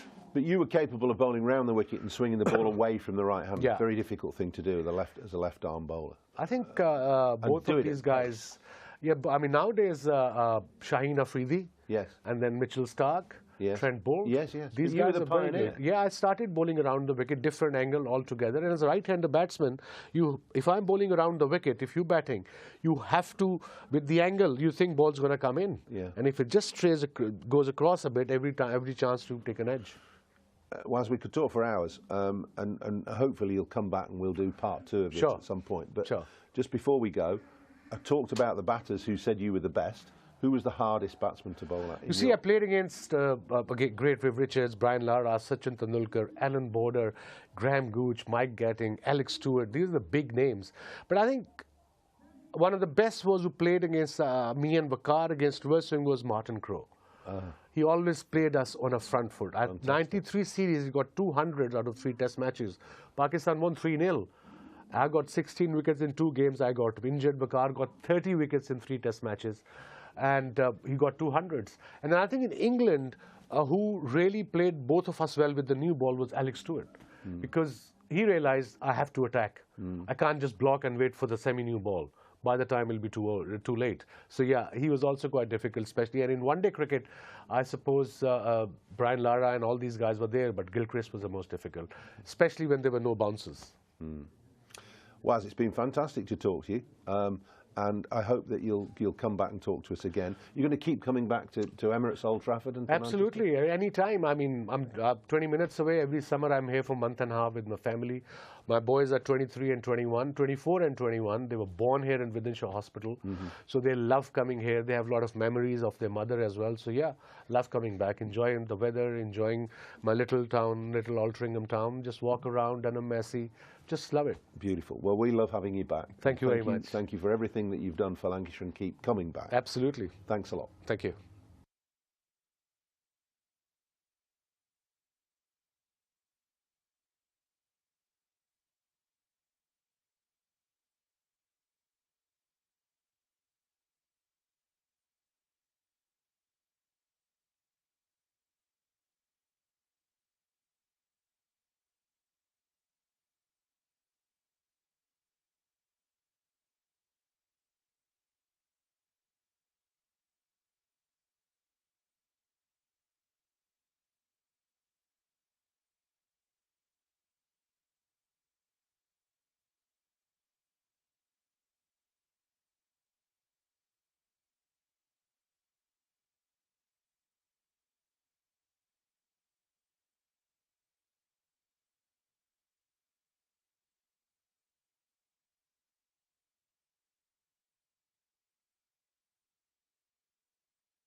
So here we go then. Will 2:48 be enough? Well, can Lancashire chase this down? 2:49 to win.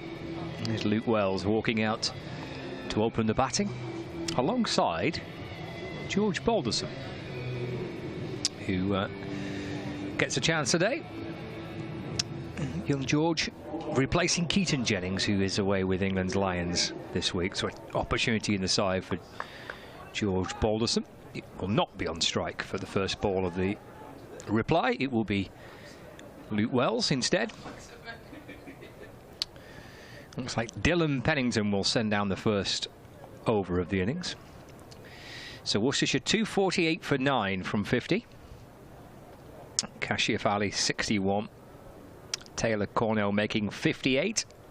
A few other contributions, a 30 from Gareth Roderick. We look good actually. Roderick hit a couple of nice boundaries, 30 from 36 and then 24 from Ben Cox. Asher Ali making 29 at the top. That's what Worcestershire have got. I mentioned that on Sunday Lancashire got 221 from 50 overs. It was enough. It was a winning margin by 39 runs in the end. Worcestershire will have to bowl well, as indeed Lancashire did that day against Derbyshire. So here we go, live on Lancs TV and on the BBC Sport website and the app. And we're going to watch Dylan Pennington send down the first delivery. Slip in place. We'll bounce a little bit to Wells, who's in behind it, and that's turned away just backward of point. And Jake Libby fields, and there is no run. He had a good afternoon with the ball, did Luke Wells. 3 for 42 from 10 overs. He's bowled well in the competition for Lancashire. Previous games, picking up 1 for 36 against Derbyshire and 2 for 25 against Yorkshire. But now his primary role in the team, opening the batting. Gets his first run as well. Just turned away off the pads, out towards square leg. And Gareth Roderick comes up to complete the fielding. And Wells gets a run, so Lancashire get their reply up and running. 249 to make it 3 wins on the spin, and Worcestershire Rapids are hoping to avoid a 4th successive defeat to start the Royal London One-Day Cup this year. Pennington over the wicket and bowls. It's a good delivery to Balderson. It's a little forward press from Balderson and zips nicely into the gloves of Ben Cox, and there's no run. We've had already today wins in the competition for Gloucestershire, beating Nottinghamshire by 5 wickets. They were set 295 to win and cruised it really. 298 for 5 inside 40 overs, winning that match, Gloucestershire. So a 5-wicket win for the Gloucester boys. Pennington in, back of a length, and Balderson rides it and just steers it down towards Leach on the 3rd man boundary for a single. Balderson moves to 1, Lancashire 2 without loss. And in the game at Radlett, the London derby between Middlesex and Surrey, well, a victory for Middlesex by 102 runs. They made a big score, 351 for 7. Stevie Eskenazi making 182, and Peter Milan 64. So a big target for Surrey to chase, and they fell well short. A full ball and off stump, which is driven by Wells to mid-off, and Barnard fields, and there's no run. Yeah, Surrey finishing on 249 for 9, and it was Ryan Patel making 118 that gave Surrey any chance really of victory, but 249 for 9, and that was the end of their innings actually. They had Cameron Steele, who retired not out on 4. Wells gets another run here. In fact, he wants 2, played out towards deep backward square leg, and does come back for a second as the throw comes in. Wells moves to 3, 4 without loss. So victory for Middlesex by 102 runs, and victory for Gloucestershire by 5 wickets. We've got the bizarre situation of having to play with floodlights on, which is just the rules of the competition, but it is, well, frankly ridiculous, isn't it, that we're having to play with floodlights on, with everything that is going on, with people struggling to pay bills and the price of electricity going through the roof, but yet the rules of the competition state we have to have floodlights on. And it's absolutely beautiful. Anyway, 4 without loss, 1 over gone. Wells 3, Balderson 1. Leach to open up the bowling, and Chris is back. Leach bowling from the Old Pavilion end, and Balderson just drops the bat onto it, drops the ball to the offside where Libby does the fielding at point. Tidy enough start by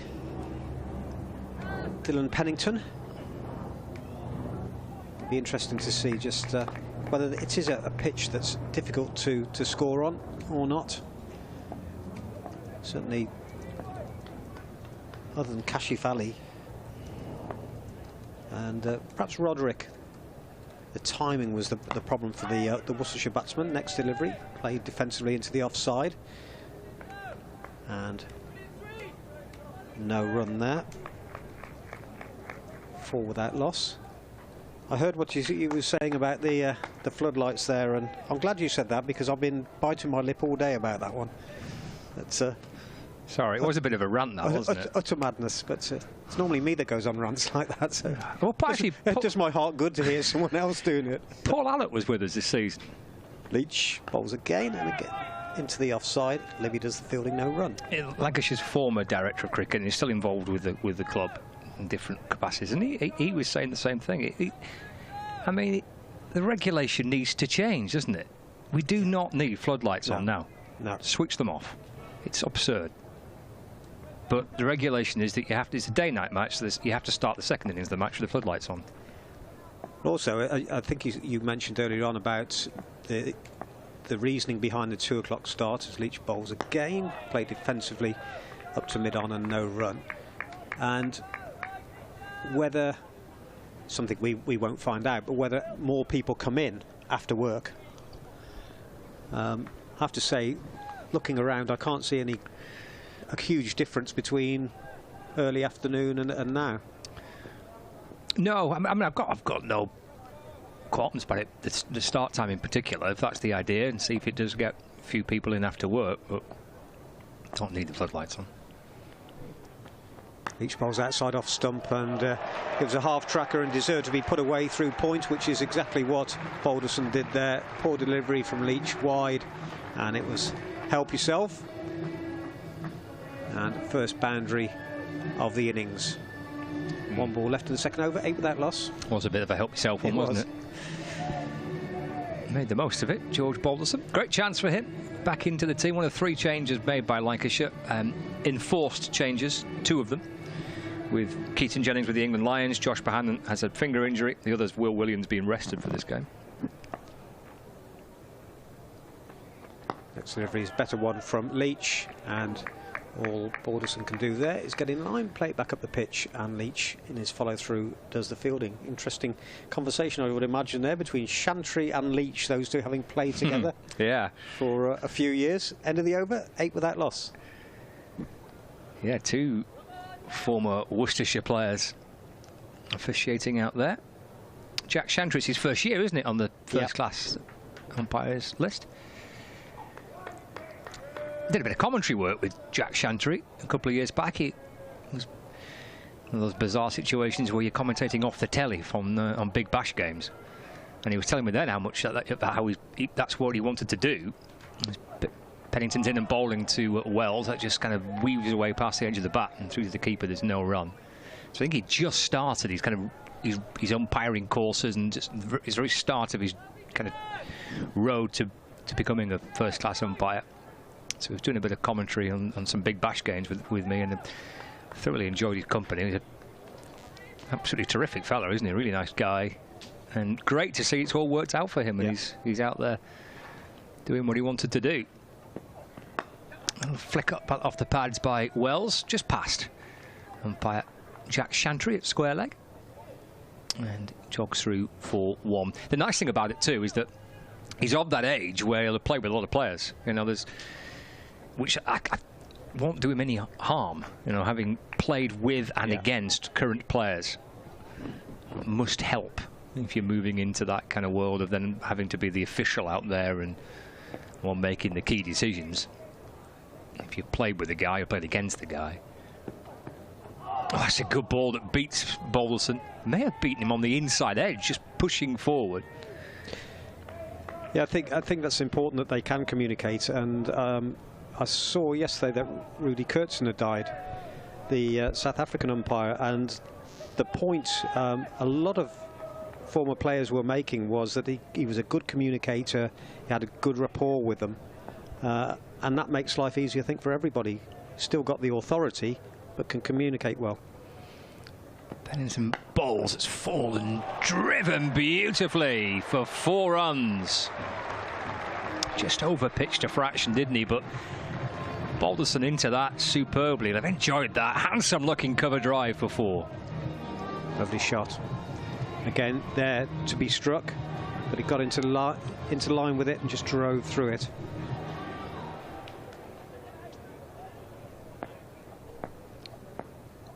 Pennington from the Brian Statham end.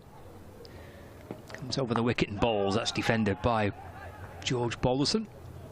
No run. Yeah, that over-pitch delivery was, I bet Taylor Cornell's out there thinking, why didn't I get one of those? One boundary in his 80-odd balls and had very little to play with. They could just over-pitch one early on and I'd have been up and running. Yeah, it was a gutsy knock, wasn't it? It was gutsy, yeah. It was important knock too. I mean, but you look at that 50 he got and then the 60 from Kashif Ali. It's back of a length delivery, which Balderson goes back to and defends away into the offside for no run. It's the end of the over, so 3 gone, 13 without loss. Wells 4 and Balderson on 9. Yep, disciplined performance needed by the Rapids bowlers. But as well as that, they've got to make inroads. Because you feel it's going to be a difficult score to defend if they don't take a fair few wickets. Be interesting to know if Washington Sunday's going to be able to bat. Went off early with a shoulder injury. Leach to start the 3rd over. And Wells on the walk. In the end, just waits for the ball, turns it square on the leg side for a single. Fielded out there by the debutant, Reeve Evitts, wearing 5. Worcestershire quite vocal out there in the field. Got a slip in. Cornell. Fine leg up inside the circle. Leach short of a length again. And Balderson finds Libby at backward point, and there's no run.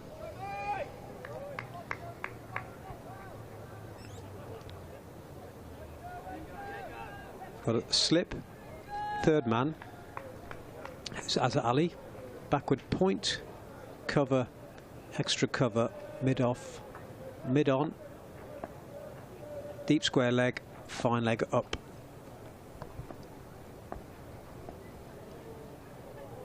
The shaven-headed Leach, who's driven up to mid-off. Kashif Ali, the fielder there, throws at the stumps and has given away an overthrow. I'm not sure if any chance of a run out there, but in any case, he's kept the batters honest to just show he's on his toes, and he'll have a shy. Cost them a run. Balderson into double figures, 10 from 14. Wells, the left-hander.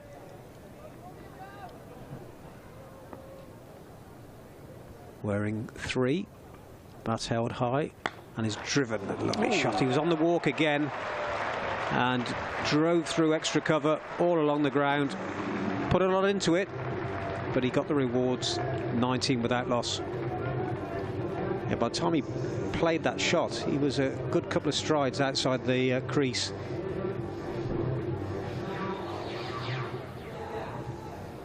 Third boundary of the innings. Hit that hard, didn't he? He did. Went right through with it. Committed, total commitment. Waits again on the walk. Turns this fine, and a good stop there by Pennington inside the circle at fine leg. Good diving stop. Thought that might have just got away from him, but got down quickly.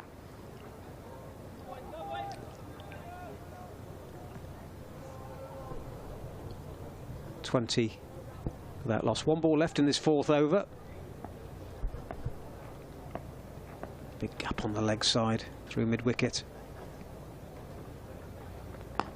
And that's where he's aiming, but mid-on, moves round to do the fielding, and the end of the over, 21 without loss. Wells has 10 and Balderson 11. Nice solid start that Lancashire would have been looking for there, and the boundaries as well. They'll be pleased with that because it gets that scoreboard ticking, takes the pressure off. Yeah, a good 10 over power play here with the bat for Lancashire. A long way to kind of set in the tone in terms of trying to win the match. They've been quite positive so far. It's driven up to mid-off this time by Balderson, and there's no run. 21 without loss.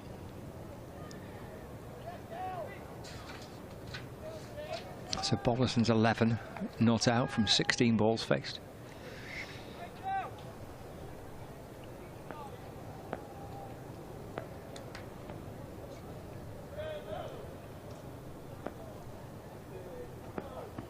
It's defended away into the offside by Pennington.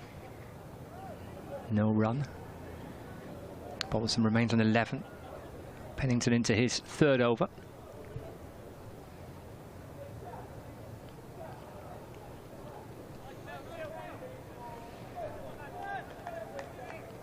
Plenty of sun cream there.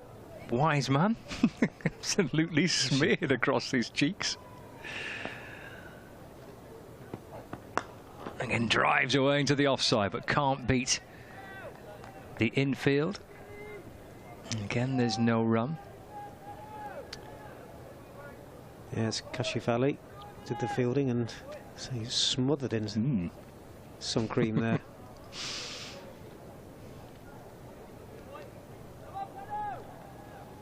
Halfway through the fifth over, so almost halfway through the first power play, where the fielding restrictions are in place. There's a slip waiting as well for any potential opportunity. That's onto the pads. He's up and asking the question is... Just a little leg side, was it? What was slipping down? Looked a decent shout, didn't it? At first look. Yeah, worth a shout, wasn't it? 22 without loss, leg by signalled. It's going down. Probably just. Full length, wasn't it? It was. Didn't have far to go. Pennington in again, full length, and he's driven. It's a lovely shot, straight past the bowler for 4. Really got in line, just drove through it, over pitched. You still got to put them away, and that was as straight as you like. 26 without loss. The fifth over. Early ominous signs for the Rapids. Change in the field. Ed Barnard has come up to mid-off. Still got the slip in. 3 inside the circle on the offside, as well as Barnard. This next delivery turned square on the leg side, and Wells picks up one more. Will keep the strike. He moves on to 15. Balderson 11, 27 without loss. 249 the target, so 5 and over required. But already we've seen 4 boundaries in this innings. Azhar Ali, 4 boundaries in his 29, but they were well spread out. He was out in the 13th over, and there were no boundaries at the other end. Just gives you an idea of, it's a solid start that the Rapids made, but it was slow and they just couldn't get the bowling away. Leach to continue, 2 for 12, 2 overs for 12, and make that 2.1 overs for 18, and they won't get that ball back because it's gone into the construction side. Oh, there is somebody still there. And a lovely shot by Wells. Gage got into line and went through with it, and it went a long way into that building site there. 33 without loss, and that is a concern for the Rapids. Ball is back, but it really was a cracking shot. Conversation here, Joe Leach with Kashif Ali, who's at mid-off, but nobody out there. Once the circle is pierced, there's boundaries to be had out on that leg side. That's a better delivery from Leach on off stump. Wells gets in line, drives into the offside. Kashif Ali does the fielding.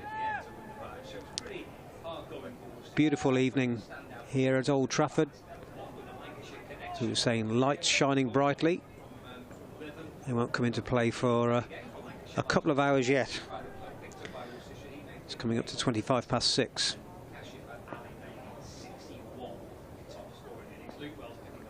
Leach over the wicket, turn square on the leg side, and Evitts does the fielding, restricts them to 1. 34 without loss. Brings Balderson on strike. Slip has disappeared. Fine leg inside the circle. Third man is back. Backward point, cover, extra cover, mid off, mid on. Mid wicket, reasonably close in.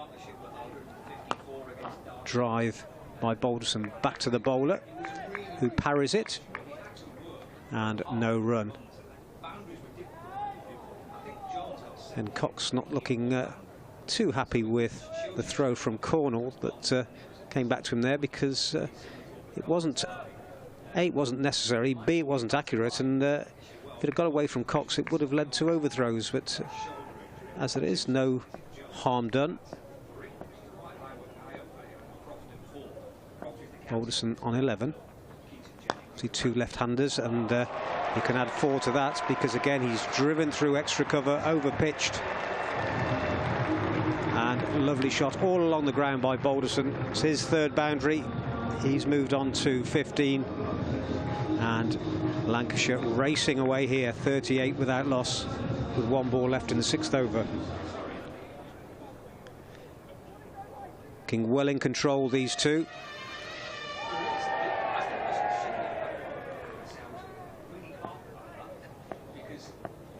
Moments, Leach not looking to be a threat. Full length delivery, driven onto the leg side, straight to the fielder, and no run. So 6 overs completed, 38 without loss. Wells 22, Balderson 15. The target 249, after the Rapids made 248 for 9. Top score Kashif Ali 61. Taylor Cornell made 58. Gareth Roderick 30. Pick of the bowling, Luke Wells, having a good game so far. 3 for 42 from his 10 overs. Danny Lamb 2 for 56 from 9. Wicket apiece for Hurt, Bailey and Morley. And there was a run out near the end.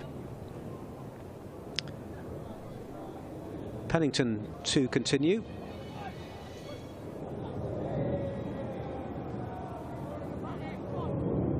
Wells is on strike.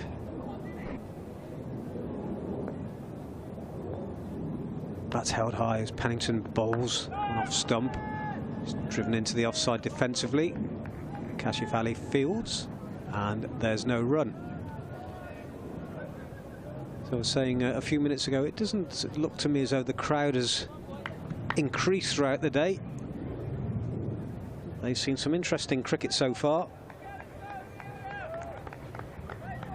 Good bowling from Lancashire and some determined batting from the Rapids.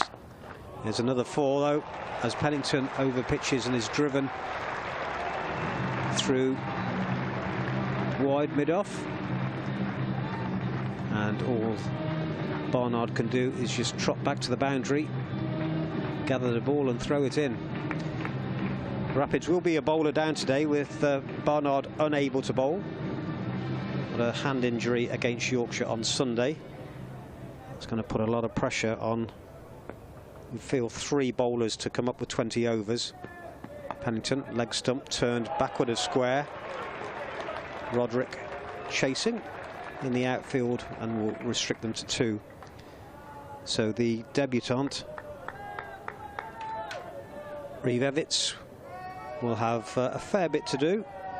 He's an all-rounder, and Azhar Ali and Jake Libby, who feel between the 3 of them, are going to have to make up those 20 overs. Or possibly 10, just looking.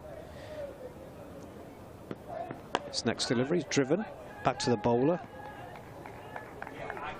Without Barnard, the bowling is Finch, Pennington, Leach,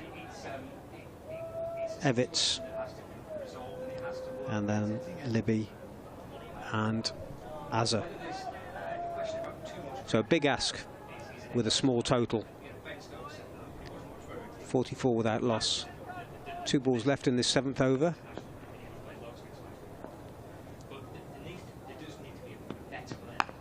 Back in the crease goes Wells. This next delivery drives to mid-off, and there's no run.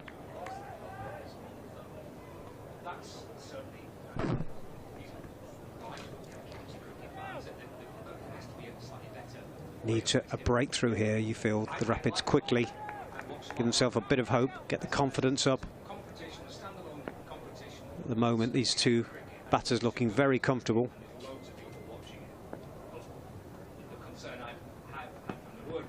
Forwards in the air, but safe.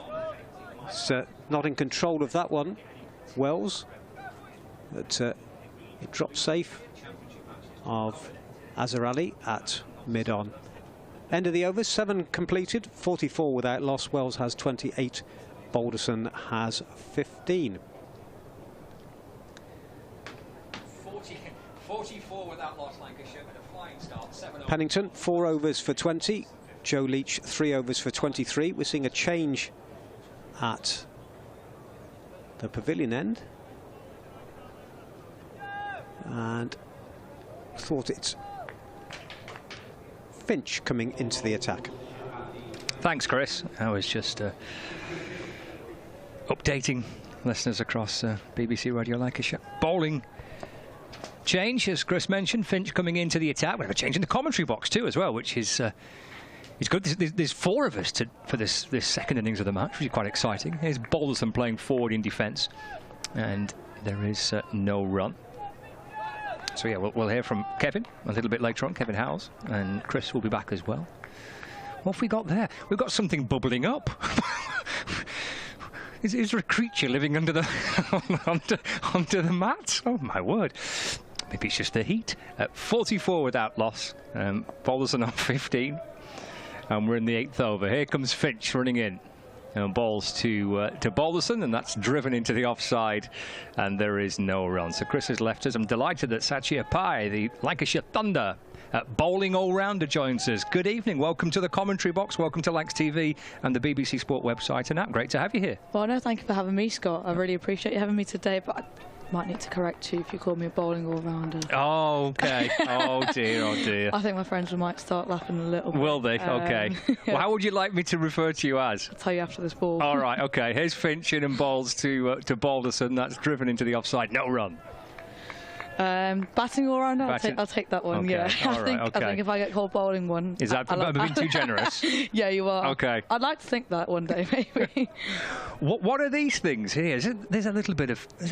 I've no idea whether they've not pinned it down. Oh, maybe. Right, yeah. maybe, but they just seem to appear, or they've always been there. No idea. I didn't see them in the first innings of the match. There's something kind of bubbling up underneath the matting. A 44 without loss. And that's driven away into the offside. It bursts the field. The hands of the fielder at extra cover. It's a good-looking shot for 4 by George Balderson, who's taking his chance here. 19 not out, 48 without loss in the 8th over. Good-looking shot for 4. Yeah, he's. I mean, ever since he's come out to bat, he's seemed very confident with his shots. You know, he's seen any sort of width, he's pounced on it. And he's some beautiful shots, really. So he must be feeling confident at the minute. Just needs to carry on the way he is and not really change it. Edging towards the 50 partnership as well. These two, 48 on the board so far. As Finch comes in and bowls and it's driven into the offside. It's an awkward looking bounce, isn't it? An extra cover on those used pitches. Goodness. Yeah, I think it's a difficult spot to field there, I would probably say as well. Yeah. Quite hard pitches as well, I think they are. Awkward bounce. I think might have hit him a little bit hard on the finger. Cash? Yeah, Kashif Ali with that awkward bounce off that one of the used pitches. There's a couple of pitches that have been protected for future games. As Finch comes in and bowls to Balderson, that's off the back foot, and just sliced away to backward point. Libby fields and there's no run. End of the 8th over, 48 without loss. So this is kind of protective sheets across 2 pitches, of which one will be used on Saturday for the double header in the 100. And they're obviously keeping the other nice and fresh as well. There's a test match here in the not too distant future against South Africa. So 8 overs gone, 48 without loss. How's your summer been? How have you found the Rachel Hale-Flint Trophy? You've played a little bit this year as well. What would be kind of just give us a little précis of your last few months? Yeah, it's been again. I've obviously changed from Lightning to Thunder this year. It's been great to be involved. The setup is great. Yeah, the team's really good. Like we have, we're quite a close-knit team, so the vibes have been very, very good. It's been a mixed bag, I would say, in terms of team performances. Few close matches where we weren't quite able to get over the line. But that's where experience sort of comes in. We're still young and learning. And you mentioned your move from Loughborough Lightning in the winter. As Pennington comes around the wicket, bowls us back of length. That's pulled away towards deep backward square leg. That'll bring up the 50 partnership for the first wicket. 52 without loss, and Wells moves on to 32. It is a really good start this for Lancashire with the bat, looking to try and chase down 249 runs to win. So your move from Loughborough to Lancashire in the winter. So what? Just little kind of thoughts about that and your reasons behind it. And yeah, I think I did my university there at Loughborough. I just felt like it was the right move to make that time. Pennington right arm around the wicket, bowls. That's defended by Wells. There's no run. Yeah, as I was saying, it was the right move to make at that time. I live near here. I've played for Lancashire growing up, so it made sense to come back home. And I heard great things about the setup from other players in the team, who my teammates. So yeah, it was almost like a no-brainer. Lancashire have been great in providing, numerous facilities. Taking us on that pre-season tour. So yeah, just felt like it was the right move in terms of where I wanted my career to go. It's almost affected like kind of coming home, really. Definitely. Pennington bowls and Wells defends, and again there's no run. 52 without loss. Yeah, so you were here as a youngster playing when you were younger, and then moved to Loughborough. Yeah, so I played from under 15s all the way through to the women's side as well, and then in 2017 started my university at Loughborough and sort of made the move there, and now I'm back. And playing over the course of these next couple of months that are coming. Here's Wells off the back foot, steering it down towards third man Leach Fields. Wells gets one, moves to 33, 53 without loss. You've not got a 100 deal this year? No, unfortunately not.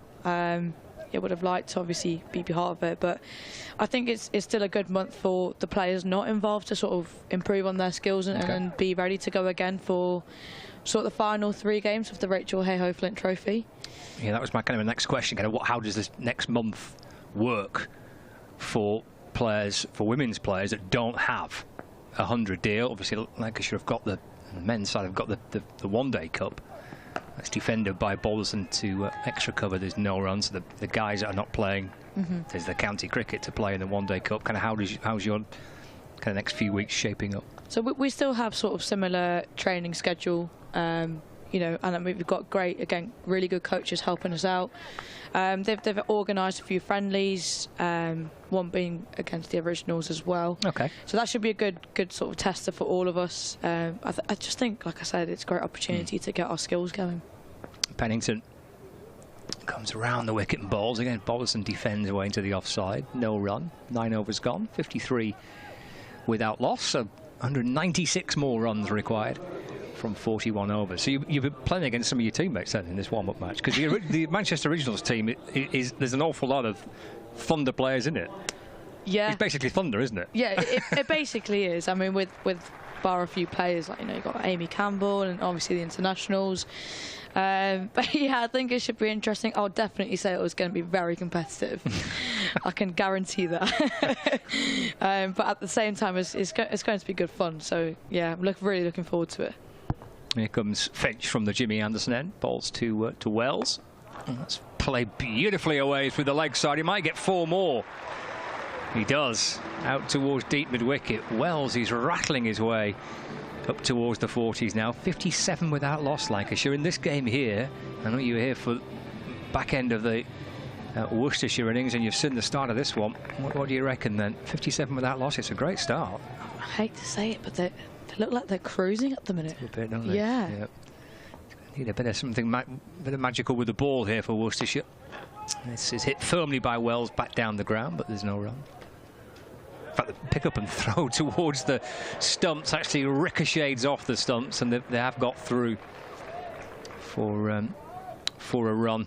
Yeah, unfortunately, a lot of that has been happening. I would say this half of the innings. You know, they've been. She saw like an overthrow before as well, I think, in the earlier overs. And I feel like any sort of remotely bad ball, Lancashire have pounced on it and made sure, you know, it's gone to the boundary. So, yeah, they're really confident. Here comes Finch. And balls again. Well, a little bottom edge on that, I think, from Balderson, or maybe his bat just struck the pitch. There's certainly a sound. He looks at the toe end of his bat. Ball disappears into the gloves of Ben Cox, and there's no run. May have been bat onto ground, perhaps. Yeah, I reckon bat on ground, or maybe like a bump ball. Yep. 19 from 31, George Balderson. So we're halfway through the 10th over. This is the final over of the power play. The fielding restrictions will be relaxed after this one. Just trying to slice the ball away. Glorious shot. Pigeons are in danger at backward point. Down towards the boundary it goes. And Balderson moves on to 23, and now it's 62 without loss. Lancashire attacking these first 10 overs of the power play and making the most of it. Again, Balderson, I think that's his 5th boundary, if I'm not wrong, 5th or 6th boundary, I think it is. Yeah. He's literally dealing in boundaries at the minute, isn't he? That poor pigeon's gone back to where it was fielding. It's in the danger zone there. Oh no, it's moved from point to short third. There's Finch in to Balderson. That beats him and through to Cox, and there's no run. 62 without loss. 23 to Balderson, 38 to Luke Wells. And the final ball of the 10th over being sent down by Finch from the Jimmy Anderson end. A powerful start by Lancashire, a positive start, 62 from the power play so far with 1 ball left of it. There's Finch to Balderson. Just plays forward in defence and the ball bounces away towards mid-wicket. And there's no runs. That's 10 overs gone. That's the first block of power play overs. George Balderson and Luke Wells Put on 62 runs so far for this first wicket. And it's taken the equation down to 187 more to win from this point, with 40 overs left and all 10 wickets in hand. Yeah, they both looked extremely comfortable at the crease. Both looked very positive. They've come out and showed great intent. Yeah, and they've put Lancashire in a really good spot here, with 187 of 240 balls. So, you know, I think we were also talking about they might be a batter down. So I think that, yep, you know, with this sort of platform, they can really play freely and allow other batters to play freely as well. But yeah, the way they've gotten about their sort of the first 10 overs has been great to watch. Yeah, we're not sure whether or not Washington Sundar will bat. He actually went off quite early when he landed awkwardly on his shoulder, and he obviously felt a lot of discomfort. We didn't see him return to the field at all. So he would have to wait, I think, some time anyway before he was allowed to come out and bat. Whether he's fit enough to do that, you would suspect probably not, having not come back on the field. Lancashire may not need him. Yeah, they may not. He might just want to rest up as well. Yeah, exactly. Yeah. Here's Libby into the attack for the first time. He bowls to Wells, and there's no run. I think Washington Sundar is due to play on Sunday, but I think he leaves Lancashire. I think he's got commitments with India. As Wells is down the pitch. It's a glorious shot back over the bowler's head. It's gone for 6. It's in towards the Worcestershire balcony. A little dance down the pitch. Wells hits it back over the bowler's head. It's 6 to take Wells to 44. It's 68 without loss. What a great shot that was to watch. Oh, you and I were just off commentary, weren't we, before watching Wells hit that 6 over mid-wicket, which was again, it came down the pitch and just kind of flicked it, didn't he, off one. You said it was like a Caribbean-style flick, wasn't it? Yeah, definitely. He's got all the shots. Again, he comes forward and just works the ball out into the offside. There's no run. Oh, he's enjoying his afternoon. He's 44 from 29. 5 fours and 2 sixes for Luke Wells. And a good year with the bat and indeed with the ball for Lancashire across the 3 formats. He wants a run here. This is flicked out towards deep square leg. Gareth Roderick comes up to complete the fielding. Wells moves to 45. 69 without loss. Yeah, I think with Wells, he's sort of stepped up quite a few times this season and has made some good performances as well. And like he's here again with another great one. He's had a good year. Yeah, still surprised me that Sussex let him go. Cries of catch as Bobbleson tries to drive it past the bowler. Libby lurching away to his right-hand side. It's picked up by Dylan Pennington. There's no run. Bobbleson remains on 23 not out. That's flicked in between the legs of Luke Wells. Down towards the boundary at long on for a single. Takes him to 24. I think he's pinched the strike. He has. It's the end of the over, so 11 gone. 70 without loss. And a positive start for the Red Rose on a glorious evening here in Manchester at Emirates Old Trafford.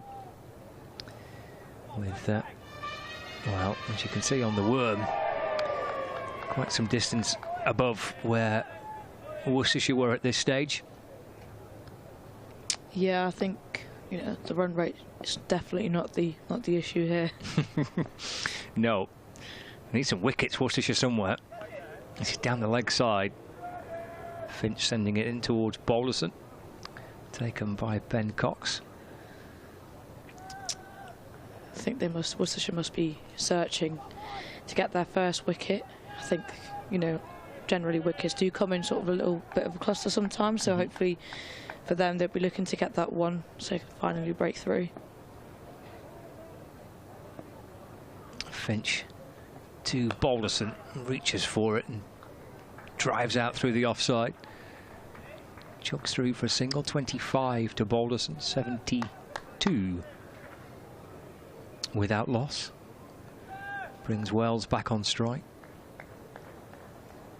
tall left-hander, Luke Wells. Got his usual batting partner with him there, Keaton Jennings, who is on England Lions duty, playing against South Africa. Finch to Wells, that's hit firmly to mid-off, and there's no run. Jennings battered today. He made 27 from 25 deliveries for England Lions. South Africa 4-3-3 all out. England Lions 279 for 3. It's actually quite a strong Lions team, with Harry Brook on 64 not out, Ben Duckett on 31. Plenty of batting to come as well. Driven, one bounce into the ground through the offside, out towards deep extra cover.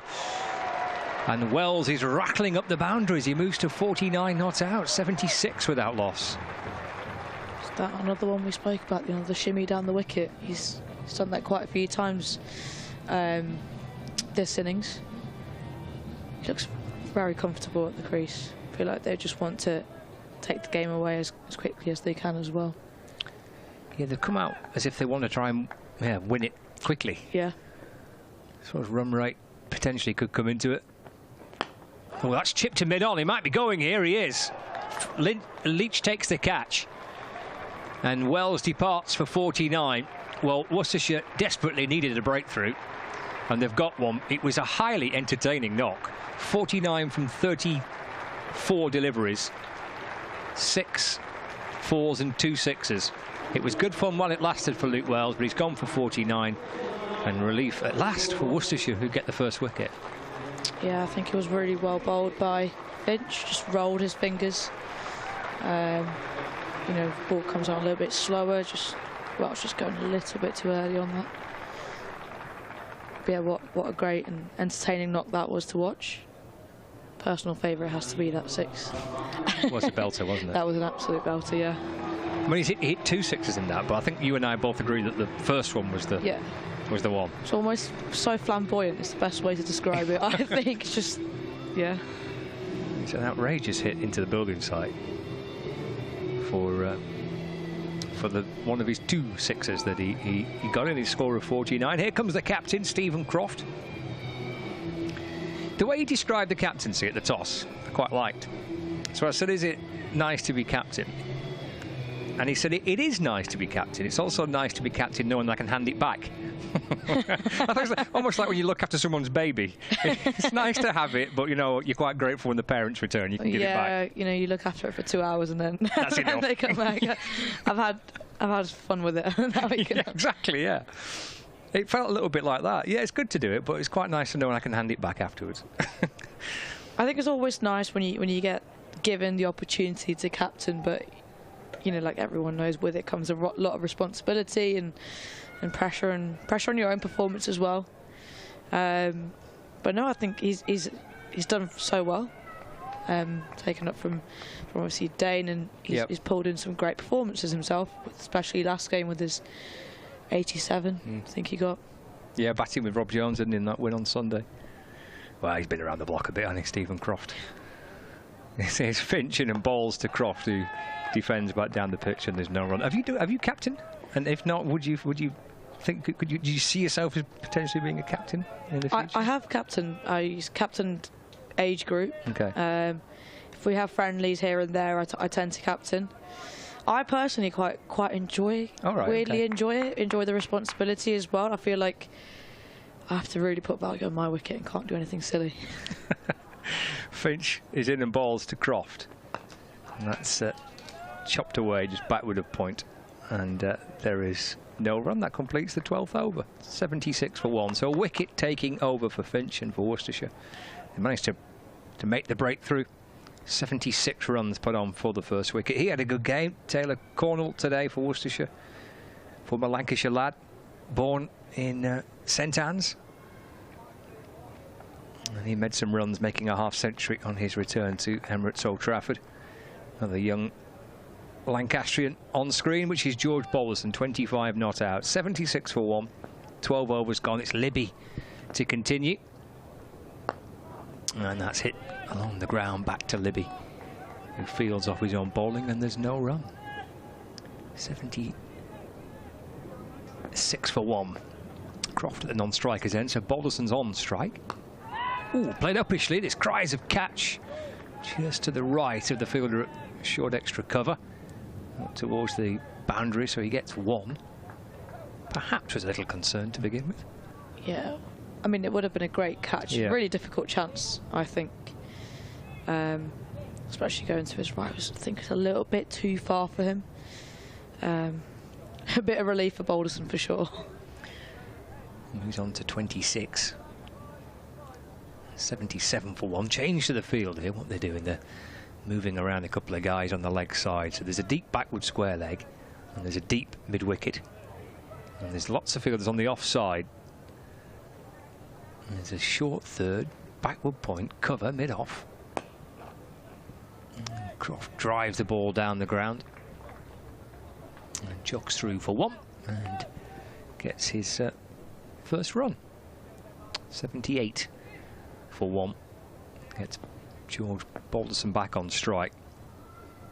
Libby around the wicket. It's eased away into the leg side. And there is no run. They'll be hoping here perhaps that, having broken the partnership, they might just be able to tie Lancashire down a little bit. Balderson going back and looking to try and cut the ball, but it's fielded just backward of point and there's no run. It's going really well here, Libby, I think, especially after his first over. You know, he must have felt like he needed to make a bit of a comeback. In and balls to Balderson, driven through the offside, safely along the ground towards deep extra cover, jogs through for 1. Yeah, just 3 off the over so far.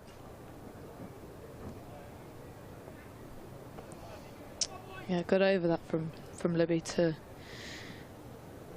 back up from what Finch did the other day. Yeah, just 3 off it. So 3 overs, 1 for 19 for Libby. Oh, 2 overs, sorry, for 11. Got the wrong figures there. Finch has bowled 3 overs, 1 for 19. And he continues from the Anderson end. And that's defended by Balderson off the front foot, just pushed into the offside. Cornell fields, and there is no run. 79 for 1.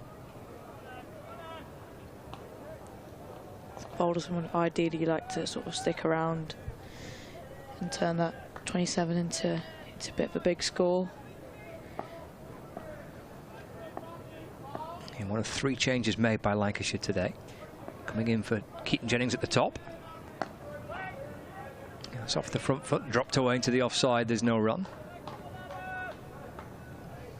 He's not played much List A cricket, George Balderson. I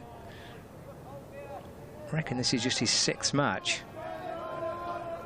Played too much cricket, full stop. He's played 19 first-class games, so he's 21 and at the start of his career. Someone's getting a bit lively.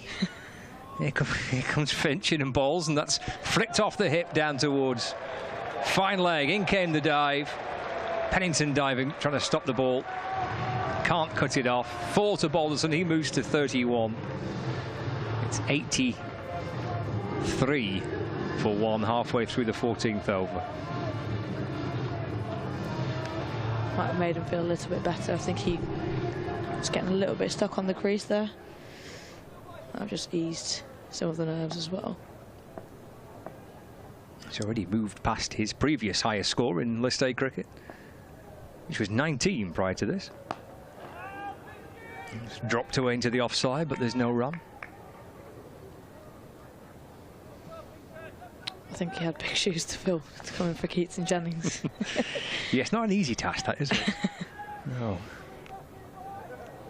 Actually, Lancashire's top 3 for this game has changed because it was Jennings and Wells and Bohannon, and all 3 were playing some fantastic cricket and great form over the last month or so for Lancashire. Of course, 2 of that top 3 aren't playing in this game. Balderson drives to mid-off at Barnard Fields, and there's no run.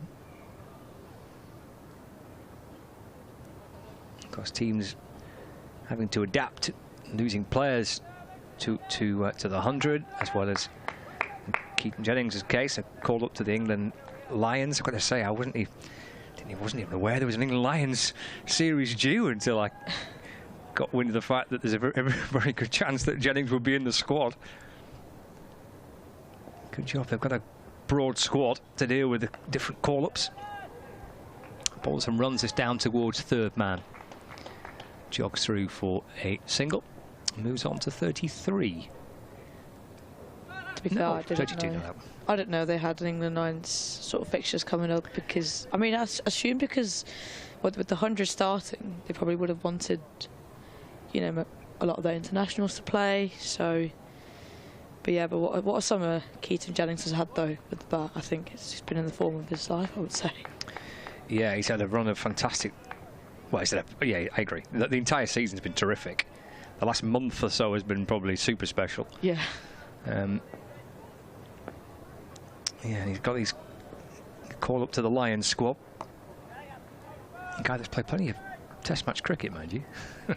But Balderson off the back foot and pushed away into the offside for no run. But if you look at that England Lions team, Keaton Jennings and Dom Sibley, Dan Lawrence, Harry Brook, Ben Duckett, Sam Billings, Will Jacks, Craig Overton, Liam Patterson-White, Ollie Robinson, Sam Cook and Sam Connors.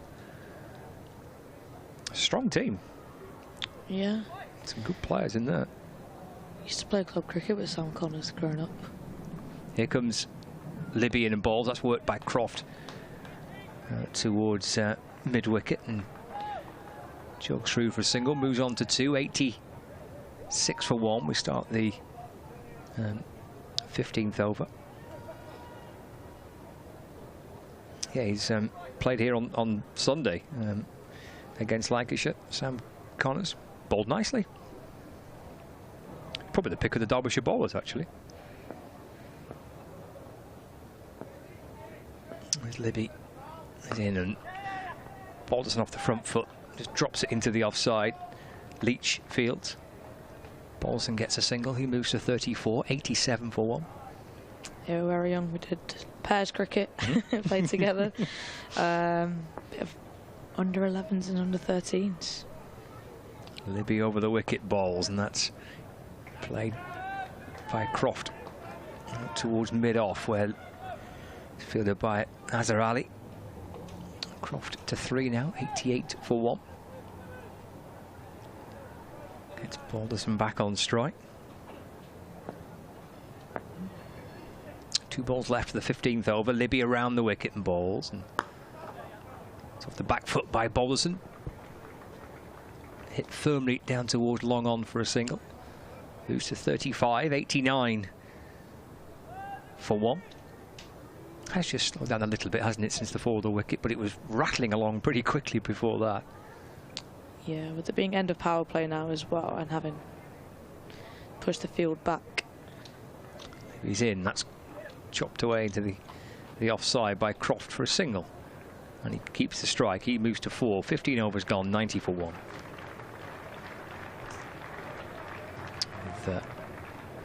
We've got left plenty to go, haven't we? 35 overs left. Yeah, just 159 required. I think, like you said, I know it slowed down a little bit, but I still feel like, I mean, what, they got 6 off that over, so they're still going along nicely. So, you know, I feel like you don't always have to think about the boundaries, and especially now the field is pushed back. I think if you can just get 1 off that over, that's still really good for Lancashire. Well, you've played here. It's a big ground, isn't it? Running between the wickets is important. Finch is in and cries a catch. It's hit over the man at backward point for 4, actually, by Croft. Libby was there in that position, just backward of point, down towards the boundary for 4 runs for Stephen Croft, and 4 runs for Lancashire, 94 for 1.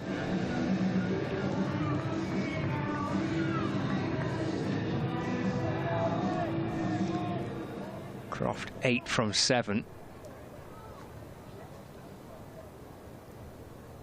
Here comes Finch. Balls to Croft. Oh, that just kind of snakes away past the edge of the bat. Through to Ben Cox, and there's no run. Dot ball 4 off the first delivery, dot off the second. But like he knows he's got 4 off the first delivery, so I feel like he feels a bit of relief. Yeah. Probably going at far off being probably 4.5, 5 and over now, Lancashire. Hits this one to mid-on. Stephen Croft. Ooh, pick up and shy at the stumps. Trying to run George Balderson out. He's Ed Barnard. Yeah, 4.47 or 4.49 now runs per over. Lancashire is what's required to win the match, and they're at 6 and over, so they're well on top of the run chase here. Worcestershire need wickets, need a little rattle of wickets to try and drag themselves back into it. Finch to Croft. It loops away in towards the offside, not quite where he was aiming. Gets 1 for it, moves to 9. The score moves on to 95 for 1. I think he almost tried to work it to the leg side a little bit. Felt like it was a lot, again, I think a lot more straighter than he thought. I think he might have felt that it was coming onto his hips, maybe. Just sort of squeezed away to cover. Feels like quite a difficult pitch to try and force it, try and force shots on.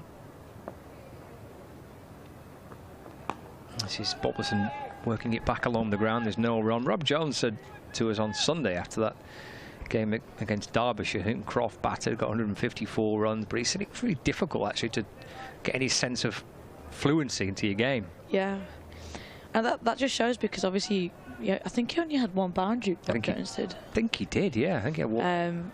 From his 70 runs, which when you think about it, it's ridiculous because you'd assume there'd be a lot more boundaries, but. Yeah, he had to run hard. Yeah. It's Finch to Balderson. It's dropped into the offside. There's no run. Oh, he had 2. He had a 4 and a 6, but still in a 70 not out. That was. It's not many, is it? It's going to reflect just how difficult it was to put that partnership together on Sunday. Reminder for you that Lancashire got 2-2-1 for 4 from 50 overs. It was enough in the end. They won the match by 39 runs.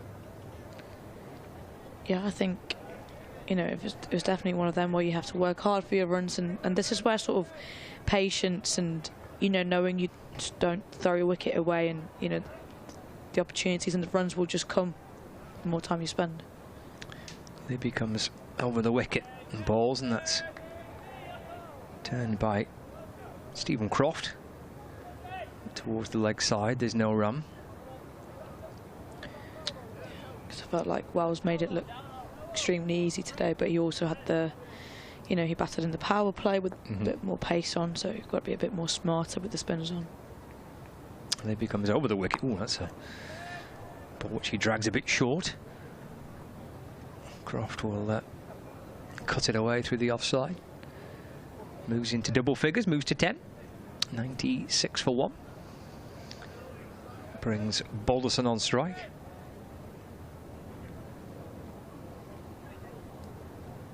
And if we're the target of 249 to win. And this is out. This is Balderson driving into the offside. He's caught by Pollock at extra cover.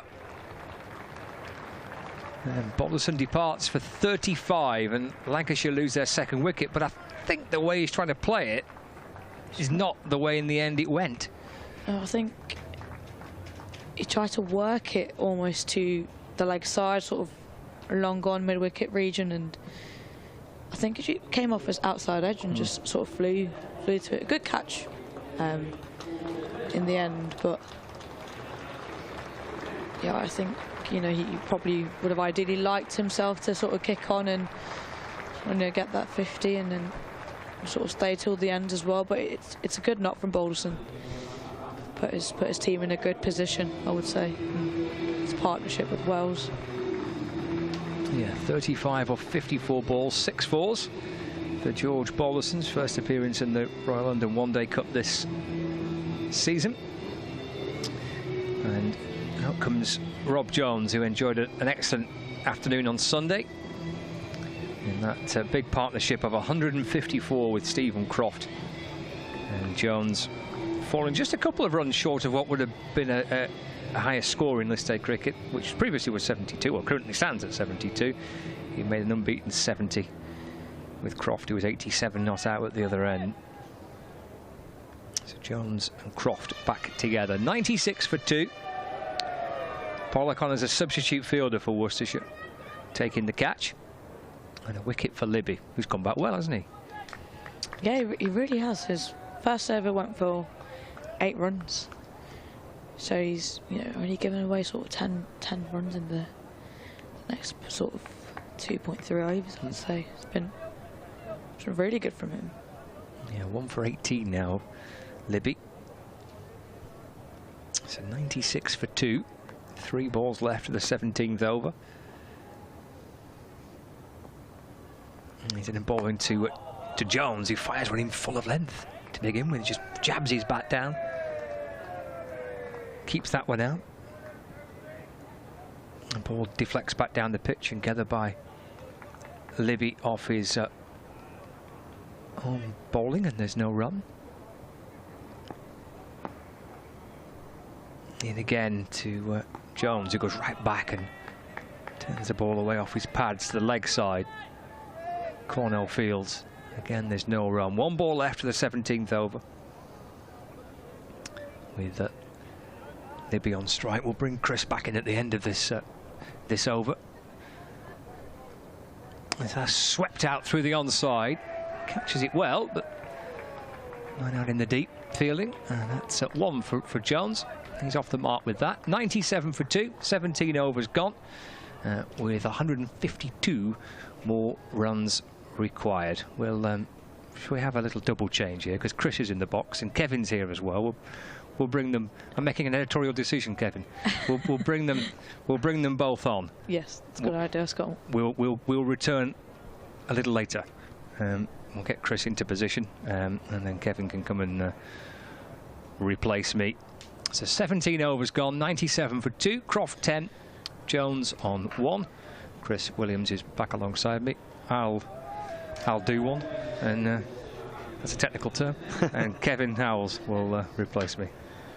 Well, I've just done the commentator's curse in updating listeners to BBC Hereford and Worcester, saying how comfortable the Lancashire batsmen were looking. Went off air, very next ball, bang, Balderson is out. But from a Rapids point of view, they need a few more of those. Not sure what the situation regarding Washington's Sunder, whether he's going to bat or not. But a bit of hope as Evitts bowls his first ball on debut, and it's good line and length. And Jones drives into the offside, and there's no run. Had an interesting time with the bat earlier on. Young Evitts scored 10, I think it was 10, and it was indeed. Tried to run himself out half a dozen times. All for the cause, I would say. I would add to that. It's not as cynical as it may sound. He was always trying to give 2 to Kashif Ali. He's driven second delivery through the covers, and will pick up a couple of runs. Jones, nice looking shot there. 99 for 2. Just pulled it back well in the last couple of overs, actually, because they were so far ahead of the Duckworth-Lewis score. But at the moment, they're still way ahead, but only 20 ahead now compared to over 50 at one point. Got to do something, give them a bit of confidence they can turn it around, haven't they? And it's in again on bump ball. Did for the commentator. Just drove into the ground and back to the bowler. So 17 years old, all-rounder, signed yesterday, so it's been a bit of a whirlwind for him. Signed up, got on the coach, into the hotel, and out at Old Trafford the next day. He'll sleep well tonight. And again, just run, a good bit of fielding by Libby. If he hits, he's out. Oh, good bit of fielding by Libby. Jones had gone walkabout looking for a single.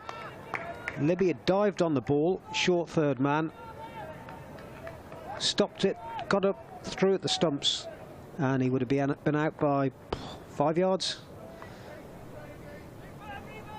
Which is, when you're in this kind of situation, you need those to be falling for you, don't you? Yeah, you do, but also a moment like that, gosh, that really would have been a spark, wouldn't it, for Worcestershire? Never mind the wicket, but the way it would have been taken. Yeah. Jones again, cuts the ball into the ground, fielded in the covers, and no run. I still think we're at a very interesting point here, because another wicket, another couple of moments for Worcestershire in the next 10 or 15. Yeah. And we've got that situation with Washington Sunder. Yeah, we have. That situation being, sounds like something from the front page of a tabloid, but that situation being a nasty-looking shoulder injury. Yeah. It's bowls again, driven into the offside, and that's a good first over from Reeve Evitts. Conceded just the 2 runs and dropped on his line and length very quickly there. He'd be pleased with that, and a few nerves will be settled. Kind of thing where I think, that'll do me now. Had some interesting games today, and hopefully, you know, from a neutral's point of view as well, we've got a good, exciting finish here tonight. But probably the standout game today really probably is that one at Taunton, where Durham made 342, Somerset all out 333 in the final over 4 balls remaining. But Ben Green made 157 for Somerset. 84 balls, 10 fours, 12 sixes, and eventually was scored on the boundary, going for another one as well. Somerset, a little bit like Worcestershire, struggling to get some positive results. So that would have been just immense for them. But as a game, it was pretty immense. We'll go maybe through some other results in a moment, but this is Joe Leach in and bowls and pushed into the offside for no run by the Lancashire captain. Croft, who's there on 10. Elsewhere, victories for Middlesex, which included a successive century for Steve Eskenazi, but the highest Middlesex 50 overs total as well. But we're seeing those sort of records and totals broken left, right and centre. And it's to do with all sorts of things, but how big an issue is attitude? It's the attitude that changes that makes these things possible. Leach in bowls and pushed again into the offside. They'll scamper through for 1. Right arm throw, but it's not got the direction perhaps they would have been quite looking for. So Jones makes his ground, and it brings up the 100, which gets the cheers from the home support. 100 for 2 in the 19th over. Croft on 11, Jones on 3. So 149 required of 190 deliveries with these 8 wickets standing. But just to finish off that Middlesex total in the end, by the way, as I say, the highest in 50 overs cricket. It was Radlett, and they were taking on their London rivals. Sorry, they made 351 for 7, and they won by 102 runs. Leach meantime here for Worcestershire for the Rapids, and that's driven straight down to mid-off and no run. Elsewhere, James Bracey century, but young Jack Taylor for Gloucestershire, helping them to a 5-wicket victory. 62 balls remaining to beat Nottinghamshire today. And Bracey was 104 not out, but Jack Taylor, who's the captain of Gloucestershire in this competition, made 95. 95 there at Bristol, 55 deliveries, 10 fours and 5 sixes. Some stunning performances with the bat today. Leach bowls, and it's on the leg side, and Jones does well just to turn it around the corner, come back for 2, working and pushing hard for that single, and then coming back for the second. And then a Yorkshire victory as well in Cardiff. They've beaten Glamorgan by 23 runs, so Yorkshire doing quite well in the competition. If you are maybe joining us for the first time tonight, maybe just getting your head around the competition, as we all try to, because it does seem to change from one year to the next. But you're looking to finish in the top 3. Ideally, you finish top. There are 2 groups. Finish top, you get a home tie. In the semi-finals, as Leach bowls, a little bit of width and cut away nicely by Jones. Is it going to find the gap actually to the boundary? No, it won't. Out into the shadows, cast off the point building. So fielder to it now. 2 runs instead, but top of the group, you get a home semi-final, and then you finish 2nd and 3rd, and you play the other, so 2nd in one group plays 3rd in the other, vice versa, in what are called either quarterfinals or playoff matches, whichever you prefer. I quite like a quarterfinal, but it's not really a quarterfinal. And then the semi-finals, then final, which comes up in September in Nottingham. That one's pushed into the offside for Jones to get a single. He moves to 8 At the end of that 19th over, its score is now 105 for 2. Worcestershire having scored 248 for 9. So Lancashire at the moment require another 144 runs of 186 balls, and Lancashire still with their nose in front. But interesting phase this, Chris Williams long-timey, because if a couple of wickets were to fall, just one wicket, and maybe a little bit of a buzz, momentum just shift towards Worcestershire, who knows what may happen. Maybe they'll be looking for salvation. Maybe that is going to come Worcestershire's way. Who knows? It's Emirates to continue from the Jimmy Anderson end. Right arm, medium pace, and driven back to the bowler by Jones, and there's no run. Yeah, you're right. I have to kind of break it down now that Wells got them off to a racing start, didn't he, with 49 from 33, boundaries, 6 fours, 2 sixes. So now it's more normal. It's reverted to how the Worcestershire innings was, if you like. It's, next delivery is driven, it's fielded in the offside, no run, and it's not looking as easy as it was when Wells was out there. So you're exactly right. A wicket here, and it would certainly, a few doubts, it would lift the fielding side, a few doubts in the batting side, and there's the Sunder issue as well. Yeah. So can he bat? If he can't, add one more wicket to it. And we won't know until they really know whether he's needed. Yeah. His next delivery is played defensively, back to the bowler and no run. But as Scott was saying earlier on, his first game was delayed because of that shoulder injury anyway. So you would think they won't be wanting to risk anything. But I'm throwing up a scenario, and wouldn't the neutral love this? That we're into the last over, and there's one wicket left, and there's 6 runs. I reckon he'll be out there somehow. Yeah. But who knows? Yeah. Who knows? In comes Evans again, and it's cut down to wide third man. Beats the dive of Libby, and they're through for 2. Good running between the 2 batters there. Pennington, the fielder, 107 for 2. 142 still required from 182 balls. Just run down that group that both these teams obviously are in, following the results from elsewhere today in a second. Evans runs towards us. Again, ball short of a length, driven into the offside to wide mid-off, and they'll pick up one more. This is he's got 1 ball left in his second over, conceded 5 runs so far. He's got a nice rhythmic run to the wicket. Very uncomplicated action. And he comes now. Bowls and is driven into the offside again, and there's no run. So excellent bowling by young Reeve Evans. 2 overs for 5 runs, 108 for 2 after 20 overs. A further 141 required from 180. Croft has 11 and Jones has 11. Hampshire topped this group. They're off next to Derbyshire, I think, on Friday, but they had a very dramatic victory on the Isle of Wight yesterday against Northamptonshire, but they topped the group. They played 3, they're on 6 points. Yorkshire also on 6 points, but they played 4 games. Lancashire at the moment, as it stands, played 3 on 5, so obviously a chance for them to go top here this evening. Glamorgan in 4th on 4 points, then it's Northampton on 2, Derbyshire 2, Kent on 2, Essex 1, and Worcestershire at this stage with nil points from their 3 matches played, as Leach is in bowls and driven, finds a big enough space and gap out there to get 1. It'll be foolish if things come back for 2. And indeed, they just settle for 1. Score moves on to 109 for 2 in the 21st over. So at this stage, you know, Worcestershire get a win. They've still got a battling chance. But gosh, we are in sort of last-ditch territory to get up and running in the competition from their point of view. From Lancashire's point of view, well, obviously, it'd be lovely to be top of that group, but you want to be top at the end of it all. To be in amongst the top 3, 4, 5, that'll probably do for now.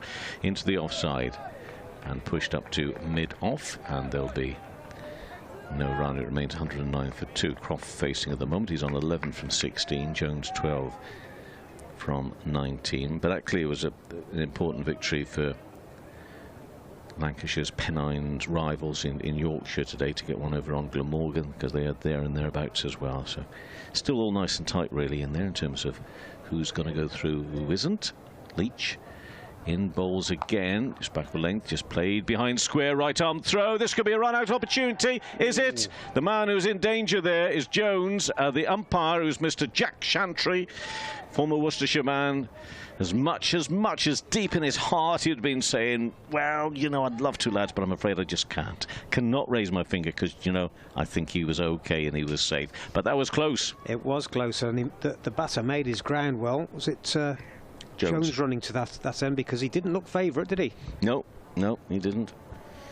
Leach turns again. That throw from the man coming at a backward point, and this time it's onto the onside by Jones. So both not-out batters on 12.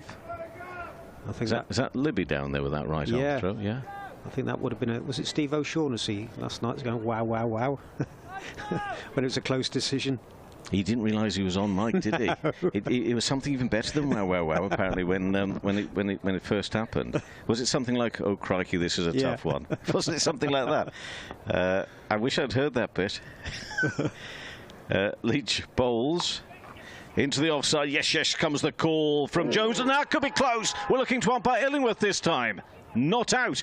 Umpire Illingworth just casts his eye to see if the backing up is going to be there. It came off the stumps this time. Gosh, these are close calls. Croft and Jones pushing these runs hard at the moment. And you're just wondering if their luck's going to run out at some point here. But 111 for 2. One ball left to the 21st over. Good fielding. Two good bits of fielding in this over, and must have been very close, both of them. There's no doubt both would have gone to the third umpire had we had one tonight. Next ball in the air. This has gone high. It's gone over the top of the fielder, and it's going to plug. I thought it just might plug there a little. They'll go through for 2. It's not going to run down towards the boundary. Azhar Ali, I think it is, doing the chasing down there. So a single to finish off. Well, it's eventful. Croft and Jones here are not looking at this and thinking we got lots of time on our hands. They're still wanting to get on with it. 113 for 2, 21 overs gone. Croft 14, Jones on 13, so it's 136 from 174 balls. You would think they were thinking, oh, we're okay here, but to look out there at the moment, this is just a little bit edgy. Yeah. Leach 5 overs, no wicket for 34. And we're going to see Emirates continue. Yeah, very, very strange that over. That yes, you want to keep the pressure on, but they put themselves under a lot of danger in that over. New over starts with Emirates played onto the leg side by Jones, and there's no run. And you'll probably get flattered here, but the 2 overs Emirates has bowled have just drawn things back and probably put the pressure on the batters for the following over, which got them into trouble in that last over. No, you're not mystic, Chris. So what you're basically saying, he's done a really good job up till now, hasn't he? He's done a very good job up to now. And just unfortunate there that Corner was just beaten to his right. It was a decent enough ball, but driven in the offside just to the right of Cornell, and a bit of chasing for the fielders to do there. And Lancashire pick up 2 more runs, 115 for 2. Came together with the score on 96. 2 men out. Wells for 49. Balderson for 35. Rapids needing a breakthrough here. It's into Jones again. Drives. Nice looking shot along the ground. It'll only be 1 though. Out to deep cover. If you are just joining us, I might just at the end of this over just run through what happened a little bit in that Worcestershire innings. They elected to bat first. There were a couple of highlights, maybe just talk through with Chris from a batting point of view. You know, looking for the positives. The biggest positive could yet still be to come, which is a Worcestershire Rapids win. But there were 1 or 2 little moments within that innings, I think, to please Worcestershire supporters. Evitts into Croft, who drives straight to the fielder in the covers though, and there's no run. Yeah, going back to what you were saying a few minutes ago, highly unlikely that the Rapids will qualify for the next stages, but I think it's a really important period coming up, which is to stop the rot, start being competitive, winning games, even if other results go against them, is winning games to get away from this poor 2020 they had, same last season, and poor start to this competition. Next delivery is driven up to mid-off by Croft, and again no run. I think everybody needs a lift, everybody in the club. The players need a lift, the supporters definitely need a lift, and just look for something that they then carry through the end of the season into next season. There's no doubt about it that Ed Barnard leaving has had a negative impact on supporters. This next delivery is cut down to deep extra, and they'll just get one though, still keeping it tight. That's completed the over. 3 overs for 9 runs, Evans now, so excellent start from him. 117 for 2 after 22. Croft has 15 and Jones has 16. So at this same stage, Worcestershire were 96 for 1. Azza Ali not quite firing as they would have liked. They're at the beginning, about 29 today, but young Taylor Cornell, a 58 of 100, should I say 83 balls, hit 1 4, nice and steady, trying to provide the platform. But Kashif Ali, 61 he made of 48 balls, 5 4s and a 6 within that innings.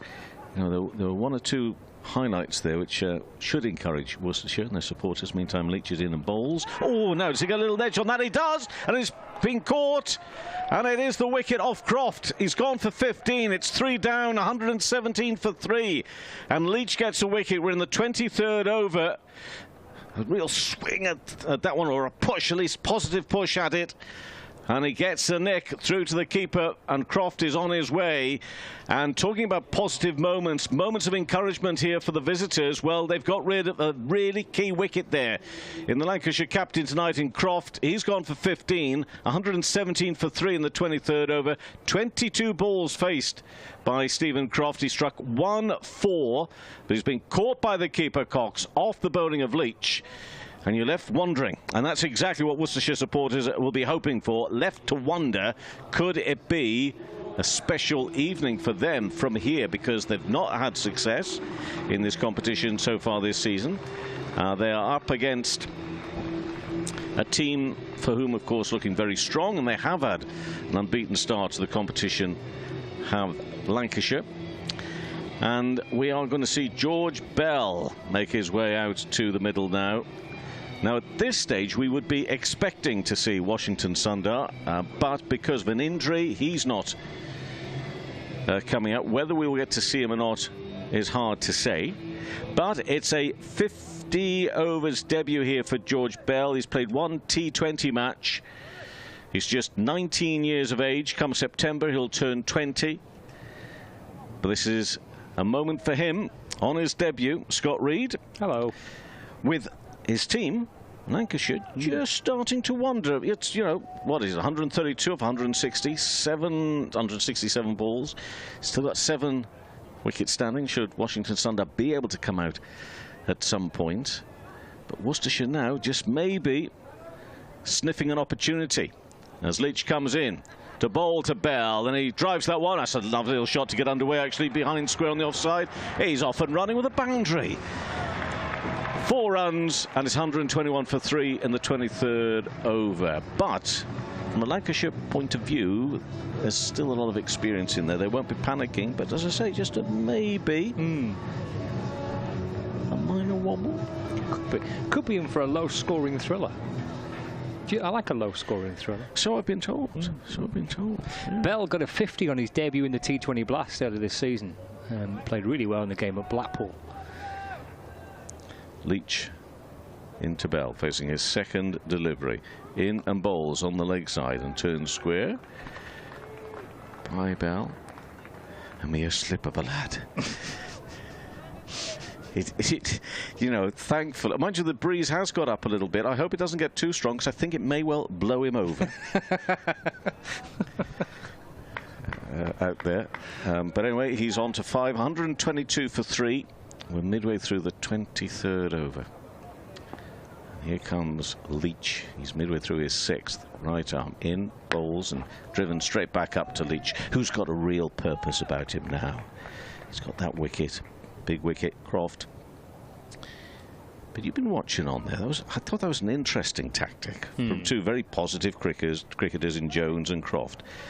But they weren't messing about, were they? They got those legs pumping. There were some close calls on some run-outs. You know, we talked about nicknames earlier on when you and me were together. Leach in, bowls back and punched square by Jones. He'll hopefully get a comfortable 2. Yes. In fact, he almost shuffles through for the second. That's the sort of the way that I would run, even going for the first, but he sort of shuffles his way back. Score 124 for 3. We've got 1 ball left to the 23rd. I think it's worth a wait to the end of this next delivery to find out what your follow-up to the nicknames is going to be. So we'll come back. Oh, look out. Rob's not happy with his bat. Oh, dear. Oh, dear. What's happened there? I don't know. We might have to go to your nickname story straight away. I think we will. You think we will? Go for it. OK. So I spoke to Rob Jones after the game on Sunday and asked him how much he enjoyed batting with Stephen Croft in that partnership that he got, 154. And he said some lovely things about batting with Stephen Croft. And then he said, we're quite similar. We have quite similar body shapes. I went, oh, right. He said, our nicknames in the dressing room are the Barrel Brothers. I thought, oh, I could make that triplets. And some. Did he really say that? He said the Barrel Brothers, yeah. That's what he said. See, I think in today's day and age, you're not really supposed to talk about people like that. You're not. I certainly get deeply offended. Do you? Oh, yes. Well, you like that, don't you? Yes. Because God knows I'm trying. But, you know, that lovely food tonight. Bit of was it shepherd's pie? Or was it cottage pie? I brought my own, but I think it was shepherd's pie. Yeah. Chris was saying it was shepherd's pie. Beautiful beetroot. Was it nice beetroot? Yeah. There's some fruit downstairs if you want some of that. Oh, I've had some of that. A Leach in, bowls, carved away very nicely by Jones. That should be 4 runs. He's got onto that really quickly. Bit of width. He makes the most of it. 4 more runs for Lancashire. 128 for 3 at the end of the 23rd over. He moves to 22. Bell on 5. He looks as if he does actually feel pretty much on top of things, doesn't he, at the moment, Jones? We know he can unravel quite quickly. Or if you were thinking of flying anywhere tonight at the end of where would it be? No, you don't disappear like that. Well, it looks as if he's off. He's actually going to Manchester Airport. I'm going to have to ask Chris that same question. But there we are. I've just realised that we are actually standing and saluting the sponsors of this very fine ground. Forgive me.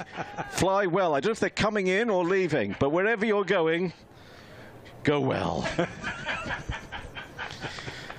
Whew, I nearly missed that opportunity. I nearly did. Don't name the company. What have you? Thank you. Free flights for you? Well, I don't know. I'd just take a free packet of peanuts, to be honest with you. Bell's on 5. Next delivery. Push square, and they'll go through for 1. And it's Bell who picks up that single. Well, it's 3 down here, Chris. It's 3 down. Chris Williams of BBC Hereford and Worcester. Yeah. It's that Washington Sunder thing for me that's really interesting at the moment. Because in effect, was that make them 4? But we won't know for a while. But just keep making those breakthroughs, and it's all. The introduction of Emirates has really tightened things up. He's back in second delivery of the 4th over, and that's driven up to mid-off and no run. The shadows throwing across. I told you earlier, I love my nighttime cricket. I love my nighttime, and I think we're going to get a lovely sunset over the Trafford Centre over there. And we'll be keeping an eye on that. I'm looking painting pictures. Eh? Painting pictures. I'm looking for a nice shade of purple. That's what I want. As the sun sets, nice shade of purple over there. Jones on 22, next delivery, and that's pushed back up to Evitts, and there should be no run. And I know our very fine camera operatives all around the ground, they'll be looking for the same. They'll be looking for those magical shots way to our left-hand side as we look where the sun sets in the west. It's just starting to drop here, as I say. The shadow's been cast across this very famous cricketing venue. Jones is on 22, and can't get the timing on that right, but he's pushed it up to mid-on, and there should be no run. Anyway, we'll throw the question now that I managed to work out why we were standing so long in saluting the certain airline that was flying there. Where would it be? Where would your choice? Anywhere tonight, Chris, from here, and I'm giving you the opportunity of not having to get stuck or diverted off the M6 on your way home for 2 hours via Stoke-on-Trent. So where would it be? I'll give you some thought. Easy. No, it was a different airline. That one has just dropped down there to third. He'll get a single. Will Jones. He'll move to 23, and the score is 130 for 3 right now. Where would it be tonight? New Zealand. Oh, that's a long one. That'd be a long one. At your age, you know you need to wear those special stockings, don't you? And have mashed up food. That sort of thing, just to see you through. But, oh, that's a big one. Have you been? No, I've done Oz a couple of times, but the next one. OK, next delivery. This one in bowls and pushed into the offside, and there should be no run, pushed up to mid-off. 24 overs gone, 130 for 3. I was about to say, I wonder which way you'd go, but actually with that airline, there's only one way to go. Oh, they're off again. I wonder where they're off to this time. Or are they just circling? Is this one mass marketing exercise? He's coming back for me. He is. Well, no, I can work out, hopefully, that is coming into land. If it isn't, we're all in trouble. Oh, this is unbelievable. Oh, I tell you, whoever is on the buttons tonight, you deserve a little Brucey bonus. But anyway, 130 for 3 after 24 overs. Back to the cricket match. Bell and Jones. We were talking. Oh, we're going to see a change in bowling here as well. Now, we mentioned the fact that Cornell batted well today. What are you expecting bowling-wise tonight? What do we know? Well, this is one I didn't expect. I thought, have we had Pennington, Leach, Finch, Libby, Cornell and Evitts? It's just about, there's a lot of overs to play with. That's the problem, with Barnard being unable to bowl. So it's Jones with Cornell bowling from the Statham end. Can he keep the pressure on?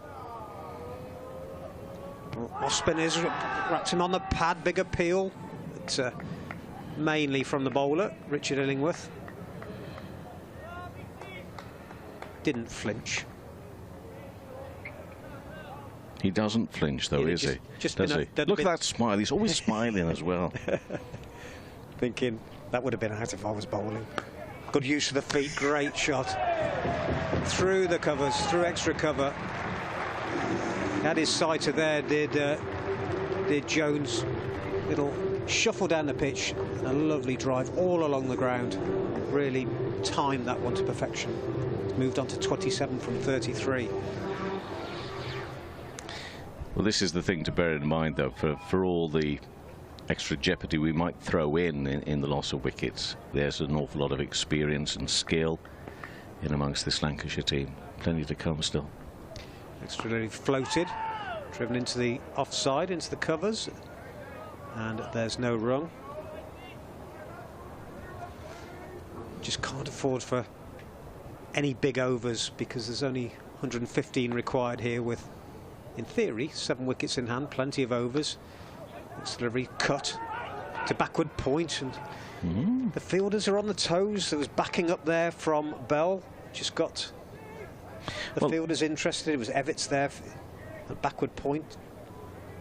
I mean, I'm talking about experience. Clearly, Bell is not one of those experienced, so maybe some vulnerability there. Use of the feet again. Good drive, well stopped by Cornell. 1-3-4 for 3. Just one ball away from the halfway point in this innings in terms of overs. Left arm round, well pitched up, driven comfortably through point, and Bell will pick up one more. He moves on. It was actually Jones. He moves on to 28. Bell has 6, and Lancashire needing 249 or 135 for 3 at the halfway point. My big concern is that now all the construction site workers have left. What happens if the ball goes over there? Does somebody have to jump over the fence?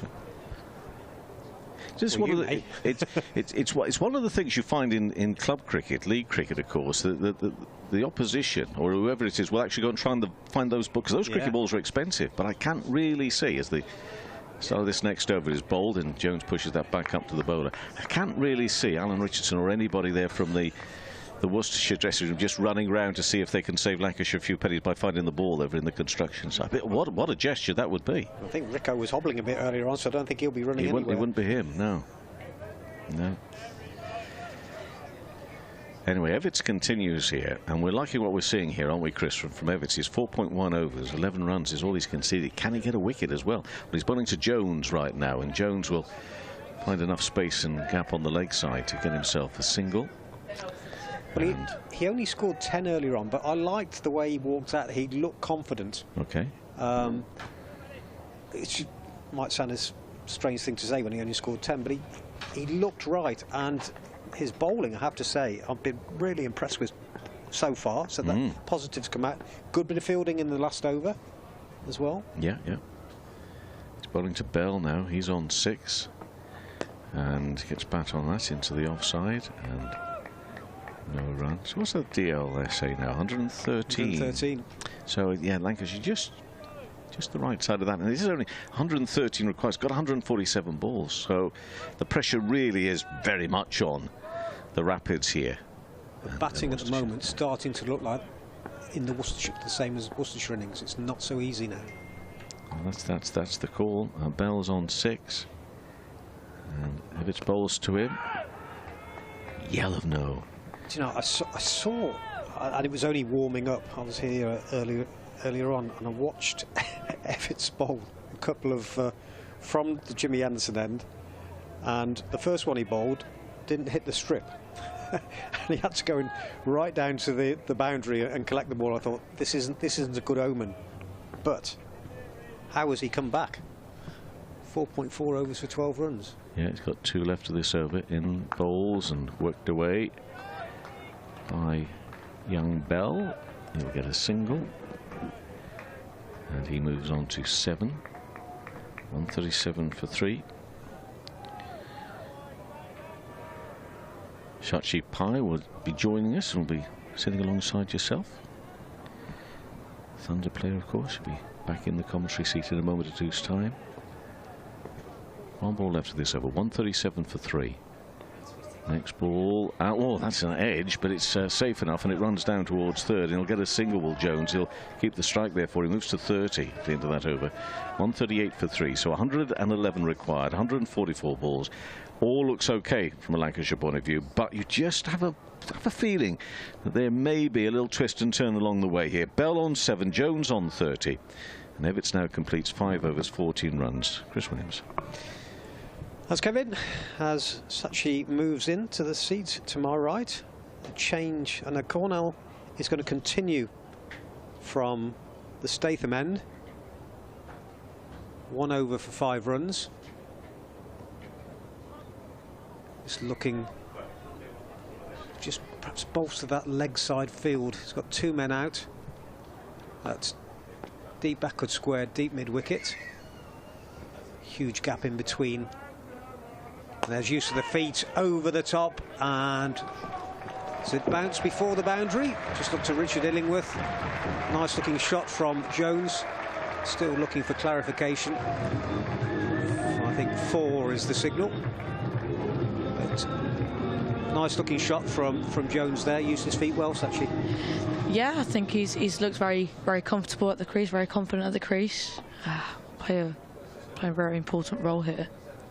Going on round the wicket. Back goes Jones. Cuts. That's a good stop at backward point by Evans.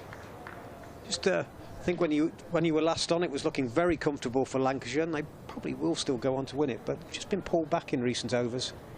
Yeah, I think after the fiery start from Wells, you know, they were cruising, a couple of quick wickets, and you know that Balderson falling shortly after as well sort of slowed the run rate down a little bit.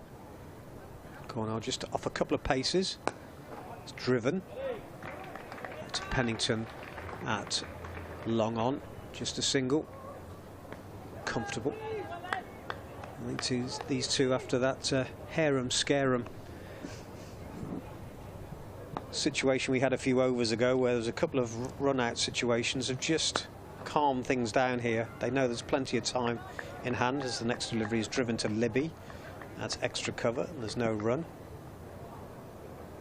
They'll be fielding on the matting there. Next delivery is run onto the leg side, and there's no run. Actually, I think it's been... There was a real kind of lump in there at one point. It looked destined for somebody to trip over it. I think that's been flattened down now as to this next ball. Jones goes back, cuts through point, and picks up another single. So 2 overs for 12 runs for Cornell, 145 for 3, 27 overs gone. Bell has 8, Jones has 36. Yeah, no idea where those lumps have gone. Yeah. They were literally there, and now they're just not there anymore. Yeah. No idea, it's like disappeared. Guarantee I'd have gone over that. It's 119 Duckworth Lewis. They're well ahead, but of course if they lose 1 wicket, then that's going to come down considerably. Yeah. Evitts starts a new over. Oh, went down leg side, and it just took the pad and went very fine down to the boundary for 4 runs. Just lost his radar a little bit with that one.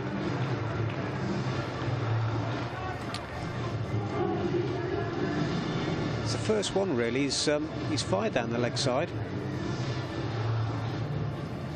Yeah, I think as you mentioned before, obviously like Jones would think this is a crucial time for him. Don't know if Sundar's going to come in or not. A wicket changes everything again, I feel. Just keep the pressure on, keep attacking. It's cut. Good looking shot through the covers. Fielded out on the boundary by Finch. Good shot that was. 150 comes up from 164 balls. So in the 28th over. First 50 in 9 overs, second in 10, and 9 overs again. So there was me thinking to slow down a little bit. It's that wouldn't back that point up. Evitts on leg stump again. Turned backward of square, through for 1. They'll think of 2. Azarali is the fielder, but they're restricted to 1. I think for the 17-year-old playing his first game, this is where now it gets tiring. I should think you've probably been in this position. You've got over the initial adrenaline. Now you've got to keep it going. Yeah, I think you know, when he first came out to bat, he must have been nervous. He'd be relieved to be 9 off 9, I reckon, just supporting Jones. He's just gone down leg side a couple of times in this over, and they're short outside off stump, and he's been cut away for 4 through point. Just lost it a little bit in this over, which is understandable. 155 for 3. Big ask, isn't it, to go through and into his 6th over with everything that's going on around him. There's the pressure of the game. I mean, I'm just looking on screen there. Looks a bit tired. Looks like he should be delivering my papers. Very young and fresh-faced looking. But he's running towards us again. Driven through the offside for another single. Finch is the fielding. But it will catch up, won't it? Yeah. I mean, you tell me. I think, I think, you know, with it being a hot day as well, coming off the long run, his 6th over, I feel like sort of lost his mark a little bit there. Yeah. Dragged it a bit too short this over and made it too comfortable for Jones to get off strike. His next delivery short for length and driven into the offside and no run. End of the over. 6 overs he's bowled now for 21, so he's still keeping it there or thereabouts. Bell has 9, Jones has 42, 156 for 3. So a further 93 required from 132 balls. But I think it's the mental side of it, probably is the tiring thing, isn't it? Where who knows how he slept last night, playing his first game, only signed up the last couple of days, you know, coming away with the team. being told you're playing, and then in an arena like this, it must be mentally really tiring, draining. Yeah, no, it is. It's challenging. I think you sort of forget that aspect sometimes when you watch the game. You know, I think a lot comes with it as well. You know, you want to perform well, you want to do well at the big stage, and he'll be thinking he wants to take this opportunity, but easier said than done. He just needs to focus on what's in front of him. Change of bowling. Pennington coming on at the Statham end. Cut past the diving Evitts. They'll pick up a couple of runs down to wide third man. 158 for 3. And I think Jake Libby's got to really think it through now. And does he give him another over? Because he doesn't want to overcook him, and he doesn't want him to lose confidence if he goes 1 over too far. I think when he had the spinners on, I think it dried up a little bit. And with the way the wicket is playing, and even just to slow the pace of the game, spin is a good option. Pennington, game ball shorter length, beats the dive. It's again at backward point. It's Roderick out on the boundary. Does the fielding, tumbling stop. And they're through. I think they're through for 3 there, aren't they? Yeah. 161 for 3. Crowd getting a little bit more vocal now. Vocal is a very polite way to put it. I mean, sun's setting. I just feel like we're halfway through the week. Yeah. People are enjoying themselves for sure. See Azhar Ali limbering up. See some spin from him. Pennington's next delivery now. Was that a chance? If it was very sharp one. It might have gone through the hands of the shin. Not sure if it was or not. Might have been a bump ball. Yeah, I'm not entirely sure. Didn't give much of a reaction to make me think it was a catch either, so maybe it wasn't, but it's a good stop in the end as well. Probably happy his shin's still in one piece, I should think. Pennington there. Good shot from Bell. Next delivery drives into the ground, taken on the bounce in the covers. Yeah, I've had that incident before. Actually, we were training with some of the Aboriginals team, and Lizelle Lee just pinned one back to Hannah Jones, and you know, her shin is still a bit sore, I think. I saw someone in the 100 last night, a crowd catch, and afterwards I think the guy wished that he hadn't gone for the catch. His next ball driven to Cornell in the covers, and there's no run. He was wringing his hands. I think people forget just how hard these balls are, don't they? I was about to say that they forget it, and they forget how hard they can hit them as well. I think with 3 pints in, you'd think you can catch anything. I don't think I'll be catching anything with any 4 pints in me. I would be going in the opposite direction, I think. Pennington running away from us, bowls, and perhaps on the pad, big appeal. I think that was probably going down leg side. Richard Illingworth wanted nothing to do with it. But a dot ball, and end of the over, 29 completed, 161 for 3. Bell has 9, Jones has 47. Pennington 6 overs for 30.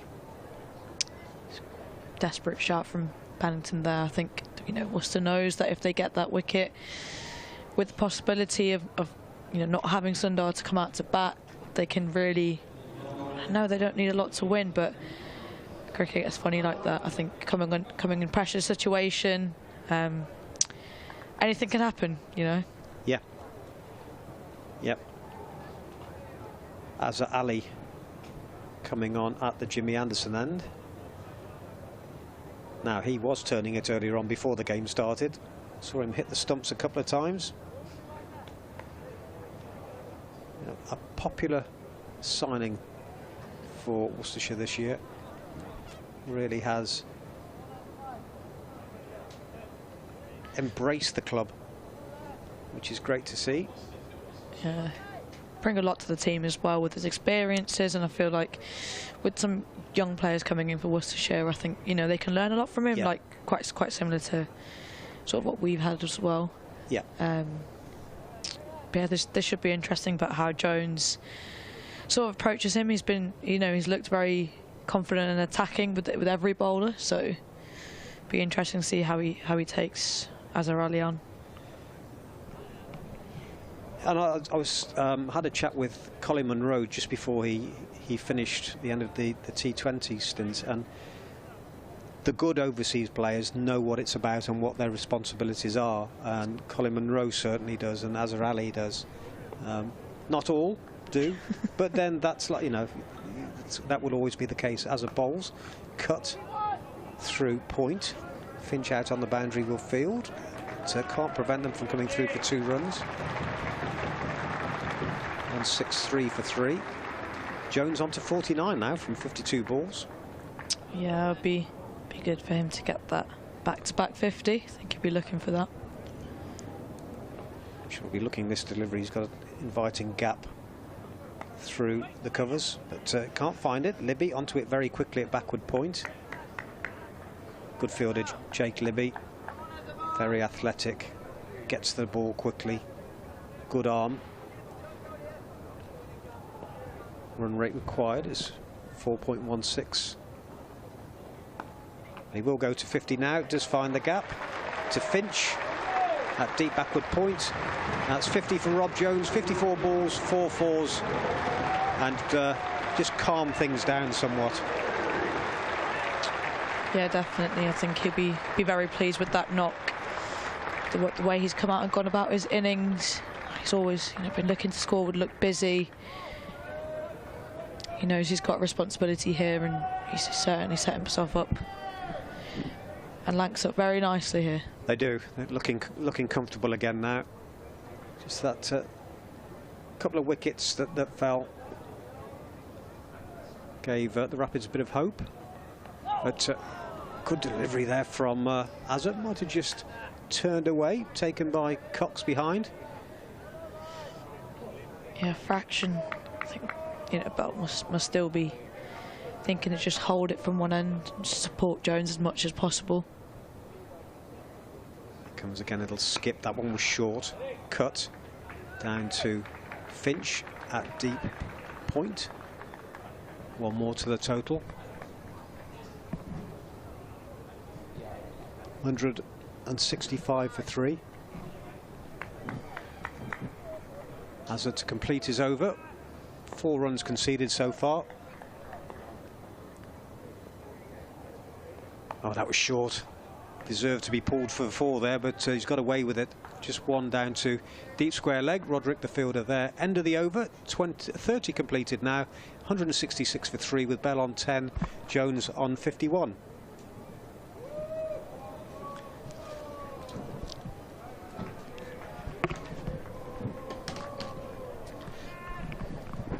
Well, this is what they call a very smooth handover. What are you laughing at? I mean, I just saw you run about. The quickest I've ever seen you move.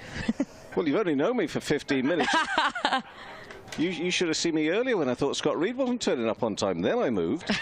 Next ball, in, down the leg side, and the score will move on by a couple of runs. They'll have to be smartish coming back for 2, and they do. 100 and does that bring up the 50 partnership? 166 for 3. It does. 51 off 48 balls between Bell and Jones. And the confirmation as well. Got the Lancashire support cheering them on their way, and Bell and Jones, they come together and they do that thing that you cricketers do. Why can't you just shout from one end to the other? Well done. Why do you have to do all that stuff for the club? Hey, what's all that cool, about? Does it look cool? Oh, yeah. That's why I know nothing of it. Driven, left hand out from Pennington. Stops the ball. Sharp work from the big man, who looks as if he may have just banged his knee in getting down to that as well. Looks in a little bit of pain and agony. It really has got to the stage, though, with you batters, that if somebody just held out their fist like that, and you just ignore them, that would be really rude now, wouldn't it? That's so rude. Just leave. Is the expression just leave them hanging? You wouldn't be able to do that, and I think that's a shame, because everybody should have the liberty not to do it. Next ball into middle and leg and pushed into the offside by Jones. But would you ever consider, you know, somebody at the other end coming down and just offering their glove for the old punch and just said, nah, not yeah, doing to it? wind someone up, Would definitely. If I was batting with, if I wanted to wind my friend up at the other end, And yeah. who would be the #1 friend that you would like to wind up like that? I'm not sure if she's listening to this. Well, all the better but just to say, just come out with the name. Just hold on a second. Got Jones here on 51, and that is again played square on the offside. So Jones moves to 52. So it's 52 off 59 balls, 169 for 3. 2 balls left to the 31st over. As Ali bowled that previous over here, so I'm just jumping in just a little bit of catching up here to do, because that's why I was sort of pushed in at the last minute. So it's Jones's half century, forgive me, please excuse me on that. 52 off 59 balls, and Pennington in and bowls and pushed into the offside, and a half a stop to try and tease young Bell into making an error. So who would it be? Who would you most like to wind up? I think we just leave them. Laura Jackson. Really? Yeah. Is this because she's done something really nasty to you, or just that she's about the only one you think could get away with it? I think, oh no, I would not get away with it at all, but I think I've known her for long enough, and I know how to wind her up, and she's, I just enjoy doing it. Pennington coming in to bowl here to Bell, and that's behind leg onto this ground, which is now pretty much all covered. The nighttime shadows and the shadows of the players as well from the floodlights, which are taking more and more effect. It's only just gone 8 o'clock, but the sun is setting away to our left. 170 for 3, 31 overs gone. Bell on 11, Jones on 52. And right now it just continues to look all pretty comfortable from a Lancashire point of view. Wells made a quick 49 off 33. Balderson's 39 off 54. Catch by Pollock off the bowling of Libby. And then Croft, that catch by the keeper off the bowling of Leach when he went for 15. That just for me just maybe opened up the idea that maybe Worcestershire were going to battle their way into it. They've not given up yet, but that's a low full toss which has been pulled away square on the leg side off the bat of Bell. He's going to come back for 2, makes his ground. I mean, I don't know if you saw that bit earlier where seemingly Lancashire in control, and we still saw that running between Croft and Jones, which just had a real element of jeopardy and an edge about it. Maybe you just give us your thoughts on that in just a moment, as we see Azhar Ali in bowls and driven. Oh, and it beats the man there. Perhaps it shouldn't have done, but it does so out there through extra cover. It's not going to go to the boundary. It's just going to be a couple of runs, and it means that Bell will move on to 15, 174 for 3 in the 32nd over. Did you think that's an interesting thing to do, or do you think, well... Yeah, I think the way they probably would have looked at it is, you know, with the field spread back, they wanted to keep the pressure back on the bowler. As Ali bowls again, and it's driven into the offside. I'm not too sure whether there was a low full toss or whether they just pitched in front of him, but... It's a bit of a low full toss, and Bell wanted to sort of capitalise a bit more on that. Yeah, maybe. He's on 15, and he's on his debut in this format, of course. So a big opportunity, big night for him. It's Libby who does the fielding there at backward point. Do you remember the first time you played at this venue? Yeah. How long ago was it? About 2-3 weeks ago. Was that recent? I thought it might have been. This one is just played away on the offside, and they get a single. And the dressing room, of course, you have your own dressing room, changing room downstairs as well. You had all those moments. Yeah, it's exciting moments. Yeah, definitely. I think, you know, we're fortunate enough that we're able to play at this amazing venue. Yeah, I was absolutely buzzing to play here. It's a great ground. Were you happy with your spot?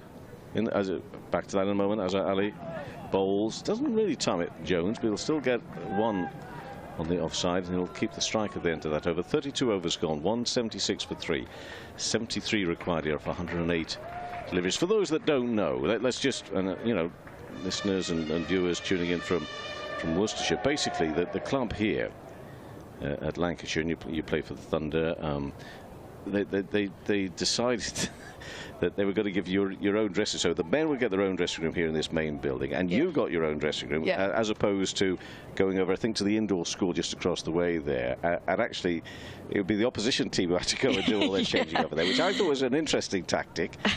Anyway, Pennington into Jones here on 53, and that's pulled away. There is a fielder out there. It'll just be a single run. But the bigger message, and enough of the cynicism for me, because the bigger message was equality. It's pure and simple, the quality. Yeah, no, and I think it is. I think it's so nice to be at our home ground and know that that is our changing rooms. I know, because obviously the men's have their home ones, and now that we're playing more and more games here, it's nice to have that comfortable feeling.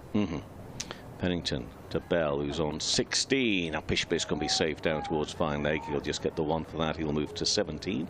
178 for 3 in the 33rd over. So back to the original question. Were you happy with your spot? Where is your spot? Is it right in the corner? Is it right in the middle?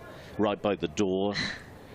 I think... Right by the showers? No, the thing is when I come in, when you go into the changing rooms, it's a little bit into the corner. Into the corner, out of the way. I like having my space. Yeah. You know, and then... And is there plenty of space? There is plenty of space. Yeah, you're happy? Absolutely. And spread yourself out a bit? Yeah, definitely. And are you one of the worst for doing that? No, I'm quite tidy. Oh, good for you. Pennington in bowls. Enough width to cut that ball, but a good stop from Libby. Great fielding. Stops Jones from getting that one away. So he remains on 54, 178 for 3 in the 33rd over. So therefore, if you are a tidy cricketer, does it wind you up if others aren't? And maybe they do spread out a little bit. I think they know who they are. A hint saying Ellie Farrell-Card, one of the messiest ones. No. Her stuff's everywhere. But she's a skipper, you can't tell her anything. You have to say that's okay, Skip. There's no problem. Next delivery in.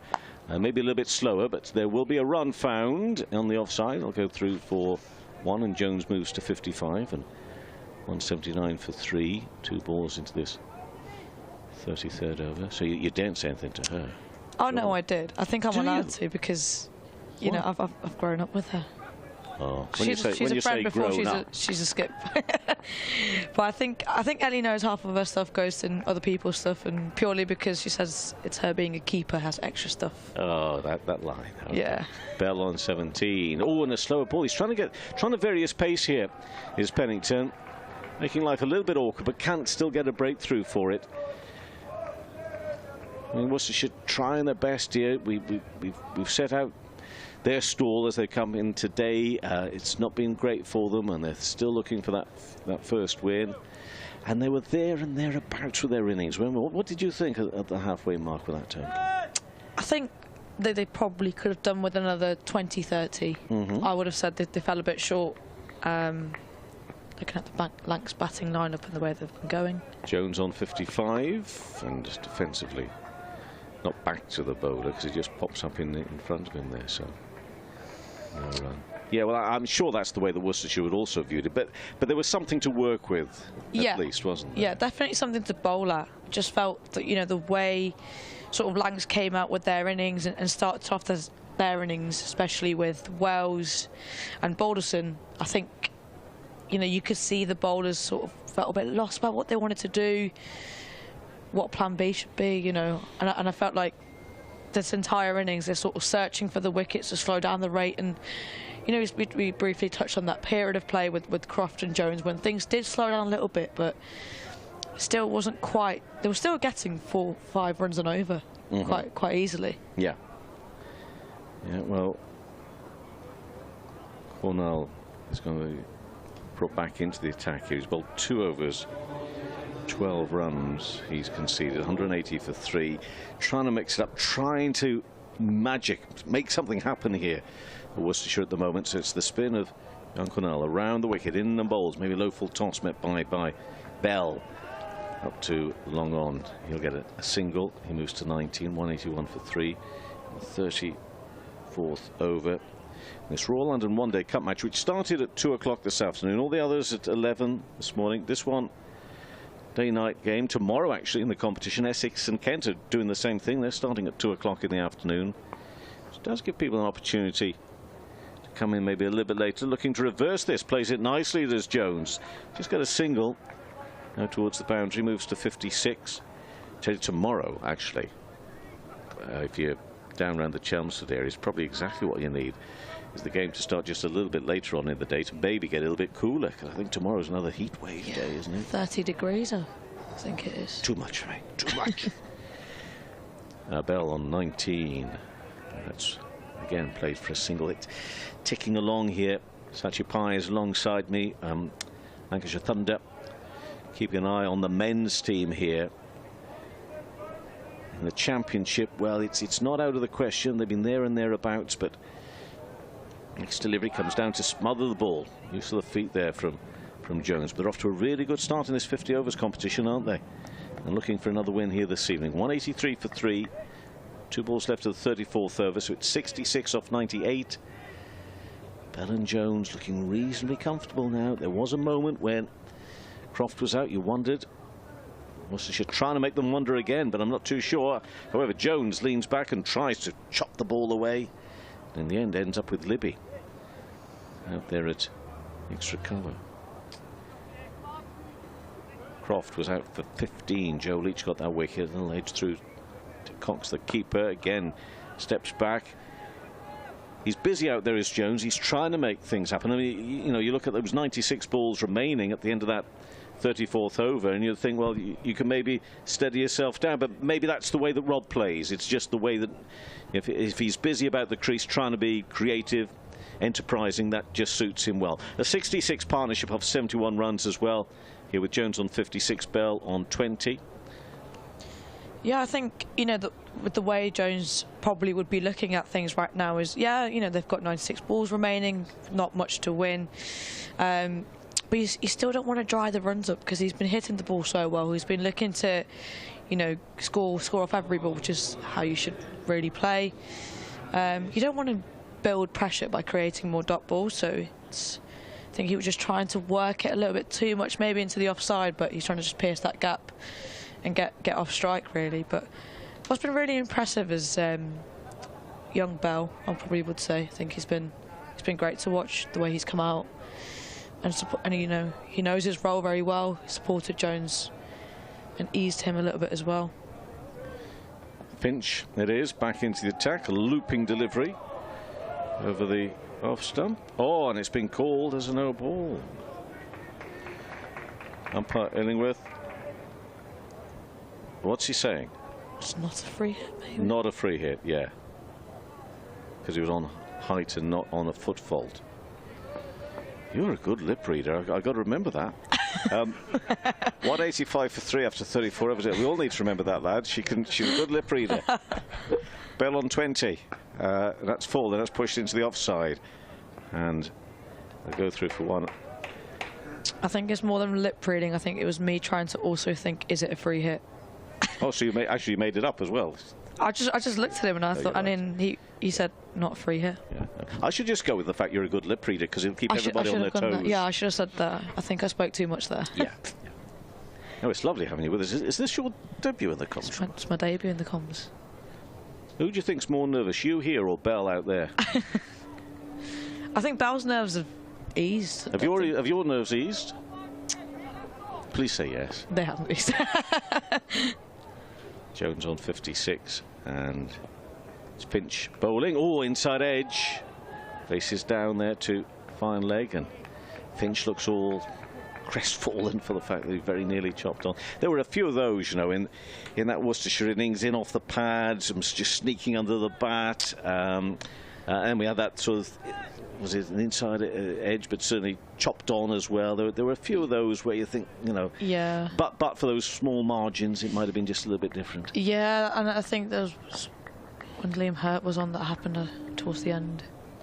But that's the way it is. Bell's on 21 to his toes, but he can't get it past backward point.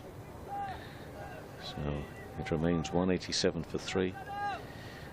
I'm pleased to say that I'm going to be moving out of the commentary box just as my sun sets. I share the sun with everybody else, but just as I get my beautiful sunset on the left-hand side. Look at that. Look at how beautiful is that. It looks amazing. Yeah. There's not a cloud in the sky. Over the mecca that is the Trafford shopping centre. Away to our left-hand side. Do you ever go there? Well, Interesting you should say it. Next delivery, played square Lakeside, and they shall go through for one. It's Jones who picks up that one. He moves to 58.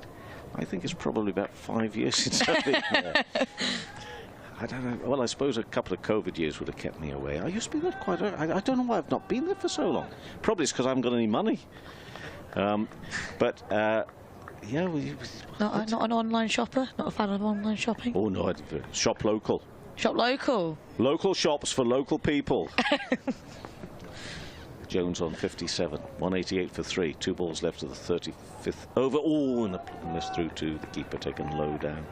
No, I do that thing where I look it up on the website, and then I take all the details to the local shop and say, this is what I want, please. So they get it off online, but I feel as I've just supported the shops. Is that not a good thing to do? So you make the local shops' life a little bit more difficult. Is that what you do? Is that what I'm doing? No. I thought I'm helping keep them in jobs, is what I thought I was doing. Because you know the other thing I won't do. Shall I tell you the other thing I point blank refuse to do? Jones on 57, end of this over, in bowls and driven, but for no run to mid-on. The last soapbox moment for me is I will not go and use those self-till thingies. I don't care if there's 5 packed trolleys leaning up to only one person on the till in the supermarket. I'll still queue up with my 3 items just to keep them in a job. 188 for 3 after 35 overs. This partnership looking good. 71 off 78, but it's 61 still required from 90 balls. And the crowd getting behind. Just a little bit of crowd entertainment there as well. So your thoughts on where we are at the moment, and then it's going to be Scott Reed coming in to join you. Yeah, I think, again, you know, the partnership with Jones and Bell has been brilliant here. Just very steadied the ship. There's a little bit of that patch in between, but I think it's all Lancashire's game now. As Bell drives up towards mid-off, but there's no run as Cornell comes in from the Jimmy Anderson end. 188 for 3 in the 36. Cornell comes around the wicket and bowls, and that's played in between the legs of Rob Jones. I love that shot. When it's easily amused when it goes in between the legs of the batter at the non-striker's end. Big fan of that. Just think no one can get that, can they? Absolutely not. No. No fielder can get that. So look at that, right in between the legs. 189 for 3. Bell moves to 23, not out. Jones will slash this one away through the offside for 1 run, moves to 58, 190 for 3. So it's 59 to win off 87. And Jones playing a stellar role here. He's a senior batter out there, isn't he, Rob Jones? That doesn't happen too often. Bell on strike now. That's just dropped into the offside, and there's no run. Yeah, I think, you know, Jones has done so well. He knew that he had to stay, and he knew he had to support and sort of calm Bell's nerves down as well, and he's done a great job of that. Canal in and bowls, and again Bell eases the ball away through the offside for a single, and moves on to 24. 191 for 3, 1 ball left of the 36th over. It's 58 to win off 85 balls with 7 wickets in hand. Potentially 6 if Washington Sundar's not fit enough to bat, but it is well under control from Lancashire's point of view. Forward goes Jones, and the ball's pushed away into the offside. There's no run. That completes the over. Jones has 58, Bell on 24, 191 for 3. There you are, Scott. Enjoying. Got the sunglasses on. You know, I was here up for a 100 match the other day. Lydia Greenway said, and I had the sunglasses on because the sun was quite bright and I found it quite difficult to see. And Lydia Greenway said, you look like you belong in Madness. In Madness? Yeah. Have you heard of Madness? I was going to say, you need to explain. Madness is a band. I didn't take it as I'll Google a picture of Madness for you. Surely that's not a bad thing, is it? I didn't see it as a huge compliment, but she said it was viewed as a compliment. So that looked like, there we go. That's kind of like the lead singer of. Oh yeah, I can see that. It's the shape. It's the shape of the. Shape of the glasses. It's not a bad thing. Okay. It's a compliment, though. That's definitely. well. You should take it. That's what she said. So I went along with it. Hey, if Lydia Greenway said that, it's a compliment. Yeah, so. that's fair enough with me. 191 for 3. There's the player and media centre for the viewers on Lancs TV. Lancashire dressing room bottom right, Worcestershire dressing room bottom left. As we watch Finch come in and bowl. Back of length delivery, that's pulled by Bell. Out towards deep square leg, and Bell moves on to 25. 192 for 3. It's a 57 off 83. So you've not heard of Madness then? No. Oh, see, that's making me feel a bit old. I always feel quite young when I'm in a commentary box, but not now. Well, they were kind of a thing in the 80s, weren't they? Or was it before the 80s? Yeah, it's not. Baggy trousers, had a baggy trousers. But they're back now. Swatted away through the offside by Jones. Good looking shot, will get 4. Slashed out towards the wide third man boundary. And Jones enjoying his night. He's had a really good few weeks, Rob Jones, in the County Championship and the Royal London One Day Cup. And he's 62 not out, trying to guide Lancashire to victory. They need 53 off 82, but he'll be loving this, Rob Jones, won't he? Yeah, absolutely. I know. Obviously, start of the season, he wasn't playing. Yeah. And he's come back. You know, a few players missing, and just really took his opportunity. In comes Finch, right arm over the wicket and bowls. Forward goes Jones in defence, and there's no run. His kind of season got started really when Lancashire played Warwickshire at Edgbaston, and he was out batting at the end with Luke Wells. And Lancashire was set 330, I think it was, to win on the final day, and they got the runs, and Wells was 175 not out, but Jones got kind of 60 odd, I think, or maybe 70. And he's kind of got his season going a little bit, is that? Yeah, I think, you know, time at the crease just gives you confidence, no matter the amount of runs you get. Waits for Finch, who's in and bowls to him. That's defended into the offside, no run. Well, just kind of spending time out there, feeling bat on ball, that type of thing. It builds the confidence. Yeah, exactly. And I feel like in you just know how to sort of, I know it sounds silly, to play each ball in a game situation, knowing where the fielders actually are. You know, you can have all the net sessions, but the only way you can get confidence and get better is essentially spending time out in the middle. Situations just become a bit more clear in your head. He's 62 not out. Finch is in and bowling. That's turned by Jones away off the pads towards the leg side. Again, they sneak through for a cheeky, sneaky single. And Jones moves on to 63 not out. And scored to 197 for 3. He also got 65 not out against Kent here in the Championship. Got runs against Somerset at Southport. So yeah, he's had a good month or so, Rob Jones. He's played some crucial knocks at good stages. Bell waiting for Finch, who's in and bowling. It's down the leg side. Good take by Cox. Not a wide. It must have just have brushed, perhaps, the thigh pad of Bell, maybe. Yeah, definitely. That's just waiting for the umpire to signal a wide there. Oh, yeah, definitely not, no. So completes the 37th over, 197 for 3. Lancashire require 52 runs from 78 deliveries. And Jones right in the thick of it. Yeah, I think you've got to give credit to Bell as well. I think being his first sort of 50 over game, the way he's gone about his innings has been great to watch. In comes Cornwall and bowls to Jones, who's driving up towards long on. Yeah, it's been a season where he's had 2 debuts now. He made his T20 debut for Lancashire against Durham at Blackpool, and he got 30 something in that match, and then he's made his List A debut today as well.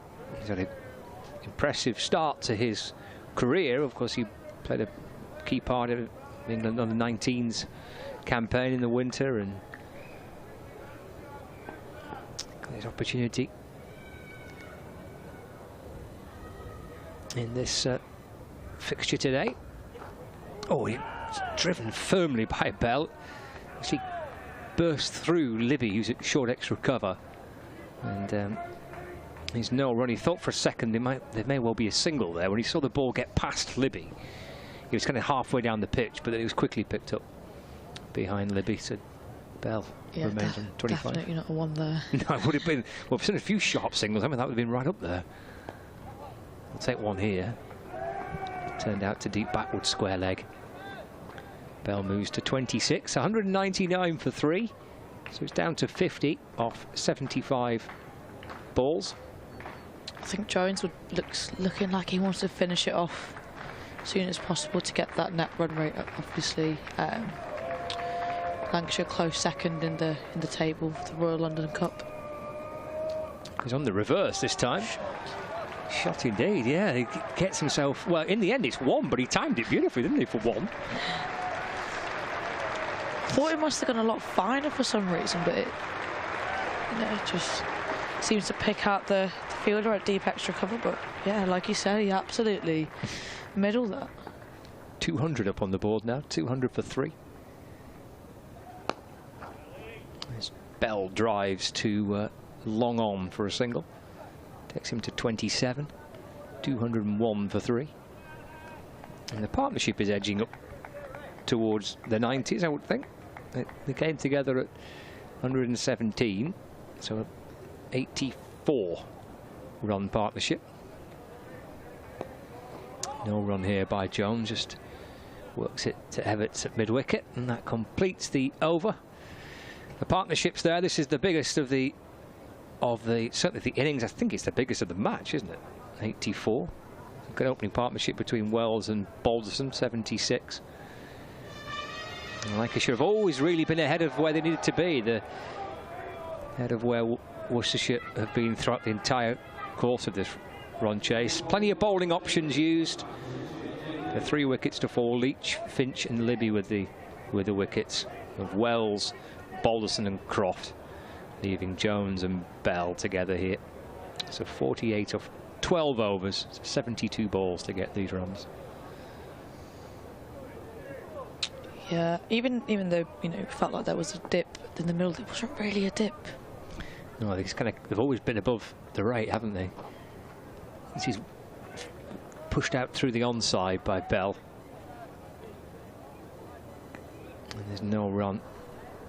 I think he's hit anything kind of uppish, Bell. Everything has been played with a pretty straight bat along the ground. Yeah. He's 28 from 41. Jones goes back. And that's played down towards long on for a single. I think Bell was one of those players, that just hang around, and you look at the scoreboard and all of a sudden they're on like 30, and you're like, where have they got that from? That's actually quite a good habit to be in, though, isn't it? Yeah, absolutely. It's very low risk. Yeah, 28 to Bell. Actually, just as I said, nothing's been played uppishly. That one was, but safe enough. He comes back for 2, and Bell moves on to 30. A well-run 2. 205 for 3, so 44 needed. And Rob Jones on a warm evening, taking a bit of breath, having run 2 there. To jog through for another one here as Bell just turns it off his pads.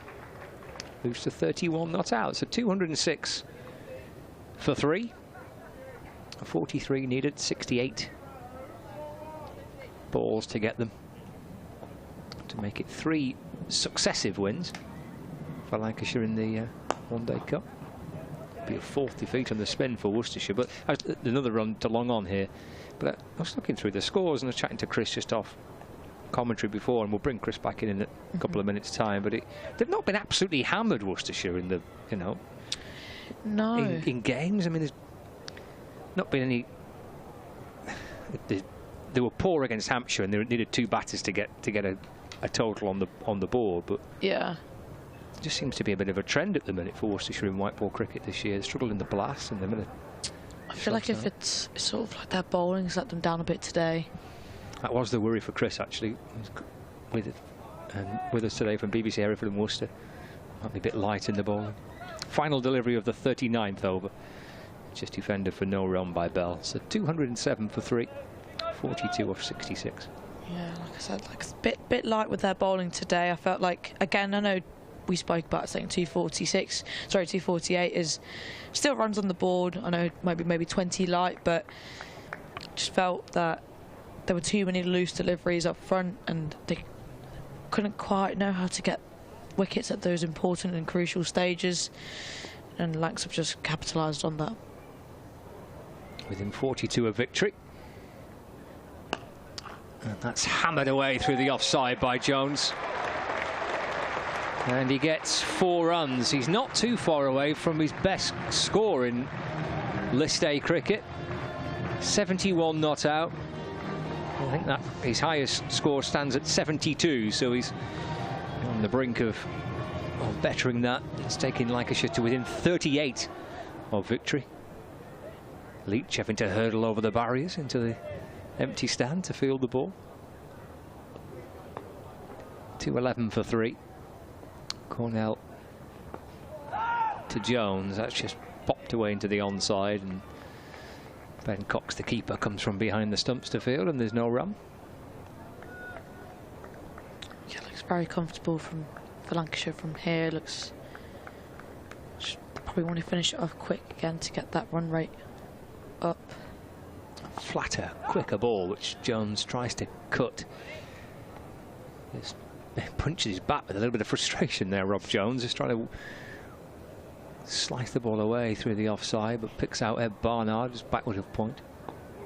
No run. He gets a run, so the 72 will match his highest score in List A cricket. 72 not out. 212 for 3.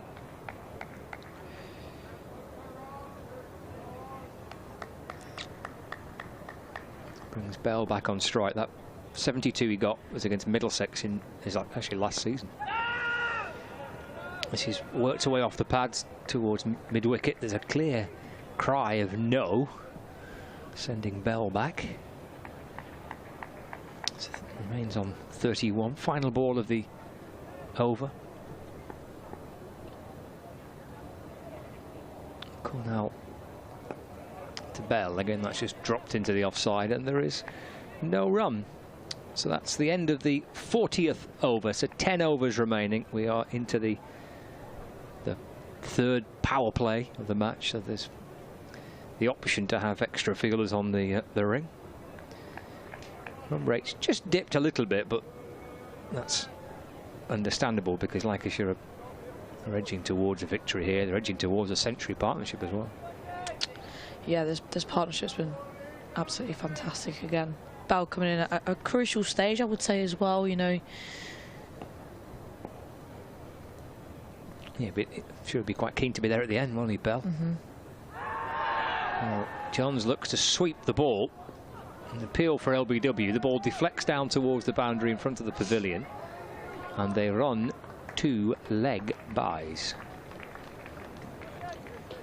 So Jones remains on 72. Lancashire move on to 214 for 3. Bell coming in instead of Sundar, I would have guessed as well. So yeah, big shoes to fill. I suspect Jones probably as well, ahead of Sundar. This will be a new highest score for Rob Jones, taking him to 73. 73 from 88. 215 for 7. 34 needed. Fielders on the leg side creeping in. There's 2 short mid-wickets. It's a mid-on. There's a deep mid-wicket and a deep backward square leg. So they've kind of blocked the leg side. Got a short extra cover. Backward point, mid-off. Bell sweeps nonetheless out towards deep backward square leg. Good work in the distance there by Leach. Bell comes back for 2. And that's the century partnership between George Bell and Rob Jones. And no wonder Bell's smiling. It's his List A debut. He's batting with Rob Jones, and they've shared a century partnership of 111 deliveries. And Bell's contributed 33 and has I'm sure, enjoyed his evening. He'll be determined to try and be there at the end. Here's Libby to Bell. And he wants another one. He's through the first quickly and does come back for 2. He is quick, isn't he? It's ridiculous.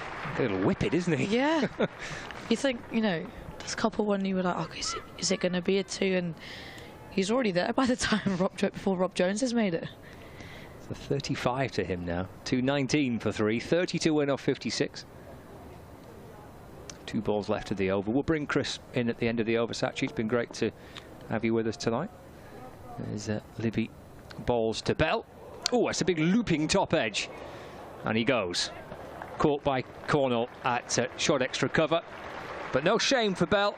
He can leave the field with his head held high on his List A debut for Lancashire. He's gone off the bowling of Libby for 35. Looking to try and attack and hit out. The ball balloons up to short extra cover. Bell 35 from 49 deliveries. 2.19 for 4. And a really memorable evening for George Bell. Yeah, definitely. I think he's played his part there. He's done what his team needed him to do. He's done what Rob Jones needed him to do as well. So, and Lancashire are out for a comfortable win here as well. So I think, you know, it's been great. It's been great to watch him, and I'm sure he's got many more games to come as well. Yeah, I'm sure that is the case. George Lavelle is the next batter in for Lancashire, so they're going to hold Washington Sundar back, but hopefully it's nothing too serious. He's got a big summer and a few months ahead. Lancashire are hoping to have him back for the knockout stage should they get there as well. But Lavelle coming in next. I think, like you said, like Sundar having a busy schedule again ahead, I think he might just be a bit more cautious of it. Yeah, that's true. Yeah. And again, with they're not in a sort of a difficult stage, you know, they're quite comfortable. So again, a good opportunity for George Lavelle to come in and finish off the innings. So I think they might just be making a smart decision with Sundar. Yeah, if you missed it a little earlier on, he landed awkwardly and he looked like he hurt his shoulder. I think he was due to play on Sunday. I might have got this wrong, but I think he was due to play on Sunday and then leave for a bit, Washington Sundar, but maybe that might change now. Yeah, no, I think that sounds right. So, final ball of the over. And Lavelle on strike for it. Libby now with 2 wickets, 2 for 30. 2.19 for 4. In and balls to Lavelle. It's pushed away to extra cover. No run. Completes the over. 2.19 for 4. 30 needed off 54. Sachi Pai, thank you for joining us today. Thank you for having me. It's been a pleasure. Absolutely. Superb. Thank you. Lancashire Thunder batting all-rounder. I said bowling all-rounder. Made a foolish mistake. With us tonight. It's been lovely to get her views on what we've been witnessing. We'll bring Chris back in because we want to get your views on how this game has gone. It's 30 to win off 54, Chris. Yeah, it's a canter you would think from here, unless they can take a couple of quick wickets, and with Sundar and Knightley to bat. But new over starts with Cornell driven out to long off comfortably by Lavelle. Picks up his first run. Do need to make quick inroads here to just have a sniff of a chance, but that partnership of, what was it, 102 means that just 29 are required from 53 balls. All looks a bit flat out there from a Rapids point of view, which is understandable. Cornell bowls, and it's a thick edge to that. They'll come through for a quick single, but comfortably home. There's an appeal for a direct hit at the wicket-keeper's end. Richard Illingworth Has a little walk towards the stumps and sees that Ben Cox is putting the bails back on so he can handball back to square leg. 2-2-1 for 4. 7th over for Cornell. Won't concede a run here as it's run down to Barnard inside the circle at third man. I think he probably expected to bowl 7 overs today when he arrived at the ground. He's been pretty tidy. Not looked threatening, has to be said. Next delivery is driven out to Leach at long off. Which brings up all the 2s. 2-2-2 for 4. Jones has really batted nicely. 75 from 91 balls with 6 4s. This next ball is just dragged down a little bit by Cornell and cut out to Finch at deep point. Perhaps it's Lavelle there on strike. Now it's Jones. 1 ball left in this 42nd over. Lights taking pretty well full effect now as Jones drives again to Leach at long off and picks up another comfortable single. At the end of the over, 42 completed, 2-2-4 for 4. Lavelle has 2, Jones has 76. Just a reminder, elsewhere in the Royal London One-Day Cup today, because all the other games are finished, with them being 11 AM start. So wins for Gloucestershire against Nottinghamshire by 5 wickets. A victory for Middlesex over Surrey by 102 runs. Durham beat Somerset in a thrilling game. I mean, a properly good game of cricket. So this is Jones going for a big shot out to a deep mid-wicket. 1 bounce, some 4 runs for Rob Jones. Trying to get Lancashire over the line quickly. He moves to 80. And the score moves on to 228 for 4. That win for Durham against Somerset. They bowled Somerset out for 333. So falling 9 runs short of victory. So a good game in Taunton. And Yorkshire beat Glamorgan by 23 runs in Cardiff. That's the other games have finished across the One-Day Cup tonight. This is Jones looking to sweep the ball. Libby asking if that's an LBW. And the umpire, Mr. Illingworth, says not out. I don't think either umpire's given anything all day, have they? Well, that's a good shout. Yeah.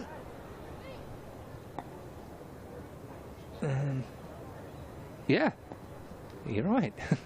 This is cut by Jones, all the way through the offside for 1 run. So he moves to 81 not out. And it's 20 to win of 45.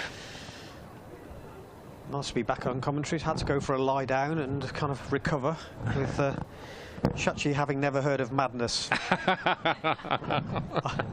Never have I felt so old. I won't have recovered by the time I get down the M6 and M5. Livy, halfway through his 7th over, comes over the wicket and bowls. Oh, that's played up and over just about mid-wicket by Lavelle. He's gone off the back foot. Strange looking shot, actually. Everett's at mid-wicket for Worcestershire. Just went over his shoulder. Lavelle moves to 3. 19 to win from 44. 230. We just summed things up, I think, from Rapids' point of view. They just dropped over the head again, didn't it? He balls again and it's hit down the ground by Jones. Just for 1. 82 not out now. 231 for 4. He's going to fall just short, isn't he? 18 required. 82. Yep. Yep. Batted well. Libby 2. Lavelle. It's nudged into the onside. No run. End of the over. 231 for 4. So 42 balls left. And 18 required.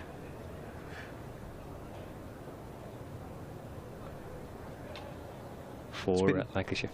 Plain sailing, hasn't it, really? He's just had that little blip at 117 for 3 where Worcestershire might have just had a sniff. They could have taken one more then, but it's just a little blip in the innings. First ball of the new over is cut by Jones, down to Finch at deep point. One more to him.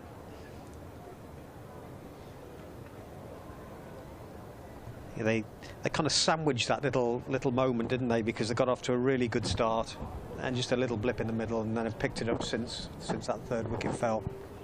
Lavelle picks up a single, just running it into the offside. Me. A throw at the stumps there by Libby, which might well have hit the stumps had Cornell not been in front of them and taking a real rap on the back of the calf there. Ooh. Well, he's just getting on with it. Libby's the captain, he can't say anything. Bowls again. And they'll pick up a well-run single here. Barnard is onto it quickly at point and throws at the stumps. Had a very quiet game, Ed Barnard. Scored just 5 with the bats, couldn't bowl.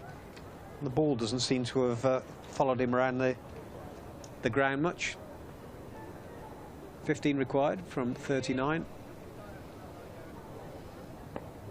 Lavelle on strike. He has 4 from 6 balls. And he goes aerial. Over. Mid-on, I should say. And out to the boundary. Out wide. Long on. Got hold of that one. Shot to nothing, really, with the field in. Only had to get a decent connection on it. He's got to pick up runs, which he duly did. 238 for 4. Yeah, good shot, wasn't it? Freed up his arms.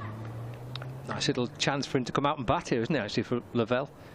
Little cameo at the end of the innings, try and get the team over the line. He's at the start of his career with Lancashire. Just 11 required. Waits and drives nicely through the covers. Finch, the fielder out there, restricts them to 1. 10 required. Jones is on 84 and has strike. He's had a great night, hasn't he, Rob Jones? He's batted superbly here. Never looked in any danger, has he? I think just that period where he might have been run out, where it was all a bit frantic, but other than that, it's all settled down nicely again. Won't pick up a run here. Playing defensively to the leg side of the pitch, and end of the over. 239 for 4. Jones remains on 84. Lavelle has 9. Cornell 8 overs for 40. He's been tidy but not threatening. Libby, meanwhile, has taken 2 wickets, 2 for 37 from 7. Yeah, the Rapids on the brink of a 4th straight defeat, losing to Yorkshire by 4 wickets. Hampshire by 44 runs, lost to Kent by 7 wickets in a high-scoring game. Yeah, double century in that game. And it's well, I think they're struggling all round, but the bowling doesn't look threatening, does it? Libby in and balls to Lavelle, who goes back and just eases the ball away into the offside. No run. But as I said earlier, they were always going to be up against it today with having to juggle 20 overs, which that's a lot. It's a little edgy from Lavelle. It'll disappear down towards third man. And Pennington will catch up with it, and they'll run 3, actually. Good running by Lavelle and by Rob Jones. He's battered for a long time, Rob Jones, and he's still churning out the runs for his teammate there. Lavelle moves on to 12. Yeah, no Ed Barnard with the ball tonight. So yeah, that's plenty of overs to make up. 7 to win. Jones goes back, tries to find a gap into the leg side, but he can't. There's 2 short mid-wickets in place there, no run.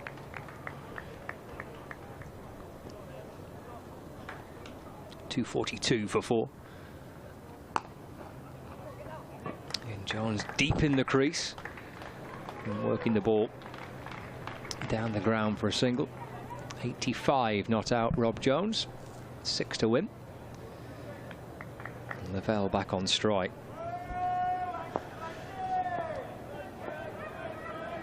In and balls, and Lavelle does get bat on ball. He wants to come back for 2, and he gets 2, so it's within 4.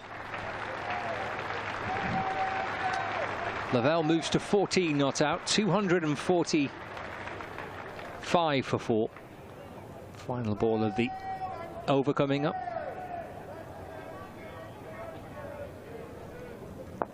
Fields in. Yeah, one creeping in towards the batter. Hits it back over the bowler's head, I think to win the match, he will. And he gets himself a little 18 not out, George Lavelle. And Rob Jones, 85 not out. He's having a terrific couple of months, Rob Jones, and he has contributed with a wonderful, unbeaten 85. A good partnership with Lavelle at the end to see it through. But the innings really was kind of anchored together between Jones and Bell, who shared that century partnership. Plenty of high fives in the Lancashire dressing room. They've clinched a victory here this evening. They've got to their target of 249 to win.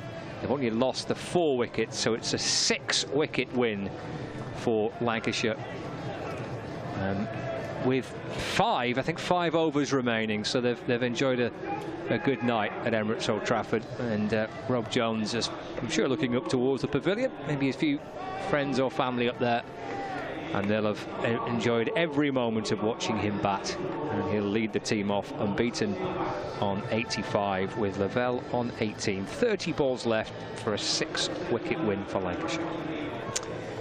Yeah, comprehensive victory in the end, and other than a short period in that innings, it was never really in doubt. I think with Luke Wells really getting them off to a racing start with a rapid 49 from 33. That set the tone really, and with a depleted bowling lineup, as Jones gets a deserved round of applause there from spectators, teammates and staff. And a good little partnership of 30 at the end there, but just didn't have the depth of bowling the Rapids today to be able to defend that score of 248. 85 from 101 balls with 7 fours for Rob Jones, and match-winning performance.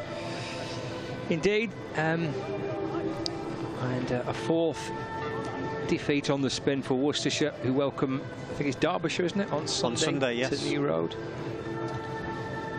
So there'll be coverage of that via the BBC Sport website and app. Lancashire make it 3 successive wins. The first game was washed out at Sedbergh School. So in the 3 matches that they've played, they've won the 3 against Yorkshire, Derbyshire and against Worcestershire. So a pretty happy dressing room, I'm sure. And Lancashire take the trip down to Southampton on Sunday to take on Hampshire. I'll be at the Ageas Bowl for full coverage of Hampshire against Lancashire on Sunday in the next Royal London One-Day Cup. But a successful night for Lancashire here at Emirates Old Trafford. Wasn't to be for Worcestershire, but there are 1 or 2 things in there that will, I'm sure, Chris, will stand out for Worcestershire. In particular, the 61 for Kashif and the 58 for Taylor Connell. Yeah, the younger, newer players stood up well, but there was a big gap between the sides. Lancashire looked very solid, all know what they're doing. Batting looked good. The bowling was on the whole pretty disciplined. I think they were good in the field. They just had that little blip, I think, probably when the heat got to 1 or 2 towards the end of the innings. But I think from a Lancashire point of view, they can look at a very good all-round performance. They'll be pleased with that. And for Worcestershire, well, this losing run continues. They need to just stop the rot at some point, get some confidence, try and get some wins towards the end of the season that can, as I say, stop the rot, which means when they start looking at one-day cricket again next season, they haven't got this hanging over them. Be nice to go out with a few wins. Thanks, Chris. Thank you for your company throughout the course of the evening. Likewise to Kevin and to Sachi as well. It's been great to have contributions from those two tonight. And to everybody either listening via the BBC Sport website and app, our viewers on Lancs TV, and to all the guys behind the scenes for all their hard work. Your next live cricket on Lancs TV will be, he desperately is trying to remember, I think it's Blackpool next Friday. Against Northamptonshire. So a trip to the seaside for Lancs TV. I'll be back with you on Sunday via the BBC Sport website and app for the game at Southampton, and for Worcestershire supporters it's a home match against Derbyshire. But from everybody here at Emirates Old Trafford, hope you've enjoyed the coverage. Enjoy the rest of your evening.